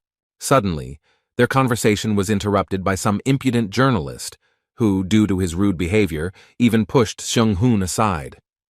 After that, he began desperately asking for the opportunity to ask a couple of questions, the first of which concerned the secret of such a speed of clearing high-level dungeons. A moment later, a whole crowd of journalists ran past Seung-hoon, who were also interested in getting at least a few words from the most popular hunter at that time. Woo Jin was in a difficult situation. He was back in the crowd, with all the microphones pointed at his face. The reporters were asking about the truth of the rumor that he was not accepting applications for this dungeon, and when he was going to start renting it out to other hunters. Seeing all this impudence in the work of the media, Seung-hoon could not contain his anger. Suddenly, he shouted for everyone to step aside. The crowd of journalists suddenly dispersed and began to look with interest in the direction of the sales director. At this point, Seung-hoon showed his character by shouting that Mr. Kang was tired of clearing dungeons, and that giving an interview at their guild happens after the application to their address is approved. The final argument that discouraged the journalists was the threat that if they continued to pester the head of the Ardal Guild, then their organizations would be held accountable before the law. The words that he remembered all their faces and would keep this in mind when he received a request for an interview made the journalists understand the seriousness of the situation. There was no doubt that one of the founders of the Ardal Guild was definitely unhappy with this situation, which meant that it could jeopardize the possibility of interaction with one of the most unpredictable and scandalous hunter organizations in all of Korea. Seeing how effective a phone scammer could be, Woo Jin was genuinely surprised. A moment later, Seung-hoon pleased him by telling him that he should wait a little longer until he brought him the car. As the sales director ran towards the parking lot where his car was, Woo Jin continued talking to Sun-gu. He was surprised that the phone scammer was so angry about being pushed, and also asked if the strange guy had been so aggressive before. Taking advantage of the moment, Sun-gu decided to ask how his Hyun-nim knew Seung-hoon. With a sly smile, Woo Jin remembered that this was the guy who sold him the bad phone. As it turns out, the threat of being beaten works wonders. At first, Seung-hoon didn't know why he was called, but when he heard that all that was required of him was his name, his pride was hurt to such an extent that he firmly decided to make himself useful. For the sake of his goal, he had risked everything and even closed his shop, just because he had misunderstood everything. Now he had to stay in this guild at any cost, and was ready for anything, even for such blackmail, which he had scared off a crowd of journalists. Even 3 days later, the Ardal Guild continued to be at the top of all the news in the country. While in his office, Woo Jin was reading the news, and there were many interesting things among them. Many media outlets were discussing the fact that the much-talked-about Kang Woo Jin had passed the re-evaluation at the General Affairs Bureau and had officially become an A-rank hunter. No one knew what plans he and his guild had, but everyone believed that everything would be serious, because Ardal had already received approval from the General Affairs Bureau. He had many personal achievements to his credit, such as record-breaking speed in clearing dungeons and more. What Woo Jin was most interested in was the article comparing who was the strongest awakened in Korea. First of all, he was compared to Kim Kang-chul, a mysterious figure whose strength was rumored to be a hunter. When Sun-gu entered one of his offices, he asked him in surprise what he was eating. As it turned out, the jar that contained what looked like popcorn was actually overflowing with reinforcement stones that boosted a hunter's stats. Song-gu was shocked by this suggestion, saying that reinforcement stones were terribly valuable, costing around 1 billion won. He was embarrassed to ask for something like that, so Woo Jin decided to offer him a few himself to make his work easier. Sun-gu's hands, which were stretched out towards the benefactor, trembled at the mere thought of receiving such valuable stones. Hyun-nim told him that these 3 stones would increase his strength, agility, and endurance. Continuing to eat the jewels as if they were popcorn and generally petty expenses, Woo Jin asked his protege not to worry about it, and to do everything in order to improve his own characteristics. He himself looked at it from the practical point of view, because Sun-gu needed to become stronger to carry more things, and become faster to collect them faster. Of course, he also needed good stamina to work even harder for the benefit of their guild. At that moment, Jae-min suddenly came to visit them, and from the very beginning it was noticeable that he was not in a very good mood. Seeing his sad comrade in front of him, Woo Jin wondered what was wrong with him. A moment later, Jae-min said that he wanted to talk to him about something important and personal. He asked to give him a few minutes, and Woo Jin didn't mind. Half an hour later, Sun-gu visited his boss again, who was in his office. The first thing he asked was why Jae-min left so quickly. Upon learning that he had indeed returned home, Song-gu asked what had happened to make him look so serious and depressed at the same time. While choosing a suitable shirt, Woo Jin replied that it was a long story, something like a brother's love for a sister. These words seemed like a riddle. The boss continued that he needed to go out for a short walk. When Sun-gu asked him where he was going, he replied that he wanted to meet Ji-won. He also suggested that his protege take advantage of the moment of calm and leave work a little early. Hearing that the boss was going out with a girl, Sun-gu shouted in surprise that it was a real date. At that moment, Seung-hoon walked down the hallway and managed to hear such a mention. While doing all sorts of petty office work, like watering flowers, he decided that he finally had a serious task, a chance to show himself from his best side. He decided to act openly, so he immediately entered his boss's office. With a sly smile, he said that hiring him was an excellent decision. Hearing such a sudden speech, Woo Jin tried to find out what he was talking about, and what had suddenly interested him in the conversation. Without mentioning that he heard about his boss's date, Seung-hoon said that they should trust him because he was a real expert in this. As a result, the guys went shopping in one of the rather premium stores, despite the fact that the clothes in this place looked rather primitive. Looking around, Sun-gu, who was in such a place for the first time, was surprised to ask if this was really the same Korea in which he lived. They were in the VIP room of this store. The guys couldn't even imagine that there was such a place in the shopping center where the customer is given special attention. 3 consultants worked with Woo Jin at the same time, taking his body measurements to select the perfect clothes. Sun Hong seemed like the 4th consultant, as he tried his best to get to the guild leader by offering him various options for formal suits. Woo Jin, who was the center of attention, still didn't understand what all the fuss was about. An hour earlier, he learned that Seung-hoon was interested in helping him with the walk. Then he said that there are many ways to win a girl over, but among them it is worth paying attention to the most effective ones. According to him, the most important thing is sincerity and the first impression. After that, he asked the kids to just do as he said and dragged them along with him on a shopping trip to the mall. Woo Jin still didn't fully understand what the phone scammer wanted from him. Winking back, Seung-hoon then said that wearing the right clothes is the first step to a girl's heart. Although the guild leader didn't take it as seriously as his charges, he still wasn't against it, thinking that sometimes it wouldn't hurt to buy something stylish and new. When he showed up in front of the guys in his new clothes, a crisp black suit with a dark blue shirt, the consultants could barely contain their delight, and the more sincere Seung-hoon and Sun-gi said that he really did look great. With a kind smile, the far from modest guy asked the guys to be quiet, realizing that their reaction was indeed genuine. Seung-hoon, who had been following him closely, once again suggested that he improve his appearance. This time he said that a suit and a watch would complete the look. Putting the watch on his hand, the leader began to walk towards the exit, but Seung-hoon asked him to take something else important. As it turned out, it was a plan to have fun in the area where his boss was going to meet a girl. When his subordinate asked him to just follow his plan, Woo Jin realized that he had been misunderstood. Still, he wanted to have a good time relaxing, so he decided to listen and thanked Seung-hoon for his efforts, saying that they could leave work early in honor of the upcoming weekend.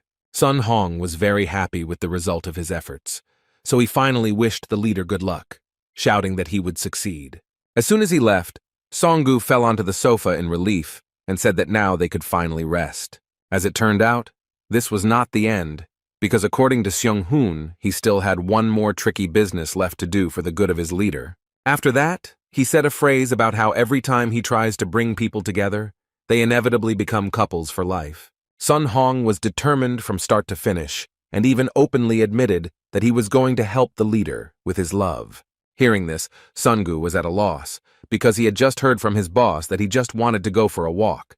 He couldn't believe that Hyun-nim was actually going to meet her, and Seung-hoon only confirmed these words, although he himself was only relying on guesses related to part of the conversation he overheard.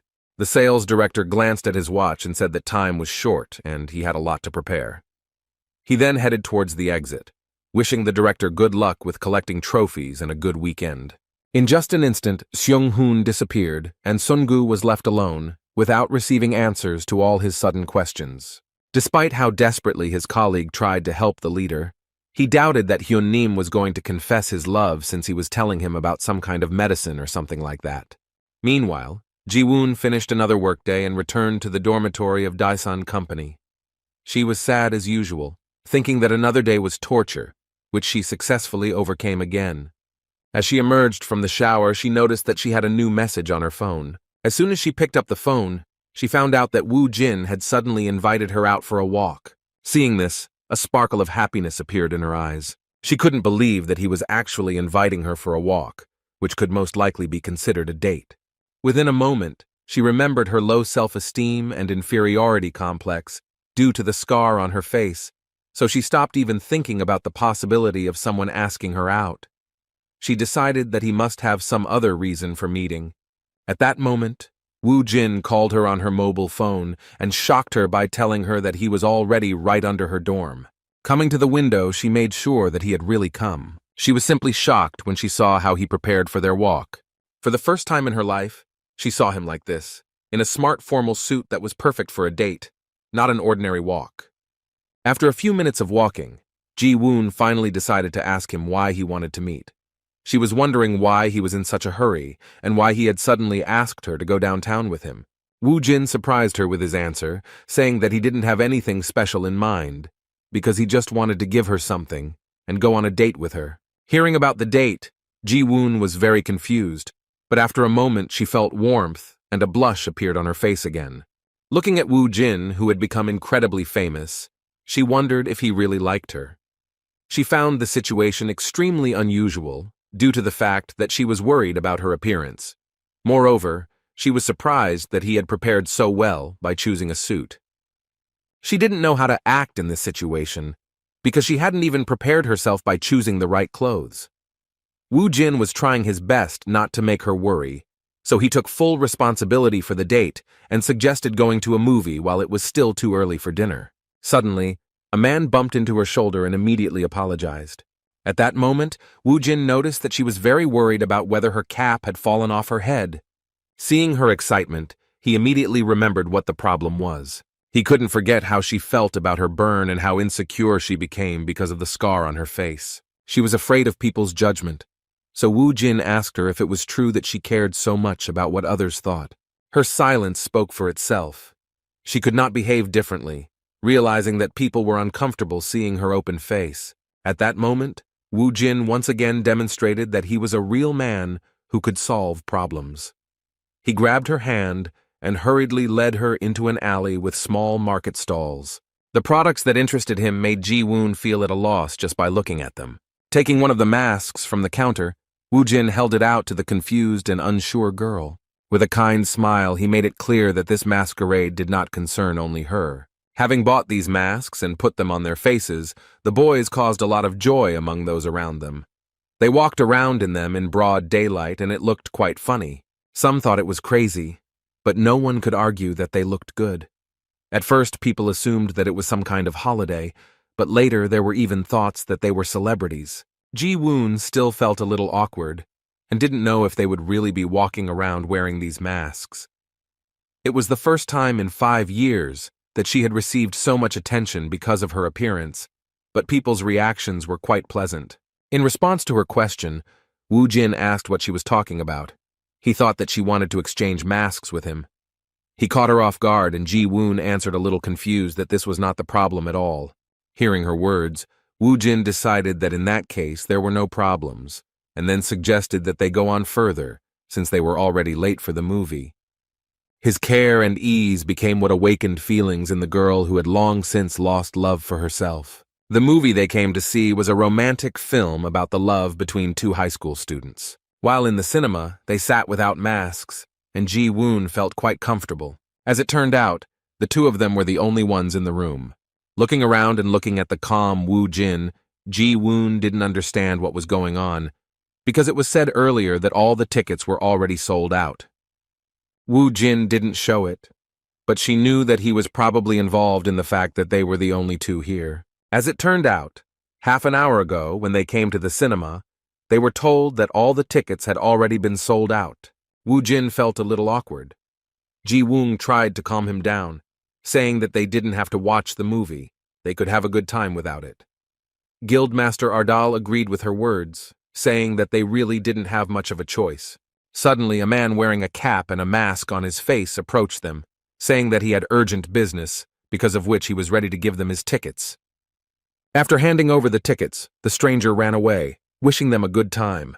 At that moment, Wu Jin realized that the person who gave them his tickets reminded him of someone. As it turned out, the whole situation was a cunning trick by Sheng Hun.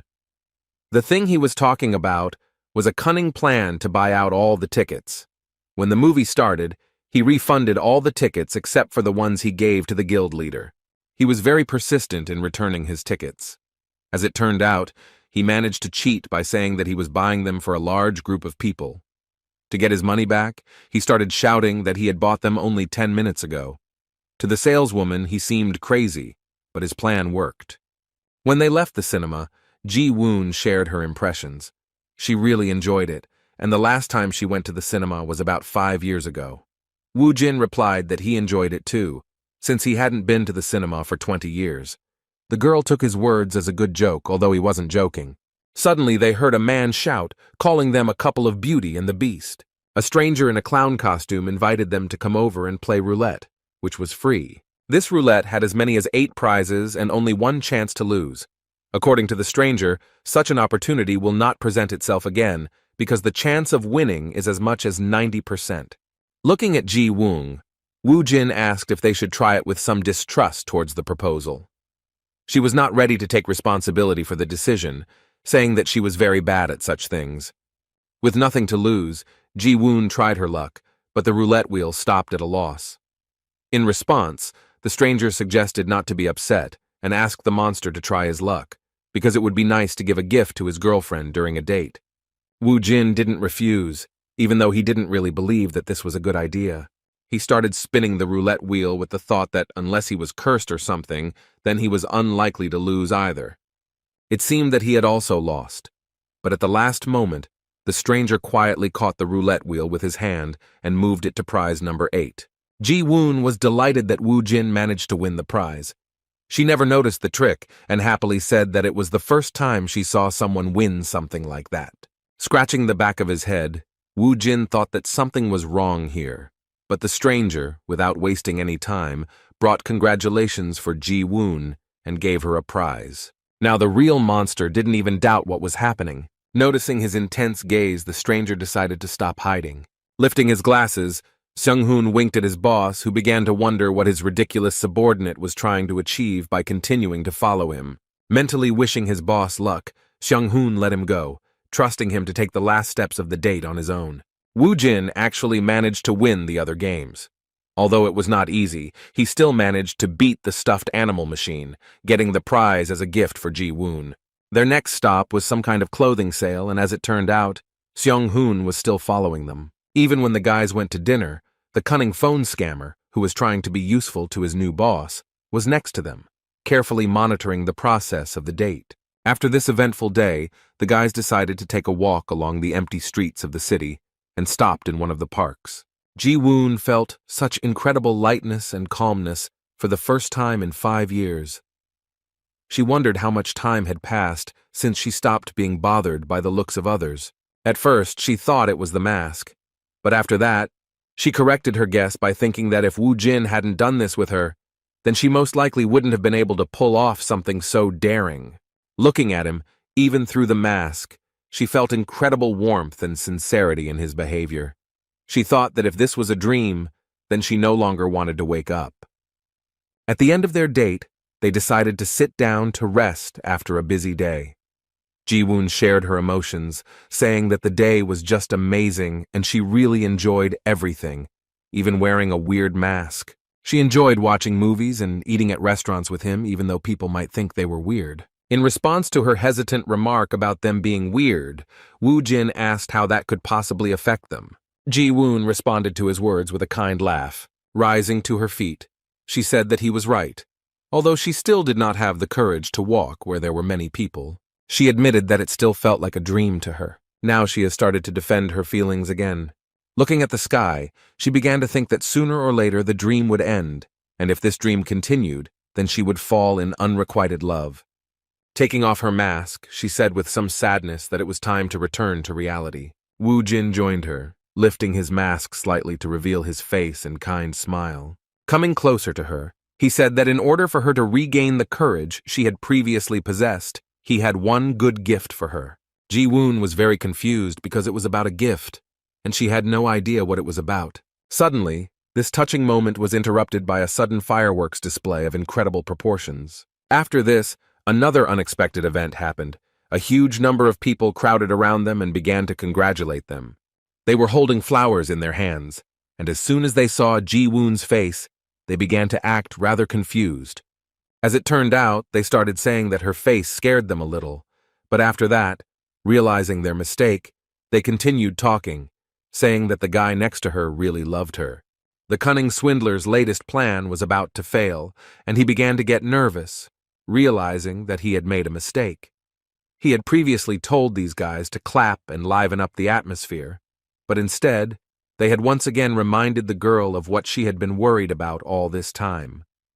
He had no idea what had gone wrong at all, since he had never seen Ji-woon before.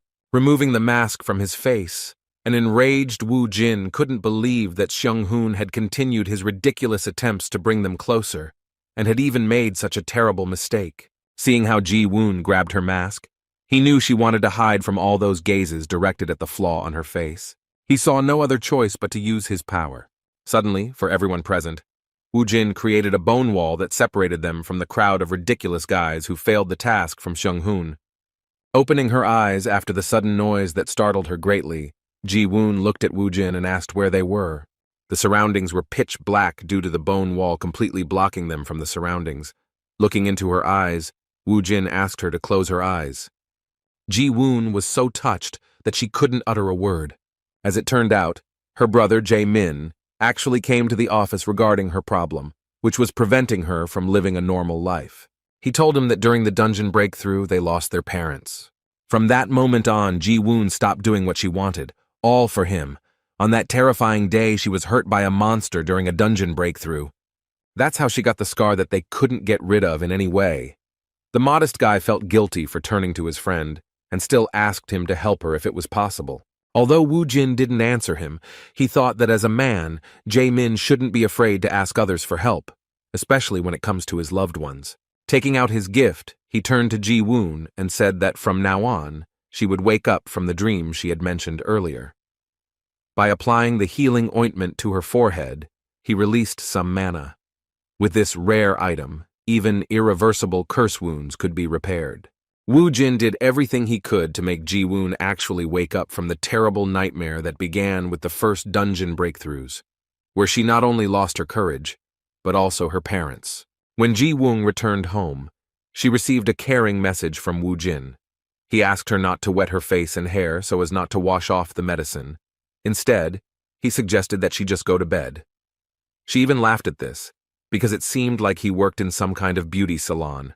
Thanking him for his concern, she asked him to go to bed early and rest after such a busy day, during which she had a good time. She was pleased to even imagine that it could happen that her scar would disappear with just one application of some cream. After finishing the correspondence, she remembered that she still hadn't opened the gift they had won at roulette. What she saw surprised her greatly. It turned out to be a beautiful ring. At that moment, the big picture began to form in her head, because she understood that a simple street vendor would not give out such prizes. Remembering the events of that day, she also couldn't forget that they watched a movie in an empty cinema, which couldn't be a coincidence. Dinner at an expensive restaurant is also not a common thing for a simple walk. He really got the impression that it was a real date. The sudden fireworks completed the overall picture, as it was a real creation of a romantic atmosphere. Of course, this also included the fact that ordinary passers-by suddenly gathered around them and gave her many roses. Gathering all her memories together, Ji-woon began to blush even more than before, thinking that Kang Woo-jin was going to confess his love to her. The many things that happened that day had consequences that affected not only Ji-woon, but also the one who was behind all these pleasant surprises for her. On Monday, When the guys gathered in the office again for work, Seung-hoon was doing exercises from the very morning. He did a huge number of push-ups, saying that from now on he would only do what he was asked to do. This was explained by the fact that the head of the guild was not delighted with the huge number of intrusive surprises that his ward created. Sun Hong began to become even more obedient, because the fear of the terrifying power of the leader did not give him peace. After finishing the educational moment, Woo Jin repeated again that he should only do what he asked, and nothing more. After these words, he still asked why he did something that he was not asked to do. With great guilt and constant apologies, the humble servant shouted that he felt he had not shown loyalty to his leader, which is why he had made the mistake of trying to make up for lost time. His words even pleased Woo Jin, and he stopped being angry at him for the mistakes he had made due to his arbitrariness.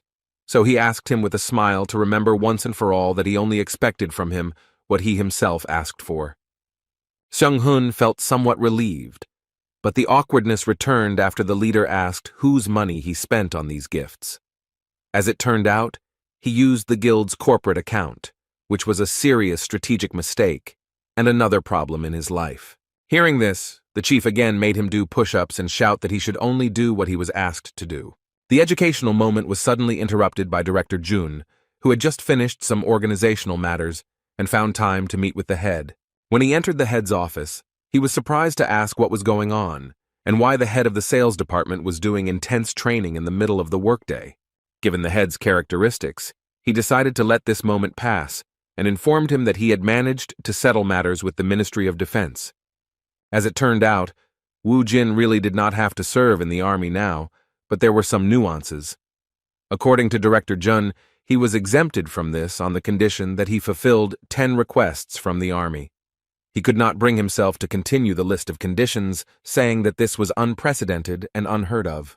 Surprised by his words, Woo Jin asked him not to delay and finish what he had started to say. Gathering all his determination and suppressing his awkwardness, Min Chang said that in connection with this agreement, Mr. Kang must be immediately mobilized to Daegu at Exit 3 of Yongan Station. As it turned out, in the place in question, his power would be a great help, because there was a breakthrough in the dungeon. Woo Jin immediately went to the previously mentioned place and found that there was not a soul around. It seemed to him that this area was some kind of separate ghost town.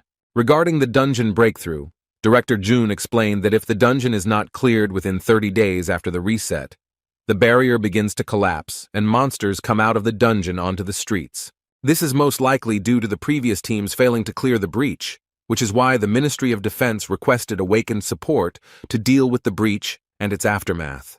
Given this situation, Woo Jin also wondered what would happen if they couldn't stop this stage.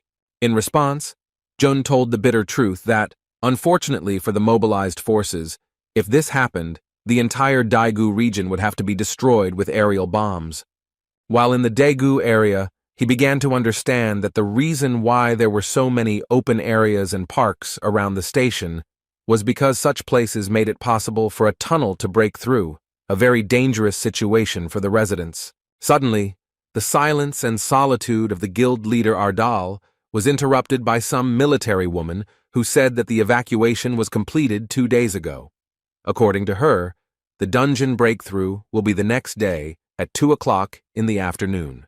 Approaching one of the most famous awakened in recent memory, First Lieutenant Choi Ha-sol introduced herself as the person in charge of the area from the Korean Army's Special Defense Force. Kang Woo-jin introduced himself in return, and strangely enough, heard that their entire squad had heard of his strength. It was truly an honor for her to meet him in person, especially in a situation where his strength was so necessary. Sighing with a kind smile, the hunter who had recently become the head of his own guild suggested skipping the formalities. Continuing the conversation, he asked why they weren't going to try to clear the dungeon before the breakthrough. As it turned out, the return portal had already been used 3 times, so they couldn't take that risk and chose the easier way, fighting outside.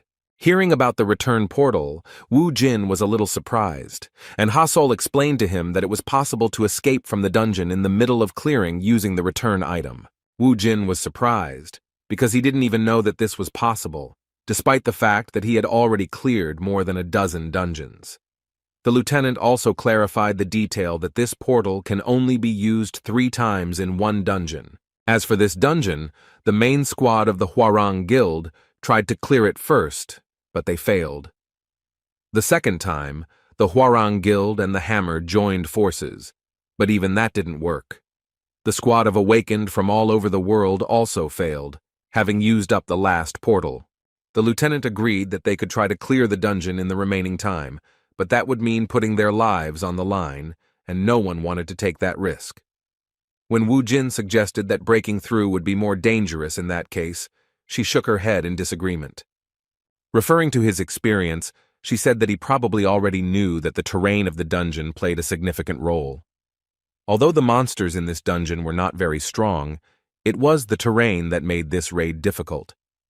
Despite this, she was sure that fighting outside would be fine, because even though modern weapons could not be brought into the dungeon, on their territory there was the possibility of fighting with them, and this gave them an incredible advantage. Using the full might of the Korean army, they had saved the city from underground breakthroughs more than once, so they had no doubt that it would work next time.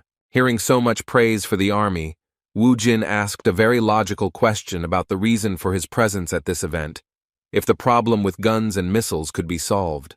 There was a weighty logic in his words, and the lieutenant even managed to get confused, but she also quickly figured out the answer, saying that the Awakened also play an important role. Although the army is the main force, the Awakened are always on standby in case the monsters break through the first line of defense. In addition, they initially had no information about the dungeon boss, so there was a need to prepare to fight with all the forces of the Awakened. Trying to change the subject so as not to be asked such questions again, the lieutenant awkwardly suggested going to the waiting room, where other Awakened ones were already waiting for them. All the guys gathered in a local cafe, which became a temporary waiting room for the Awakened ones participating in this whole event. When Kang Wu Jin entered, everyone present recognized him. Just like him, the guys were dressed in regular clothes and hadn't even thought about changing into combat gear yet. In fact, they were happy to see such a strong reinforcement, knowing that Kang Wu Jin had become the 11th A-rank hunter. Looking around, Wu Jin couldn't find anyone interesting until he came across a lady, with whom ironically their paths crossed once again. Standing against the wall was Yun Hee, the troubled captain of one of the Hwarang teams. He looked at her and said with some mockery that they had met again.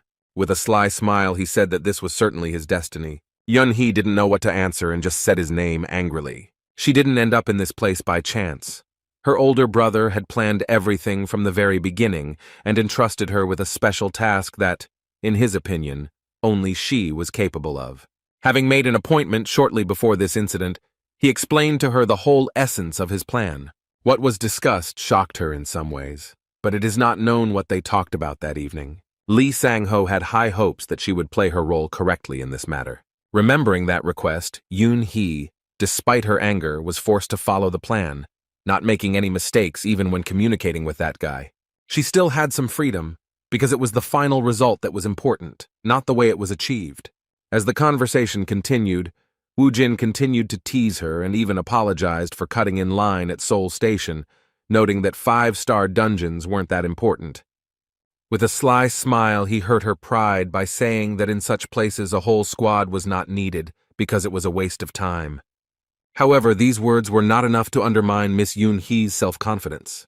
She withstood his pressure and even came up with an answer, saying that she was surprised that she remembered how just yesterday she had trampled his face into the asphalt, and now he had become stronger.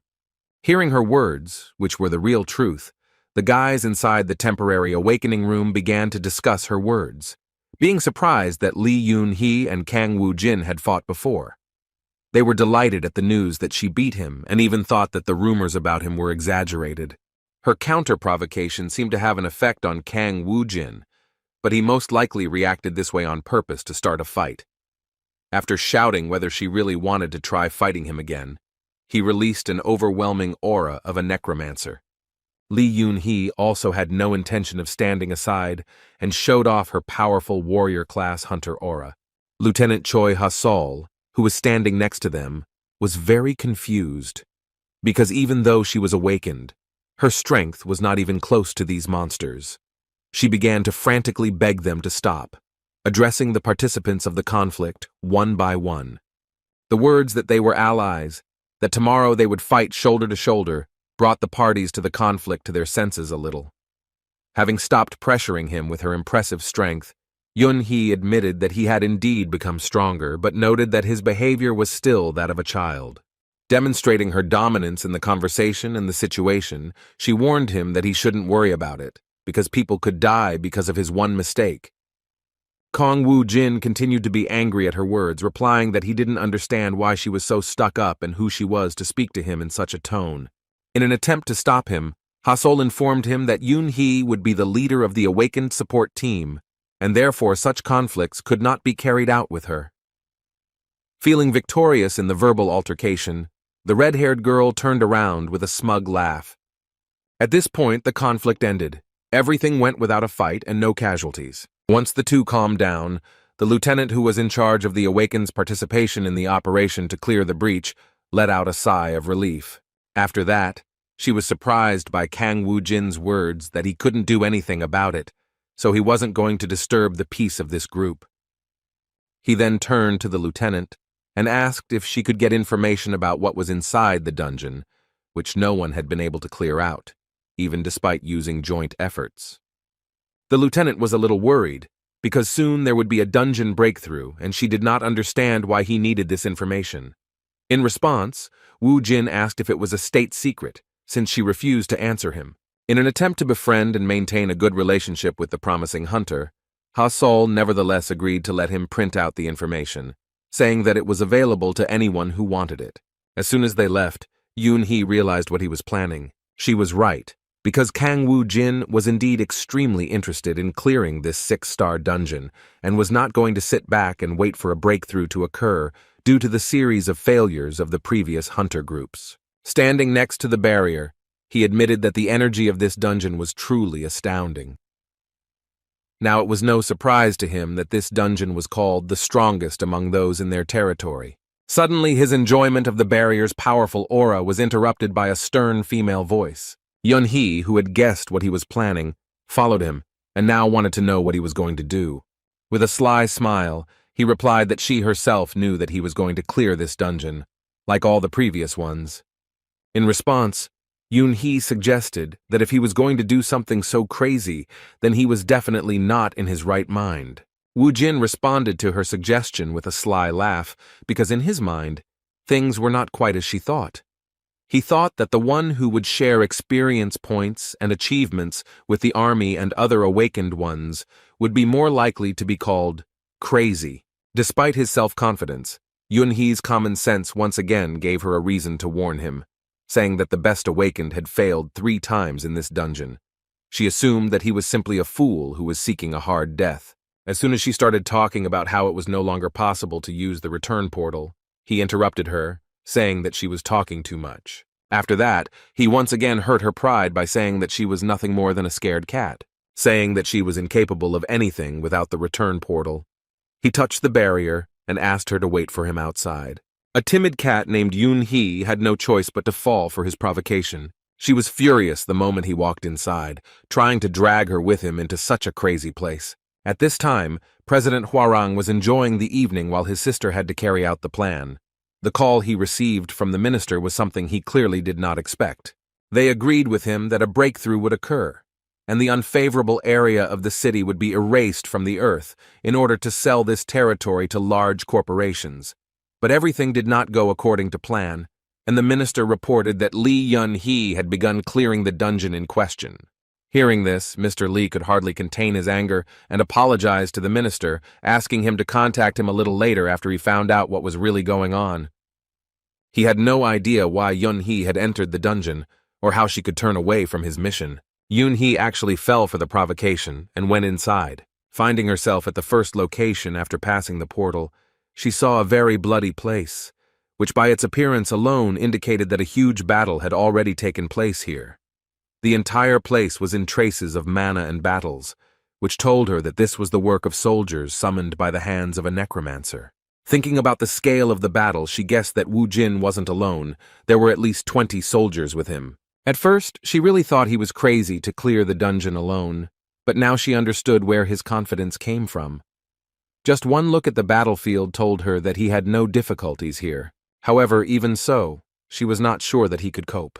Considering his level, she believed that with such skills and such an army, he had no place in such a dungeon. She had already tried to clear this portal with strong awakened ones several times, so she had no doubt that he would not only not get the returned stone, but also clear the dungeon. In a sense, she was right, and Wu Jin first experienced difficulties during his encounter with a level 60 ogre that could destroy an entire squad of his skeletons with one blow. However, after several minutes of fighting without any result, Wu Jin said with a smile that he had finally achieved his goal. He needed experience points in order to make a worthy counterattack.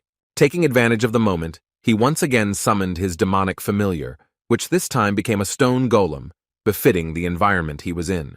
After that, he pointed at the enemy and gave the order to his familiar to attack. Both monsters with unimaginable brute force clashed in a duel, and it became clear that they were matched in size. The sudden attack from the rock gave them a chance and an advantage, as the ogre was caught off guard and lost his balance. Taking advantage of the moment, Wu Jin used his familiar as a springboard and quickly closed the distance with his opponent. The ogre didn't have time to do anything because he was still falling and couldn't regain his balance. In the end, Wu Jin ended the fight with his warrior weapon, a hammer with unimaginable destructive power. After finishing the battle and defeating another powerful monster, Wu Jin was cheered up by the news that he had finally reached level 40, which gave him additional achievement points. He celebrated his small victory not alone, but to a stormy ovation from Bibi, who called the work done magnificent. In response, Wu Jin asked in surprise where she got so much emotion from, and where she learned to communicate like that. Most likely, life in the body of a cat gave her some feelings, because even when she met Rocky after a long time inside the seal, she hugged him and called him a good man. Upon hearing that the golem had a name, the necromancer came to the conclusion that Bibi was watching too much TV, which is why she had similar feelings and desires to communicate even with the golem, calling it by a fictitious name. He was not going to delay, so he went further and asked to hurry up and not waste time on such things. However, taking a few more steps towards the supposed center of the dungeon, he discovered something very unexpected. He encountered a peculiarity of the landscape that was the reason why this dungeon could not be cleared by other awakened. Right under his nose was a huge cliff, due to which the path to the next part of the dungeon was blocked for most awakened.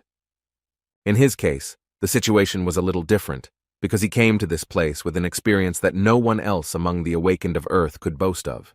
He had already heard of such a place, which is sacred from the legends of Alphen. At that moment, they were on the so-called Tart Plateau. After looking around this location, Wu Jin remembered a lesser-known name for this place. It was also known as the Temple of the Giants. This ravine was the reason for the previous raids to fail, so he had to prepare thoroughly. This was the right time to unlock special level bonuses. This time, he gained the skills of the Necromancer class, which included armor and a phantom spear, which were necessary for using subordinate souls in physical form, which could either defend or carry out attacks. He had previously learned the soul extraction skill, right when he was rescuing Songgu during their first joint raid. Now he has gained the ability. He has the opportunity to use an advanced skill related to soul extraction.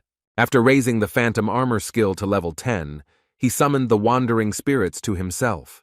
In this way, he was able to collect the spirits of most of the defeated opponents, replenishing the scent of 100 subordinates to the full. After finishing this, he gathered his strength and unlocked a new skill of the warrior class, namely the weapon of the altered form, the great sword, which he could not use before. Once he had access to this weapon, the system automatically gave him access to the great sword techniques and the cleavage skill. The final stage of preparation for the final battle was the summoning of the crystal with the seal. Bibi happily recognized the object, as it contained one of the familiars she had previously fought with on Alphen under her master's command. Wu Jin waited with a smile for his new assistant to gradually reunite with his previous warriors. As it turned out, he knew in advance that Shinshin was inside the demonic stone. A moment later, the seal opened, and a powerful demonic beast appeared before them. Shinshin is a horse that once obediently served its master, the most powerful necromancer of Alphen. It is a phantom warhorse with blood boiling in its veins that not only moves its master, but also attacks without fear of death. Bibi immediately rushed to her old comrade and happily asked him if he missed her or not. Even the rock, having cast off its golem form, flew closer to the phantom horse with joy at the reunion. Everyone was excited about this moment, but the owner suggested that they leave the touching reunion for later. They had a serious challenge ahead of them, a battle with the final floor with a limited time to clear, so he suggested that they hurry. Using the phantom charge, the horse easily jumped to a great height and helped them overcome the large distance of the cliff between the temple and the rest of the surface. Ogres continued to appear even after the boys reached the site of the giant sacred temple. As an A-rank hunter, Yun-hee had no fear of such enemies, having cleared similar dungeons more than once. Her steadfastness was also due to the fact that she possessed a huge reserve of deadly skills. Using one of them, she turned a huge level 60 ogre into a drushlak in an instant. The monster was defeated, and the way forward was open and safe for the swordswoman. Continuing to slowly move forward, Yun-hee assumed that she would soon meet her offender, an overly impudent and arrogant newcomer among the awakened of her rank. However, as soon as she reached the cliff, she saw something she clearly could not have expected. Wu Jin was in the sky, riding on some kind of horse that was summoned using his necromancy magic. She assumed that he would find a way out of this situation, but she could not even imagine that he had such a large stock of necromancer tricks. There was little time, so she decided to hurry.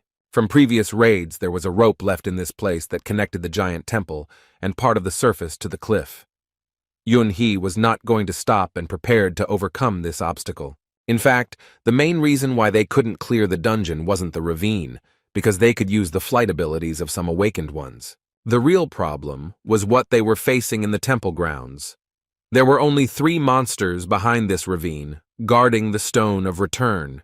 It was because of them that they decided to retreat, not continuing the battle due to the high risks. For greater benefit, it was decided to allow the dungeon to be breached in order to completely destroy and then rebuild the area around it. Although she didn't like this political decision, the final decision still rested with the leader, so she had to obey.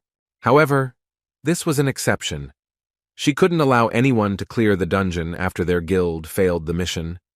Also, she felt angry at the thought that, in the future, it would be said that one person had performed better than their party. Yun-hee was in a hurry to catch the man who could shake the status of their organization, which was run by her brother. For the sake of the honor of the Hwarang Guild, she felt it was her duty to stop Kang Woo-jin's purge. An hour before the dungeon breakthrough, the guys were still inside, and Lee Sang-ho gave a press conference on behalf of the Hwarang Guild. A huge crowd of journalists gathered in one place wanted to know what chances of survival Lee Yun-hee and Kang Woo-jin had, who entered the dungeon. With complete seriousness, the president of the organization replied that such a probability was extremely low and that he expected that most likely even his sister would meet a sad end in such a difficult place. One of the reporters mentioned that there was about an hour left until the dungeon breakthrough. Mentioning that Lee Yun-hee was his sister, he wanted to ask the Hwarang Guild president what he thought about it. The question was personal, so Mr. Lee asked if they were really interested in what he thought.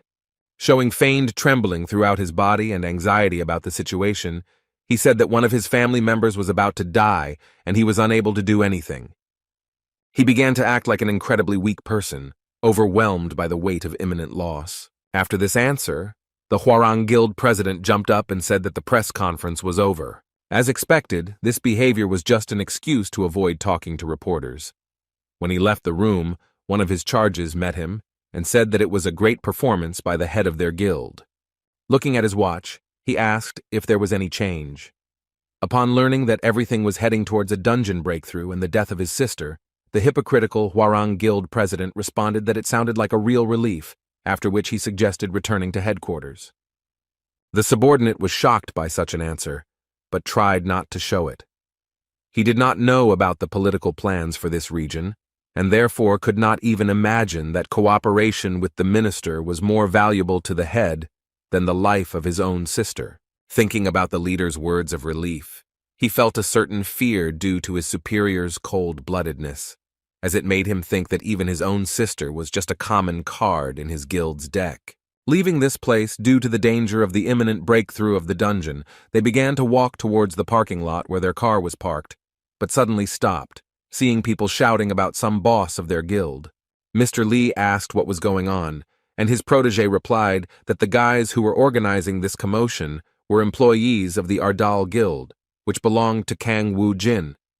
At this moment, the head of the Hwarang Guild learned for the first time that the Awakened One, whom he so wanted to get under his control, had organized his own organization in such a short time, under whose command there were several very brave and very loyal guys. Meanwhile, Wu Jin reached the floor of the giant temple and thanked Xin Xin for his excellent work. Looking around, Bibi was surprised that this place was actually called a temple. She said that she would have believed her master's words if he had said that this was just some kind of cemetery. There were a lot of strange stone statues everywhere, which made the place truly creepy.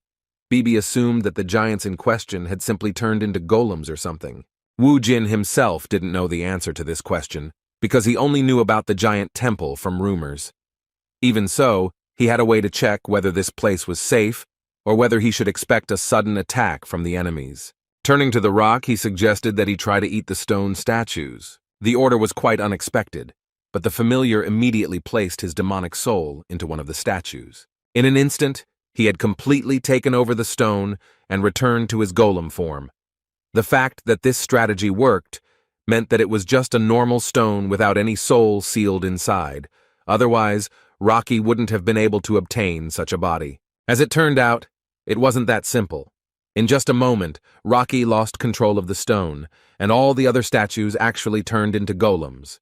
In an instant, they were surrounded by giant level 65 monsters. This situation was more difficult than any previous one that Wu Jin had been in. Even so, he did not lose his grip and continued to look for a way out.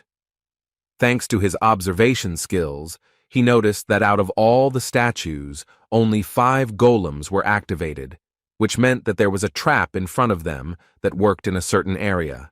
Golems left no corpse or soul behind, which was somewhat useless for using his necromancer skills. Here he could only rely on his familiars and his own skills as a warrior, so he immediately summoned a weapon in the form of a hammer. With a smile that was in anticipation of battle, Wu Jin prepared to level up his warrior skills. Meanwhile, Yun He was already very close and managed to see the beginning of his battle. She was amazed by his agility and strength.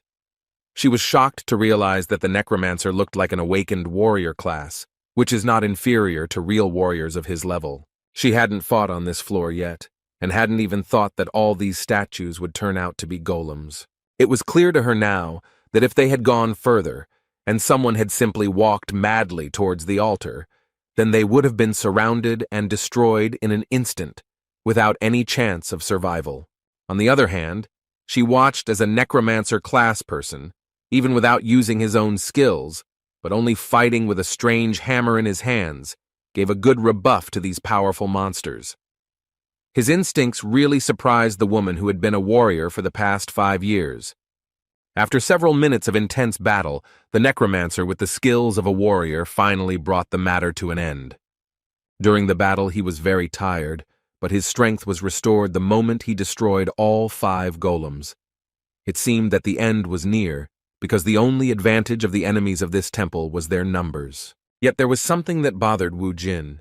He felt that things were not so simple. There was still something that he didn't like from the very beginning.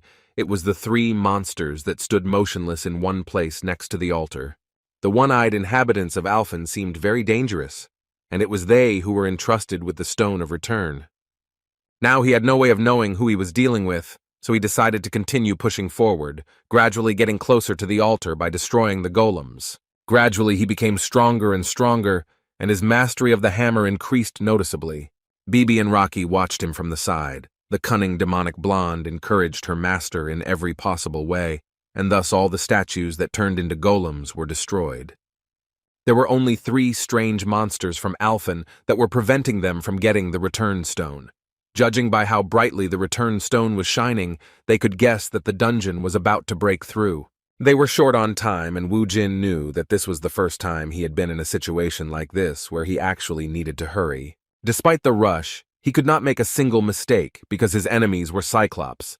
Cyclops are one of the races that originated from the line of ancient giants. Although they are descended from the same stock as the ogres, they differ from them in that they lack the barbaric qualities and savage nature. The Cyclopes actually inherited wisdom from a race of ancient giants. Their race prospered due to its civilization. They are strong and truly worthy of being the final boss guarding this temple. One of the three Cyclops, seeing Wu Jin in front of him, said in the language of Alphen that it was surprising for him to meet such a person in such a place. Wu Jin didn't know him personally, so he was surprised that his name was known to this Cyclops. As it turned out, these guys were also familiar with his demonic familiars, because they called Ricky a giant god of destruction who could charge up. Bibi received a cute nickname that she hadn't heard since Alphen, where she was called the Witch of Hallucinations. Wu Jin himself was called a ruthless necromancer, which made him smile from the pleasant memories. Hearing this, he assumed that even among the clan that belonged to the giants, he was still quite famous. The Cyclops responded to his words about fame with some anger, saying that he could not help but remember such a person. Within a moment, their bodies began to suddenly increase in size, proving the fact that they were the heirs of the giants. Clutching his weapon angrily in his hands, he said that the ruthless necromancer was remembered by them as the King of Death, the immortal Ardal. There was no surprise that his name from the time of Alphen was spoken out loud, but Wu Jin was extremely concerned about the gigantification ability that the Cyclopes had demonstrated. In just a moment, the huge Cyclops aimed his shining, deadly mace at his opponent. Wu Jin reacted skillfully and ordered his familiar to take a defensive position. Rocky, using his entire body, successfully blocked the blow of a large mace. It was not possible to destroy a person in an instant using surprise. Having escaped this deadly attack, Wu Jin began to prepare for the fight, but first decided to check if Tranit had sent them, like his previous opponents. The Cyclops, who was expected to be a proud being representing the race of wise giants, responded quite shamefully as he said that Tranit was the new order of their universe, which would fix everything. He was sure that Wu Jin would not be able to cope and stop his army. When he continued his shameful speech, saying that the immortal Ardal had already lost when he escaped from Alphen, Wu Jin became seriously angry.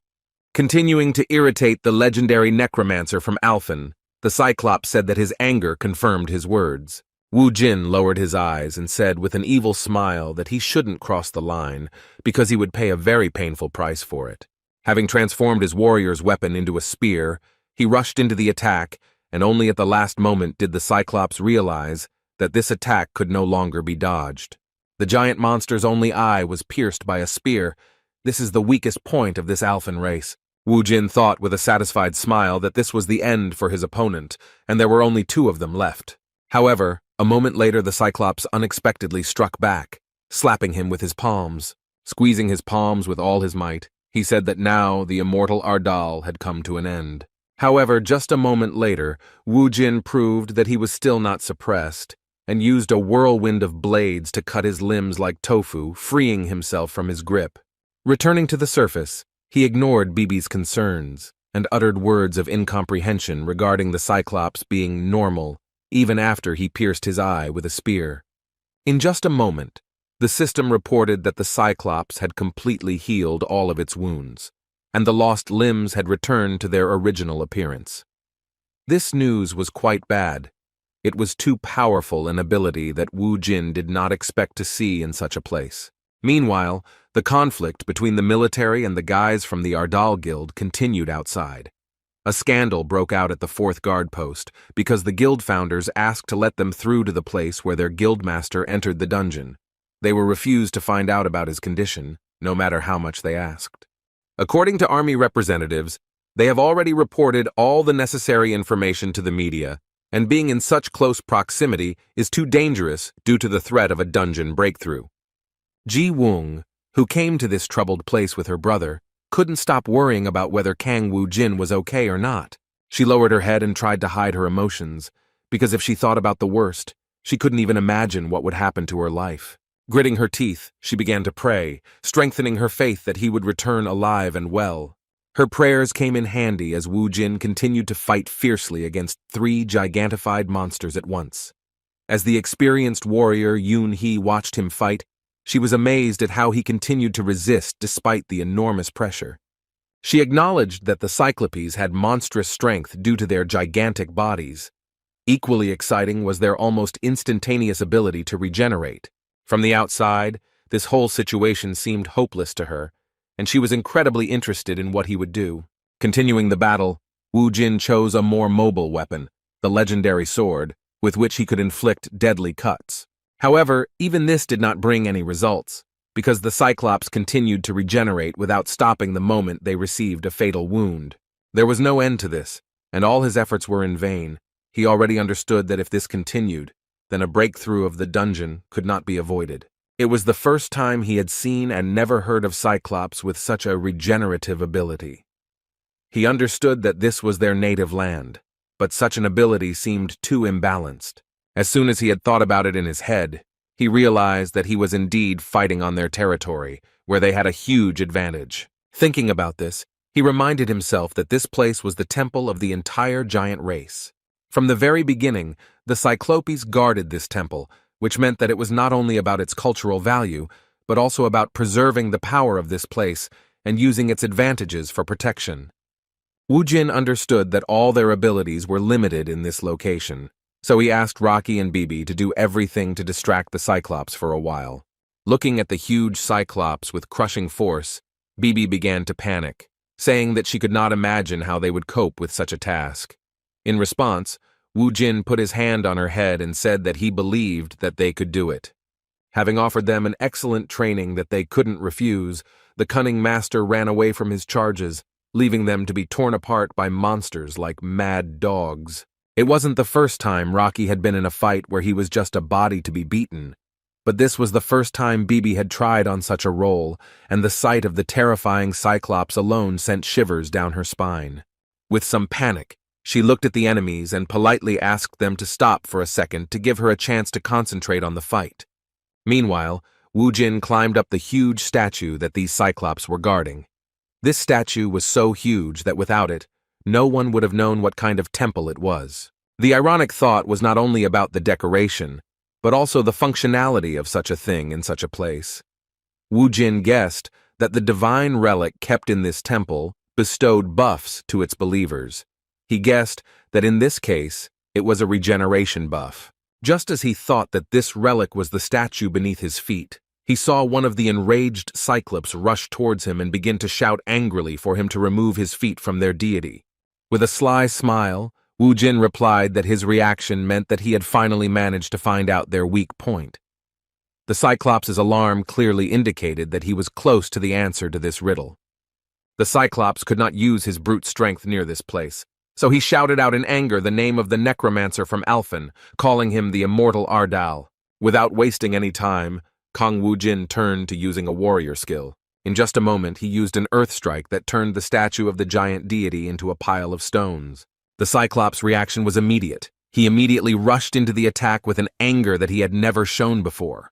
Now he was not afraid to swing his huge mace, which indicated that the counterattack would have the desired result. Using his legendary sword, Wu Jin decapitated his opponent with one precise cut. As soon as the Cyclops fell to the ground, it became obvious that he was no longer able to receive the terrain buff.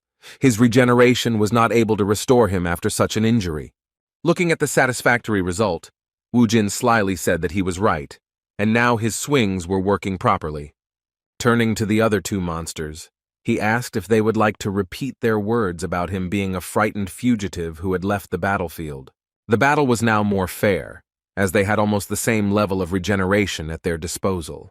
With a determined look, he stated the fact that despite their tricks, they could no longer continue to spout their nonsense, confident that they would defeat him.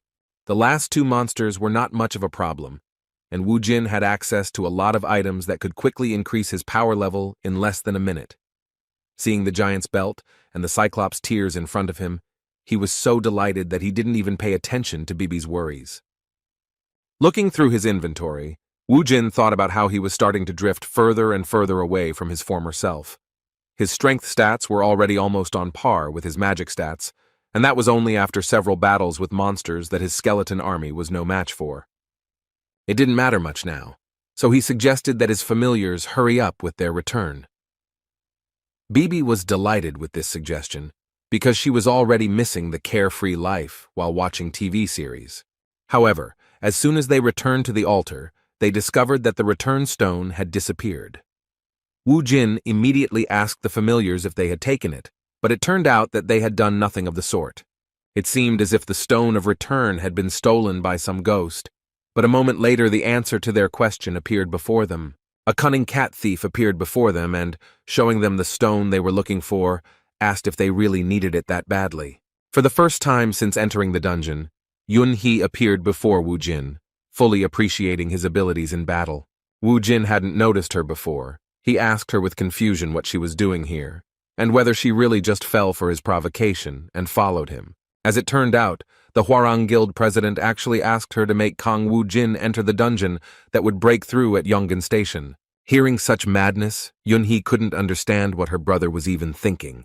He explained that Kang Wu Jin was a dangerous person because he was an individual with unknown abilities and past. That was why he believed that there was no better place to find out his secrets than the breaking dungeon where he would be forced to fight at the peak of his abilities. Mr. Lee wanted his sister to risk her life and observe him up close to find out what kind of abilities the mysterious necromancer had and what skills he possessed. He considered him a serious threat, so he was interested in who was supporting him and everything he could find out about this hunter.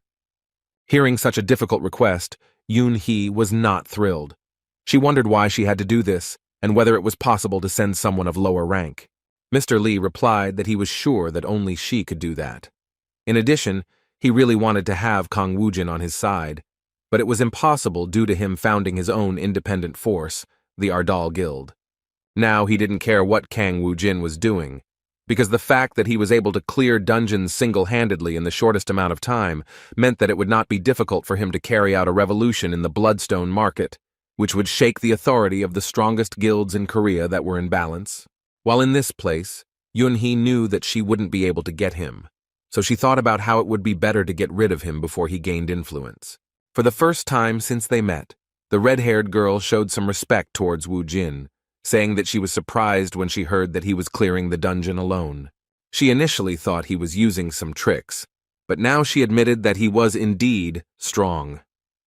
Despite her words, Wu Jin was still wary and replied that he didn't need her gratitude.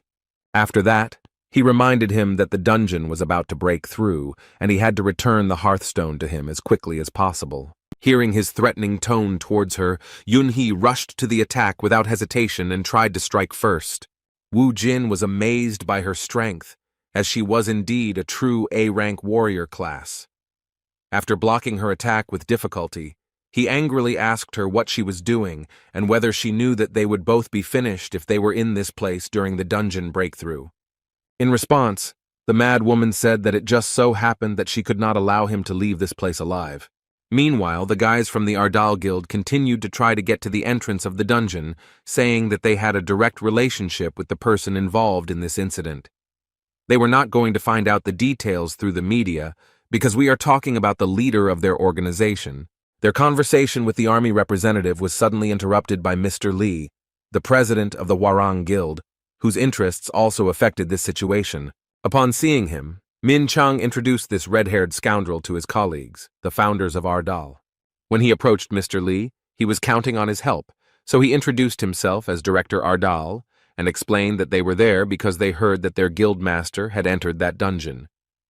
Analyzing the situation, Lee Sang-ho came to the conclusion that both the boss and his subordinates simply did not understand the hints from their side. He decided that Wu Jin really fell for Yun-hee's provocations and followed her lead, signing his own death sentence. Adjusting his glasses, he warned them that a dungeon breakthrough was coming soon, so they had better stay away from that place. He immediately began to lead them to think of a tragic outcome, saying that responsibility and compensation for the losses would happen after they dealt with the breakthrough. Director Jun couldn't believe that President Hwarang was willing to just accept the loss of his own sister. Sungu was always convinced that his incredible boss would return. He asked in bewilderment, with a cry of confusion, why the dungeon had to break through, and then spoke words of faith that his Hyun Nim would definitely break the barrier and return soon. As expected, his straightforwardness really offended the one who thinks that everything in this life is under his control. Mr. Lee's self-confidence and arrogance were hurt by how some boy sincerely believed in his comrade's success. Suddenly, their tension was interrupted by a commotion among the military. Those near the entrance to the station where the dungeon was were shocked by what they saw, as the barrier suddenly stopped responding. This was unlike any dungeon breach they had encountered before. Their cries of someone leaving the station left Mr. Lee in shock, as he now realized that his plan had been ruined and the consequences of breaking the agreement with the Prime Minister were inevitable. It was still unknown who the steps that were heard at the exit belonged to. An hour before this event, the battle inside the dungeon against the inhabitants of another dimension had been completely completed. But even despite this, the sounds of battle continued to fill the area. The cruel Li Yun-hee tried with all her might to destroy her opponent, Wu Jin, who threatened his guild and could upset the balance of power among all the guilds with his incredible power.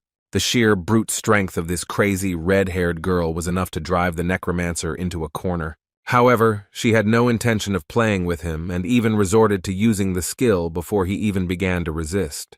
Her Shadow Dash skill made it clear from the start that this was a movement speed on a whole other level. Seeing the superior warrior class hunter approaching at an incredible speed, Wu Jin realized that he was in a very bad situation. Just as he prepared himself and took a stance with his sword to try and stop her attack, Yun-hee suddenly appeared behind him and prepared to attack. Even though the necromancer managed to notice her moving so quickly behind him, he still didn't have time to dodge. The fatal blow was aimed at his back, and fortunately, he managed to use a barrier that at least somehow weakened the attack. Right before the eyes of his familiars, the necromancer flew into the rock at great speed. Within moments, Rocky had joined the fight, his sphere beginning to gather stone to recreate the golem's body. With a loud animal roar, he rushed to attack, but Yun-hee was still calm. She didn't feel any danger, and even mocked the situation, saying that Wu Jin was such a weak warrior that he hoped that summoning a golem would help him with something. From the very beginning, she knew where Rocky's core was, so he was crushed without much difficulty. It became clear that the only one who could fight with such a skilled warrior was Wu Jin. Although Wu Jin had taken a serious hit, he was able to withstand it thanks to his ghost armor. The last attack had used up 2 of his 100 souls, but he knew that he was being pushed back, and if he didn't change anything, it would only be a matter of time before his armor lost its power reserves. Analyzing the situation, he came to the conclusion that it was not a question of strength at all, since their attack power was roughly equal, but Yun-hee had a significant advantage in terms of speed. As he thought, it was not without reason that she was ranked A, since it was clear that she had a huge reserve of experience, which made her so strong. As soon as Wu Jin started to approach the warrior from the Hwarang Guild, she said with particular interest that the barrier would not help him, because he was weak. She wondered what he was trying to achieve by just blocking her attacks, because if he waited too long, the dungeon breakthrough would be inevitable. In response, Wu Jin mockingly called her funny, noting that she was talking as if a breakthrough would affect her. She had no answer to his words about their battle, looking like she really wanted a breakthrough to actually happen. Understanding the Hwarang Guild's presumed motives, Wu Jin concluded that those who had a grain of power were actually very dark souls. It was quite difficult for him to understand what they were really thinking, since the people were very different from the people of Alphen. Still, he didn't particularly like this dialogue, so he again assumed a fighting stance and said with a fighting spirit that he didn't care what they were planning, because he would still destroy everything they tried to do. The words of the one who had just been lying on the ground seemed quite funny to Yun-hee, so she mockingly said that her opponent was as confident as usual. It seems her interest in the battle has also suddenly increased. Within a moment, she took the initiative and rushed into the attack with lightning speed, closing the distance between them in an instant. Her strike with great force, which was blocked by Wu Jin's huge sword, created a powerful air current that broke the sound barrier. The battle was so fierce that everything around him was gradually collapsing. Yun-hee continued to apply incredible pressure with her superior speed, which, coupled with her great strength, made the fight very difficult for Wu Jin. He had no experience fighting such dangerous opponents yet, so his soul barrier gradually weakened due to the blows he took. Taking advantage of the moments, he tried in every possible way to strike back, using various skills of fighting at a distance. The ghost spears were one of those attacks that Yun-hee was not familiar with yet. However, This was not a problem for her, as she was not only able to stop all the spears, but also simultaneously close the distance to continue putting pressure on Wu Jin. Another skill, which was also associated with acceleration, made the situation even worse.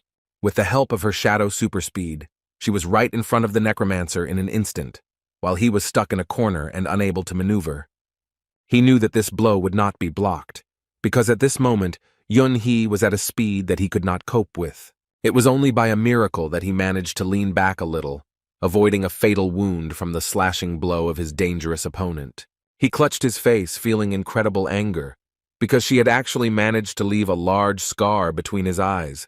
While he was barely coping with this pressure, Yun-hee became more and more serious.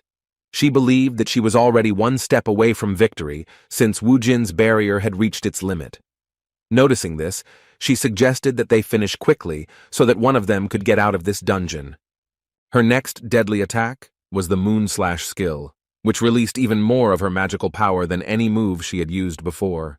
Despite such danger, Wu Jin looked quite calm as he watched her with a confident smile on his face. In just a moment, Yun-hee rushed forward and aimed a direct blow at him, which at first glance seemed impossible to escape from. Bibi couldn't help her master in any way and only screamed in panic for him to run away. At that moment, Wu Jin disappeared from their sight due to the dust that rose up after using the deadly Moon Slash. After this attack, Yun-hee said with a sly smile that she had not enjoyed a battle so much in a long time. She already thought that everything was over and her victory was already in the bag, so she disrespectfully said that she was glad that they would not meet again. However, just as the ardor began to fade, she saw that it was not the mortally wounded Wu Jin who stood before him, but one of his skeletons, whose chest she had pierced. After that, she heard the voice of her opponent, who mockingly said that it was not customary to say goodbye at the beginning of the fun. The skeleton continued to hold her sword despite taking damage that should have turned it into dust. Seeing Yun-hee's gaze, Wu Jin wondered why she was so surprised and guessed that she had never met a familiar like that before. As it turned out, Kang Wu Jin had managed to escape from her attack and was only waiting for such a moment when his opponent with superior strength would be immobilized. He finally caught her, and it became clear to everyone on this battlefield. Cold sweat appeared on the face of the fatally mistaken Yun-hee, realizing that her cunning opponent was only pretending to be cornered, luring her to a place where he could summon the undead. Moreover, she could not understand how it happened that, despite using more and more of her skills, she still could not achieve the desired result. From the very beginning, Wu Jin had been trying to avoid her attacks. Her advantage was undeniable, causing her to be unable to comprehend how it had gotten to the point where he was blocking her attacks. The situation she was in did not give her any freedom of action, because now her speed and strength were useless. Taking out his huge, deadly sword, Wu Jin said that it was his turn. Fighting against Li Yun-hee's incredible arrogance, she missed many details and was now furious. Using her immense strength, she tore her blade from the skeleton's grip. Charging forward again, she shouted that even such slow attacks wouldn't work on her. Seeing her rage, Wu Jin began to laugh slyly, saying that he agreed that he couldn't keep up with her speed. As it turned out, he had prepared another trap that Yun-hee couldn't even think of. The moment she tried to lunge towards him, she received her first wound. Her whole body was shaking with pain, and when she looked around, she saw that there were 2 more skeletons that had stabbed her in the back. Yun-hee, who gave in to her emotions, didn't even notice how she herself found herself in a difficult situation. With a sly smile, Wu Jin pointed out her stupidity, saying that it was obvious that cyclopes usually traveled in 3s. After these words, he stood up and said that it was really time to end this boring fight. The immobilized and badly wounded Yun-hee began to shout insults at him, but it was all over for her. In just a moment, Wu Jin delivered the killing blow and said goodbye to her. As soon as he defeated her, his body began to overflow from the huge amount of experience he received for the victory. At the same time, the system informed him that he had reached level 50, and as a reward, he received the skill of resurrection and detonation of the dead. After this fight, Wu Jin immediately used the return stone and found himself outside in his hometown again. He didn't pay attention to the shouts at the entrance to the fenced area, but he heard that the voices belonged to his friends.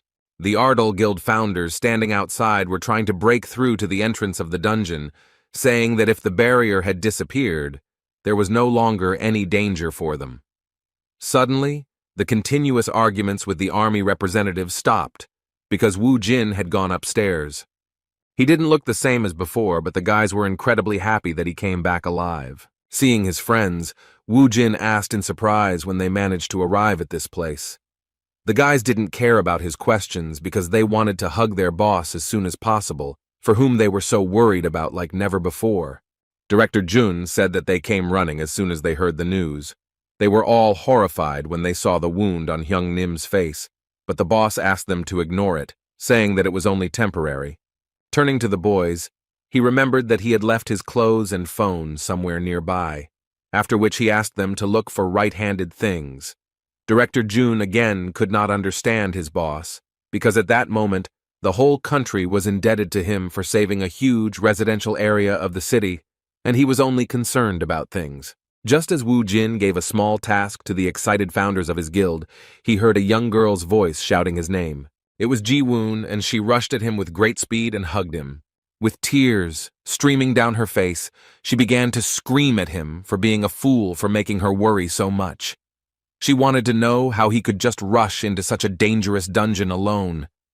Wu Jin was pleasantly surprised by her reaction to the situation, but decided to pay attention to how she looked.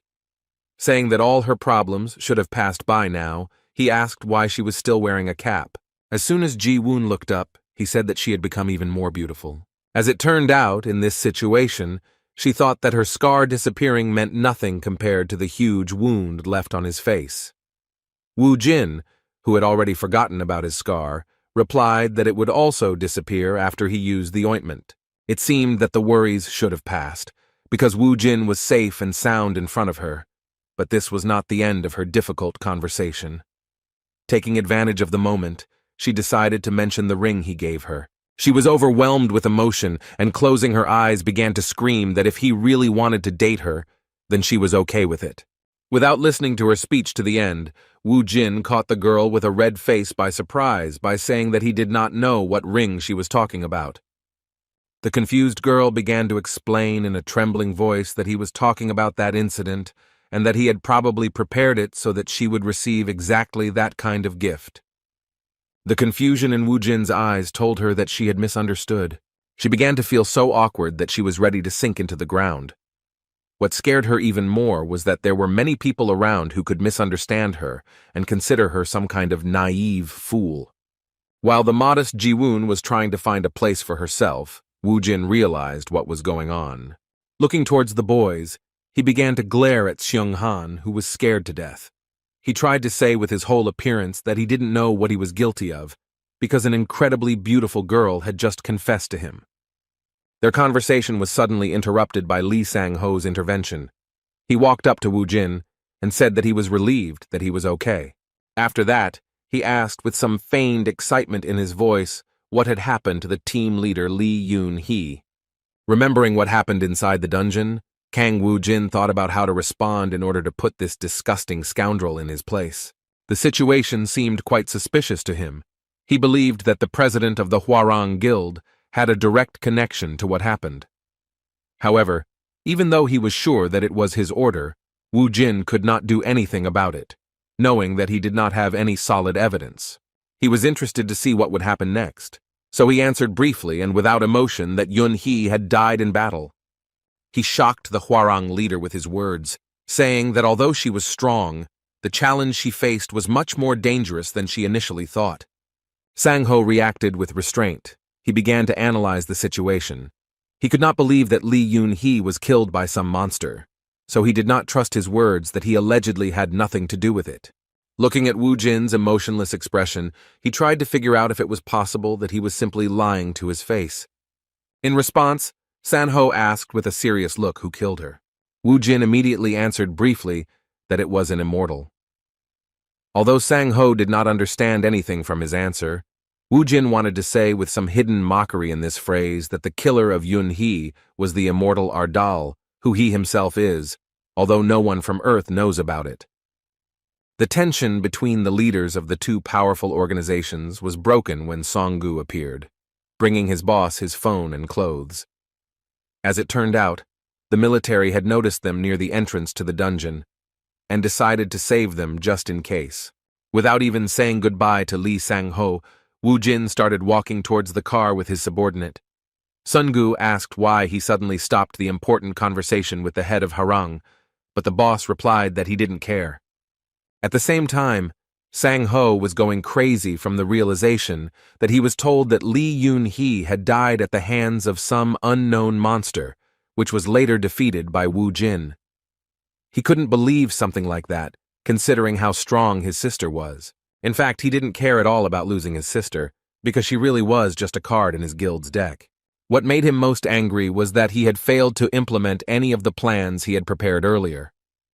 The dungeon breakthrough he had agreed on with the minister had never happened, and as a result of this incident, he had also lost his guild's main force, an excellent A-rank fighter. Everything he had built for so long collapsed in an instant, including his political influence due to the enormous amount of power in his hands. He did not consider himself to be the culprit of what happened, but Kang Wu Jin, so he promised that he would destroy him at any cost. Meanwhile, Wu Jin had already arrived at the hotel and had tidied up his hair at Song-gu's request. Despite these routine chores, he couldn't help but think that the Cyclopes in the 6-star dungeon were indeed quite strong. This realization made him remember that Alphen was teeming with monsters much stronger than him, and that soon they would be encountered in dungeons all over the earth. He was sure that things could not end so simply, and that more and more of Tranit's impressive power would appear in various dungeons. When he got out of the shower, he noticed a story that was on one of the channels of the TV that was on. There was a man on the screen who was talking about a thorough study of the dungeon, and that he had answers to questions about where the dungeons come from and how they change. Dr. James Toppler was the mysterious figure who agreed to tell us about where the dungeons came from and what they would be like in the future. A mysterious scientist with a thick gray beard, folding his hands in front of him, said that the monsters were just an alien life form, the existence of which they could only guess about before. According to his hypotheses, the dungeons are just the aliens' paths to Earth, and he was sure that these are some kind of steps so that life forms unfamiliar to them could get to their home planet. Wu Jin, who heard his words, could not understand where he got such assumptions from and how he was able to figure out so well what was really going on. For the first time, he was so interested in a scientific broadcast that he sat down in front of the TV to listen to the old man's ideas until the end. According to Dr. Toppler, aliens will not be able to cross the border simply by creating a gate, because the underground will break through only after 30 days. He had a theory as to why it took so long for monsters from other universes and planets to get to Earth. This theory concerned the return stones, and he judged them by the fact that they were found underground in the form of mines, and also served as a key to the exit. Looking at it from the monster's perspective, he believed that these stones could be used as a key to open the gates to Earth. To activate this peculiar key, it would logically take exactly 30 days, which corresponds to the time needed to break through the dungeon. As an argument, the doctor mentioned that previously, rather weak monsters came out of the dungeons, and these places were not so dangerous. The reason why humanity suffered so many losses was that they had nothing to oppose to the monsters. Wu Jin, who continued to listen to this theory, thought it was plausible. After seeing footage of the monsters from Alphen on TV that had landed on Earth, he noticed that they were small, and their movements were different from those in the dungeon. Based on this, he assumed that they could not show strength. This information was already enough to understand that the materialization of monster powers on Earth is limited, as in the case of Bibi. The doctor continued to share his assumptions, saying that after the shaking of the dungeons, stronger variations began to appear more often and aggravation is inevitable. Wu Jin also noticed that after a short period of time, more dangerous dungeons began to appear. There were many more of them, and it became a problem for ordinary hunters. He also thought about it, but it was more important for him to find out what this phenomenon was connected with. The scientist continued to share his theory, saying that in fact the dungeons are not only mines, because the bloodstones are just bait that the monsters installed there for some benefit. At that moment, Wu Jin realized what was going on. The more bloodstones there were on Earth, the more comfortable the monsters would be on their planet. The weak dungeons were just preparation for Earth to become a comfortable place for monsters to exist. The scientist's words made sense, and they opened up new perspectives for the necromancer who was pondering how to stop Tranit's invasion of his home planet. When it came to the theory of blood crystals, he remembered that on Alphen, the energy that was in these stones was called mana. Crystals increase the concentration of mana on Earth due to people who extract and use them. This method creates an environment for the materialization of monsters' powers. After listening to the scientific television program until the end, Wu Jin made unexpected conclusions and promised that he would remember Professor James Toppler, because his speech was full of meaning. After that, he received a call from Director Jun. He immediately apologized for disturbing his boss's rest, and then said that he should come and take a look at it himself. Wu Jin was clearly not happy with what he heard on the phone. As it turned out, he was forced to appear at a sudden press conference dedicated to the situation that had occurred in the dungeon. Most likely, the initiator of this press conference was the president of the Hwarang Guild, who thus materialized his anger due to the fact that both of his plans were destroyed by the hands of the head of the Ardal Guild. A large number of journalists and Director Jun were present in the small hall. Wu Jin's appearance was exactly what everyone was waiting for to start this sudden conference. As Wu Jin sat down between the Hwarang Guild leader and his director, Jun Min Chang apologized once again, saying that he couldn't stop the interview. He also advised his boss, who was new to this experience, not to answer difficult questions, so as not to make the situation worse. In fact, Wu Jin wasn't worried about this at all, as he was more interested in what the Hwarang Guild president had planned. He understood from the very beginning that this was his version of revenge for the loss of some opportunity connected with the dungeon, which could only be guessed at. Looking at Li Sang-ho's bold expression, he knew that he had prepared something to undermine his authority. The press conference began, and the first journalist who dared to ask a question first addressed President Li Sang-ho. Speaking about the endless cleanup before the dungeon breakthrough, he wanted to know whether it was an order from Hwarang or Ardal, or whether it was agreed upon between them. Adjusting his glasses, President Li asserted his position, saying that the Ardals were not involved in this, since Vice Leader Li Yan-hee and he himself personally took on this risky matter. Looking at President Ardal, he said that he was sure that she was only providing support to Kang Wu Jin, a hunter who has been in the spotlight of the media and all of Korea in recent days. In response to his words, the reporter assumed that this meant that the vice leader had thoughtlessly entered the dungeon in the hopes of helping Kang Wu Jin.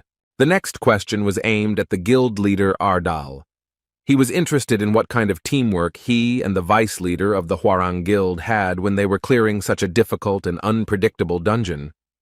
He was interested in the details of the clearing and the moment of Li Yun-hee's death. The question of how she died, and whether he did everything he could to save her, made it clear to Wu Jin that Sang-ho had worked with this journalist in advance to put him in a difficult situation. While he remained silent, the reporter continued to emotionally try to get at least some kind of answer, asking if there was a conflict between him and Li Yun-hee inside the dungeon. Watching this, Mr. Li, whose hands had organized this meeting with prepared questions, enjoyed how the leader of the Ardal Guild was under such pressure. He believed that Wu Jin would regret daring to get involved with the Hwarang. At that moment, when Wu Jin suddenly refused to continue the conversation with him and silently left with his protege, President Hwarang addressed the reporters with the message that he had some suspicions about Kang Wu Jin. He believed that from that moment on, the entire Korean press would never let him go. The mood was heating up. The reporters were playing their part in Li Sang-ho's plan and doing it well. The one who started asking questions sowed doubts among those present about whether Wu Jun was a hero. He said that the country had the right to know, and he should answer instead of remaining silent. Everyone present began to whisper about whether Li Yun-hee's death might be related to Kang Wu Jin. The reporters began to believe that it was possible, and Director Jun was horrified to realize that this had unexpectedly turned into a public hearing, a real trial among the media. If Jun had known in advance that this would happen, he would have definitely rejected this press conference. Seeing how his boss was lost in himself due to being accused of killing an A-rank hunter, he asked him to keep a low profile with some panic. Despite his words, Guildmaster Ardal boldly jumped up from his seat and asked directly with a disapproving look what they wanted from him. The reporter continued his speech about how the country had the right to know what happened inside, but Wu Jin would not tolerate this and sternly said that he should stop his meaningless chatter. This was the first time that such a bold response was directed at a reporter by a guild representative. The man in a white shirt was simply shocked by something so unexpected. Kang Wu Jin wasn't going to stop there, and immediately turned his attention to the culprit of all this chaos, the president of the Hwarang Guild. Mr. Lee Sang-ho didn't expect something like this to happen. He had no idea what the so-called defendant wanted from him. A moment later, Wu Jin unexpectedly kicked him in the shoulder, causing him to flip over along with his chair, and his glasses flew off to the side. Such rudeness was unheard of. It simply shocked all the reporters, and the director of the guild, Ardal, opened his mouth from the realization of the consequences they would face due to such behavior of their hot-tempered guildmaster. President Lee's free fall was short-lived, but he fell to the floor quite painfully. Rising to his feet, he, continuing to play the victim of the situation, grabbed his shoulder and in an angry, threatening tone asked his offender what this meant and what he wanted to tell the media present at this press conference with this unheard-of behavior. In response, Wu Jin said with an evil smile that this all looked like a very bad joke. He then accused President Lee of cheating and asked how he dared to use his dirty tricks right in front of his eyes. Continuing with this madness, Wu Jin walked up to the president again and grabbed him by the shirt, then lifted him into the air. Lee Sang-ho, who was shaking from the situation, hoped that he would gain an advantage from being beaten. Continuing to play the role of the victim, he asked what Wu Jin was trying to achieve by doing this in the middle of a live broadcast. There was genuine anger on his face. He was already enjoying the victory he had anticipated due to Kang Wu Jin's thoughtless actions. With some mockery, he said that the impudent man named Kang Wu Jin had made a serious mistake because the entire country was watching him at that very moment. However, his words did not shake Wu Jin's confidence at all, and with a sly smile, he asked his enemy if he was sure that it was really a mistake. While all the reporters present were taking pictures and videos of what was happening, Wu Jin wondered what the population was like on Alphen, where he had ended up 5 years ago. He had no doubt that there were at least 2 billion people there. These thoughts led him to the fact that since then, it was difficult for him to remember such statistics due to the fact that he had to get rid of the majority of the population. His crude methods were always effective, so he did not pay attention to Director Jun's deep concerns. Looking at the cameras that were recording, he thought that even though he had wiped out a huge portion of Alphen's population, it was not a problem, even though every citizen had witnessed his actions with their own eyes. That was why he thought that a live broadcast from one country was nothing to him. Looking into the eyes of the defenseless president of the Hwarang Guild, he asked if he really wanted to be beaten in front of the entire country. When Lee Sang-ho responded to his serious question with disrespectful incomprehension, Wu Jin explained the situation to him in a language he could understand, the language of pain. Once Mr. Lee received a mind-blowing slap in the face, he realized the reality and that in this situation, he was not dragging his opponent into the mud, but was simply being made redundant in front of the entire country. Those watching this on television were in indescribable shock, especially those people who had at least some connection with the conflict between these two powerful organizations. Sun Han, clutching his face, thought with horror that he could have been in this poor fellow's place. He was horrified by the mere thought that he had tried to deceive this madman. Even with all that was going on, it was hard to realize that he was allowing himself to do something like that at a press conference. No one could believe that there really were people who didn't care about public opinion. Beating up leader Lee on live TV was not in the media's plans, so they stopped the broadcast and started another TV show. After this happened, Xiong Han calmed down a bit and sighed heavily as he thought about how they would get out of the situation when their beloved leader was causing a fuss. This broadcast managed to fly all over the internet, and headlines about Kang Wu Jin's attack took first place. In parallel with this news, News about some new saint gained unprecedented popularity, which greatly interested one of the directors of our doll. He decided to watch the video that went viral and saw a woman in a beautiful dress with fair skin and hair who had some marks on her forehead. Apparently in this video, she was supposed to demonstrate some kind of miracle. The host of this online program greeted the viewers and said that he was near a miracle that the whole world is talking about. Hundreds of people came to this place to receive favor from Saint Merdi. The woman with delicate white hair and marks on her forehead resembling drops of water looked unimaginably beautiful. When Seung-han saw her for the first time, he almost had a panic attack because her beauty was simply beyond their world. A little later, the host said that she could be attributed to the race of elves, whose appearance is indeed distinguished by its tenderness and sophistication. The people gathered around her were watching a man sitting in a wheelchair. It was Mr. Smith, who had a congenital weakness of the body. It seemed that this was some kind of cult, but the experienced swindler's instinct told him otherwise. Meanwhile, the host, wondering whether Mr. Smith would be able to get back on his feet, invited all viewers to see this miracle with their own eyes. Placing her hand on the sick man's head, the saint began to release mana, causing a soft blue glow to appear. In just a moment, something happened that shocked everyone, even Sun Han. He was sure that this was not a performance, and that the man was actually healed thanks to her power. With a tremor running through his body and tears in his eyes, Mr. Smith began to sincerely thank Mrs. Murdy for saving his life. In response, she said that the Lord's favor has no limits to those who believe in him. She did not consider herself a benefactor, since she presented herself as a messenger of the Lord. It was hard to believe something like that, but Seung-han had no doubts about the authenticity of this video. There were plenty of awakened people with similar abilities or access to potions, but none of them could cure someone who was sick from birth. There was particular interest in this throughout the world, especially those who witnessed this miracle in person. The amazing power, the miracle of healing did not leave people indifferent to her personality. It seemed that she was truly a messenger of the Almighty. Hundreds of thousands of people were already following her and were ready to become members of the Arya Order.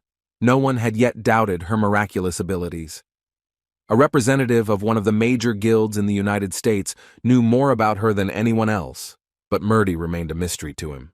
He found it funny that after she came out of the dungeon, she was in a state where she couldn't speak or understand human speech properly.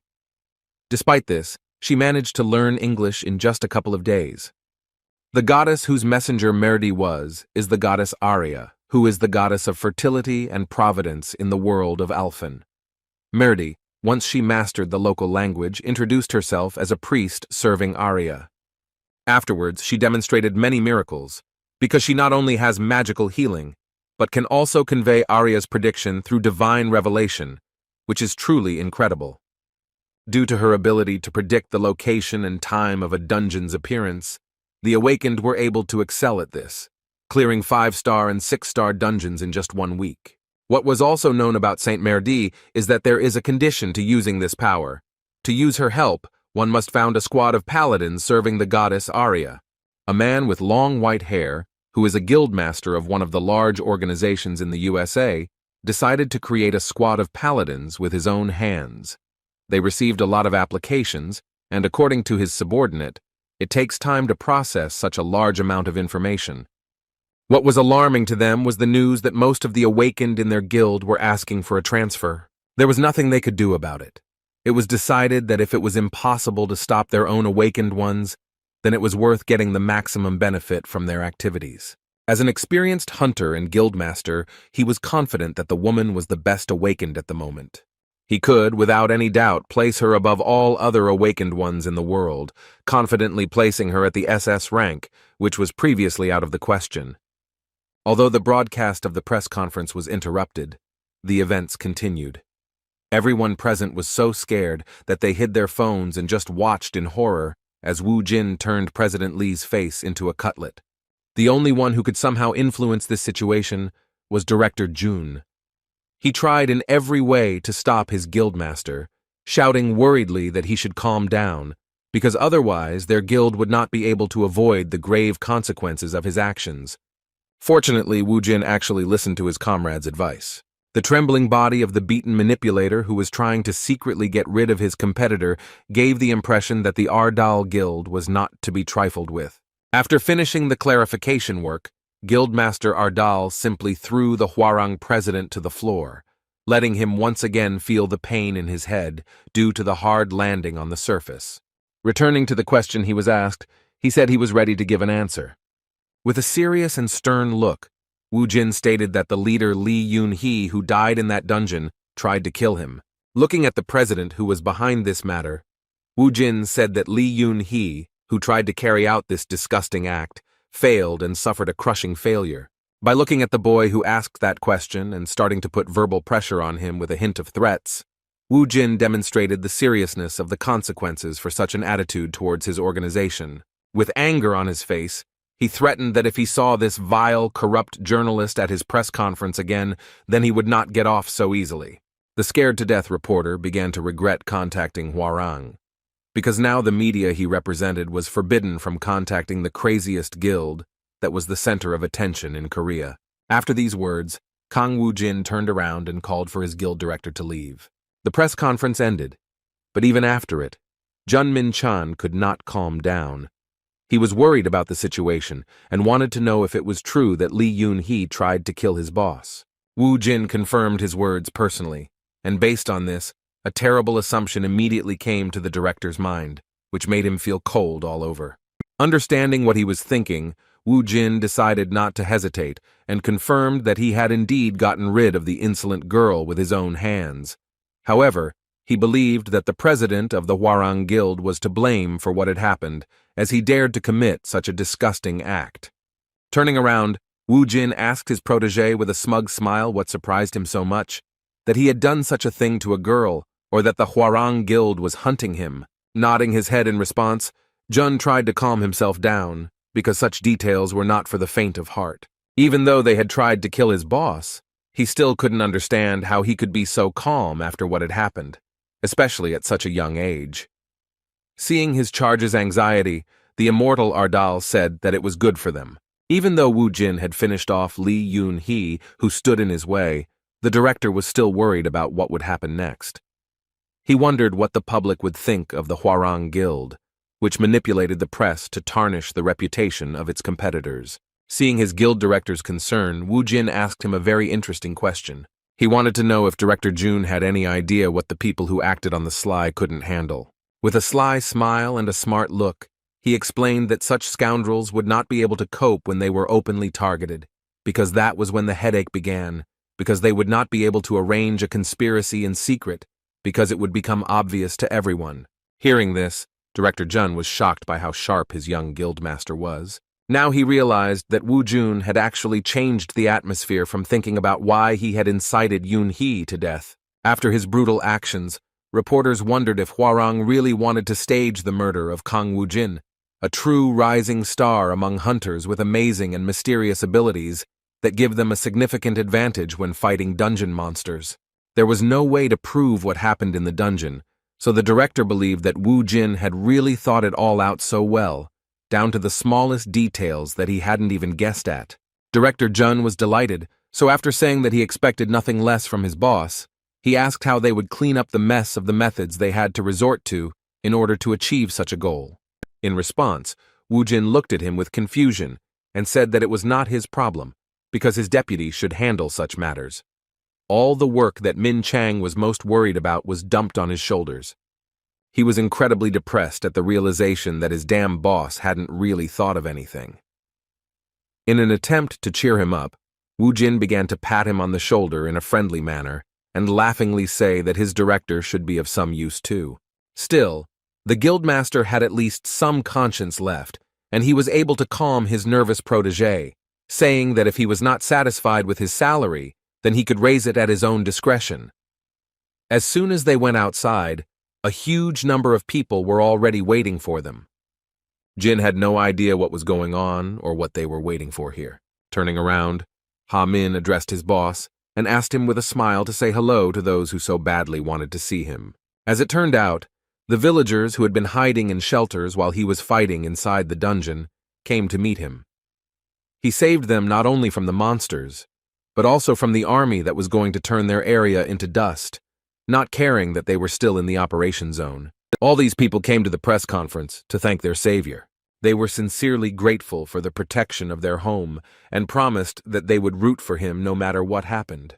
There were not only adults and children here, but also old people who, realizing how quickly the world was changing, could see a ray of hope in the darkness. This ray of light for them was Wu Jin, the man who saved them from especially dangerous monsters with his own hands.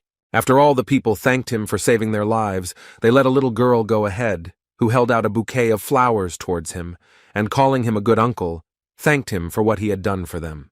The immortal Ardal, the cruelest man Alphen had ever known, was touched by the fruits of his labor. Holding up the bouquet that the little girl had given him, he thought that such things really bring joy and give hope that there are people on earth who believe in him. Watching this with a smile, Director Jun told his colleague that he couldn't understand their guild master's behavior with his mind.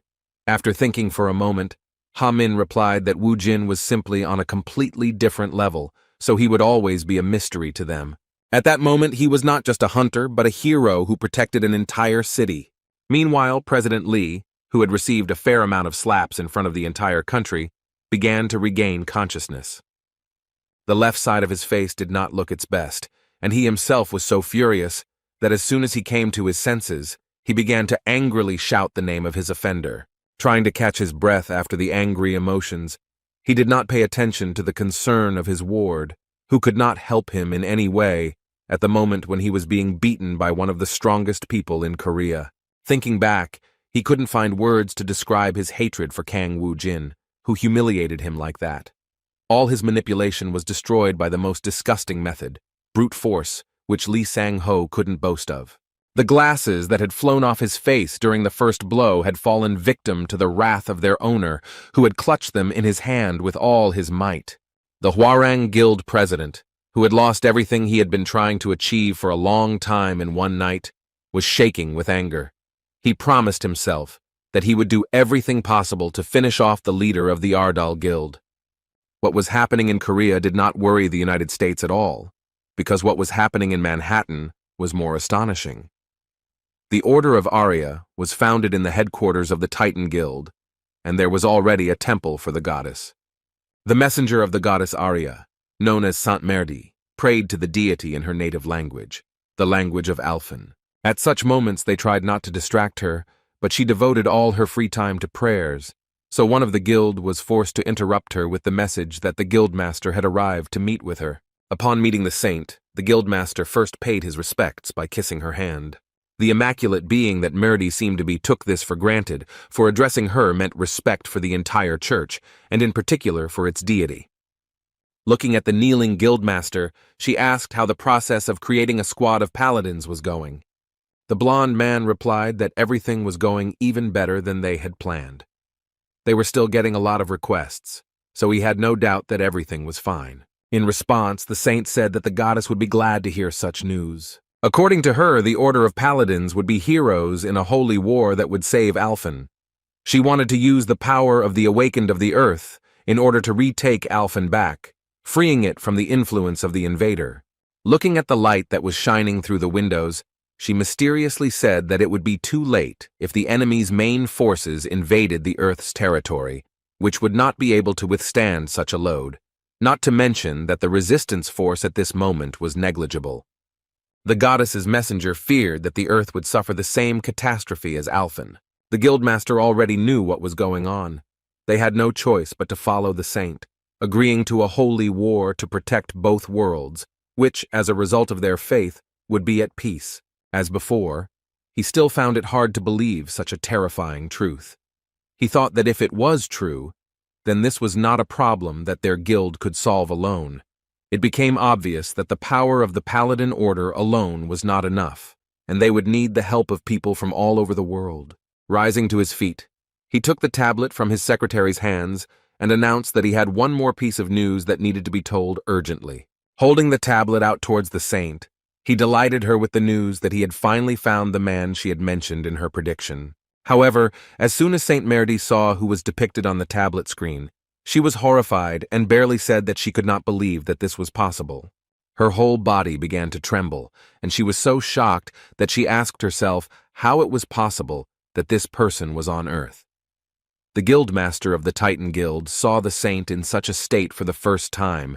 She worriedly asked what happened and if there were any problems. Looking down, the goddess's messenger said that the last thing she wanted in her life was to see the ruthless, immortal necromancer again. As she looked at the screen, she felt terrified that Kang Wu Jin, known as the immortal Ardal of Alphen, was indeed the savior that her goddess had prophesied. 6 days after clearing the 6-star dungeon and all the subsequent events, Wu Jin finally returned to his office, where he gathered with the other founders and began the workday with some unpleasant news. In his hands was a letter, which turned out to be a subpoena. The boys were worried, and Director Jun explained that after what happened at the press conference, the president of the Hwarang Guild could think of nothing better to do than sue him. Hearing this, Wu Jin felt incredible anger and rage towards himself for having pitied the insignificant Sang Ho and left him alive, unlike his sister. Having calmed down a bit and looking at the accusations again, he asked his team with complete seriousness whether it was worth killing this problematic person. He admitted that he was going to forget about that incident, but what was happening would haunt him for a long time. The boss's words made the boys feel uneasy, because they couldn't understand how anyone could forget about beating up a man on live TV. Not only could they not forget it, but it also affected the majority of the Korean population, while the perpetrator of this massacre was quite calm. The silence was broken once again by the mad guild boss. He turned to Sun-gu and asked him to prepare the car quickly. In response, the trophy collection director replied that the boss had 2 more days before he had to report to the police. As it turned out, he misunderstood him, and in fact Wu Jin didn't even think about going to the police station. His answer made it clear that the boss was up to something else, most likely illegal and no less problematic than his previous exploits. Wu Jin once again turned his colleague's attitude towards this situation upside down when he said that it was time to pay a visit to the Hwarang Guild. There was a smell of trouble, and the guys decided that giving the boss free rein would mean losing everything they had achieved during this time. The guildmaster was not pleased with this reaction from his subordinates. He sighed heavily and asked why they were so surprised, saying that everything was going exactly according to his plan. Trying to be polite, Director Jun, who was on the verge of a nervous breakdown, asked with a forced smile to leave it to him. Despite his polite request, Wu Jin thought otherwise. He replied that there was no need to complicate the situation, since he could fix everything once and for all if he visited the Hwarang Guild. Realizing that the boss would not give up on his intentions so easily, Director Jun approached him and said with a pained expression on his face that it would not be difficult for him to deal with this situation with his own strength and easier methods. Such an initiative from the director was rare, so surprised by his behavior, Wu Jin decided not to object. Returning to the other questions, he asked if there was a problem that needed his fate to be solved. In response, Director Jun said that they had an urgent need for staff, and then asked to let him hire more workers. At least to deal with the lawsuit, they needed a lawyer as well as more service personnel. Hearing about the hiring of workers, Wu Jin thought about it because there really weren't many of them, unlike the number of members in the other guilds. He was also worried that the bloodstones were continuing to accumulate on Earth. He knew that at this rate, not only would monsters from Alphen be appearing, but Tranit's minions as well. By minions, he meant the 72 captains under Tranit's direct command. Each of these captains is too dangerous for one person to handle. Even with his followers from Alphen, the army of the undead and the help of the Alphen Alliance, it was not so easy for them to fight on equal terms with the army of Tranit. Upon returning to Earth, things got much worse, as he could only count on 4 harmless workers from his guild, whose fighting skills were only enough to fight flies in the office. Looking at Song-gu, he wondered what kind of resistance they could possibly have when the only one who had awakened among them was a man with such a sweet look. This guy's only strength was his kind heart, but in a war, that would be a disadvantage rather than an advantage. Returning to the topic of hiring employees, he looked at his director with the hope that he could be trusted with this matter. Unexpectedly for the others, he changed his mind regarding the personnel and allowed people to be recruited, noting that he wanted to see more awakened ones. The thought of the inevitable future in which he would have to contain the entire power of Tranit on his own, using only the resources of Earth and those resources of Alphen that could be obtained in the dungeon, pushed him to action. Looking at Songgu, he suddenly invited him to follow him. As it turned out, he wanted to go with him to one of the dungeons. Even though there were some pretty dangerous monsters here, Songgu, who he entrusted with the battle, was doing quite well. Using the sword was the first time he had discovered this type of close combat, but his progress was quite rapid, and given the stones he had used to improve his stats, the ogres were no longer much of a problem for him. Turning to his boss, he offered to look at the result of his work and boasted that he had become stronger than before. In response, he saw some misunderstanding or even disappointment on Hyunim's part. Having collected many trophies, Songgu was incredibly happy and did not even notice how his boss's gaze was aimed directly at his soul. Woojin decided to check his characteristics and found out that this guy respected him only because he was afraid and also loved and hated him at the same time. The battle mage with the ability to use fireballs had, due to circumstances, gained incredible skills in collecting bloodstones, which seemed a bit funny. Wu Jin was going to correct this mistake, so he asked him to stop collecting trophies. Sunggu had no idea what his boss wanted from him this time, but he hoped that his request would not cause any problems. He was genuinely surprised when he heard the sudden question about how strong he wanted to become. Seeing the confusion of his ward, Wu Jin explained his point of view by saying that he was sure that he had some purpose. He sincerely believed and hoped that Sun Gu did not intend to continue collecting these bloodstones for him for years. Hearing such unexpected words from the abusive boss, Song Gu actually opened his eyes, remembering that his original dream was to become a high-class fire mage and get a recognizable, eye-catching red suit that would literally scream about his magic. He knew that doing the director's bidding wouldn't get him any closer to his goal, because driving, carrying supplies, mining bloodstones, and booking dungeons weren't the best training.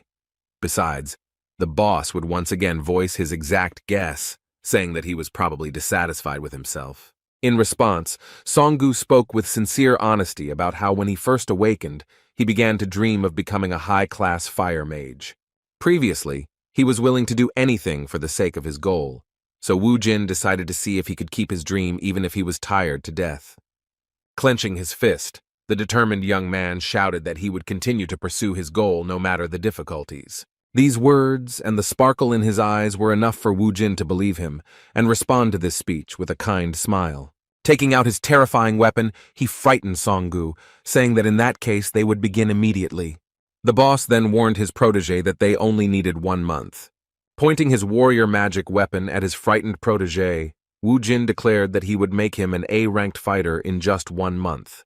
Such promises seemed impossible, but after only 10 minutes, Songgu was convinced that his boss was completely serious about this madness. The training was so hard that he was already exhausted, and his only salvation was to escape.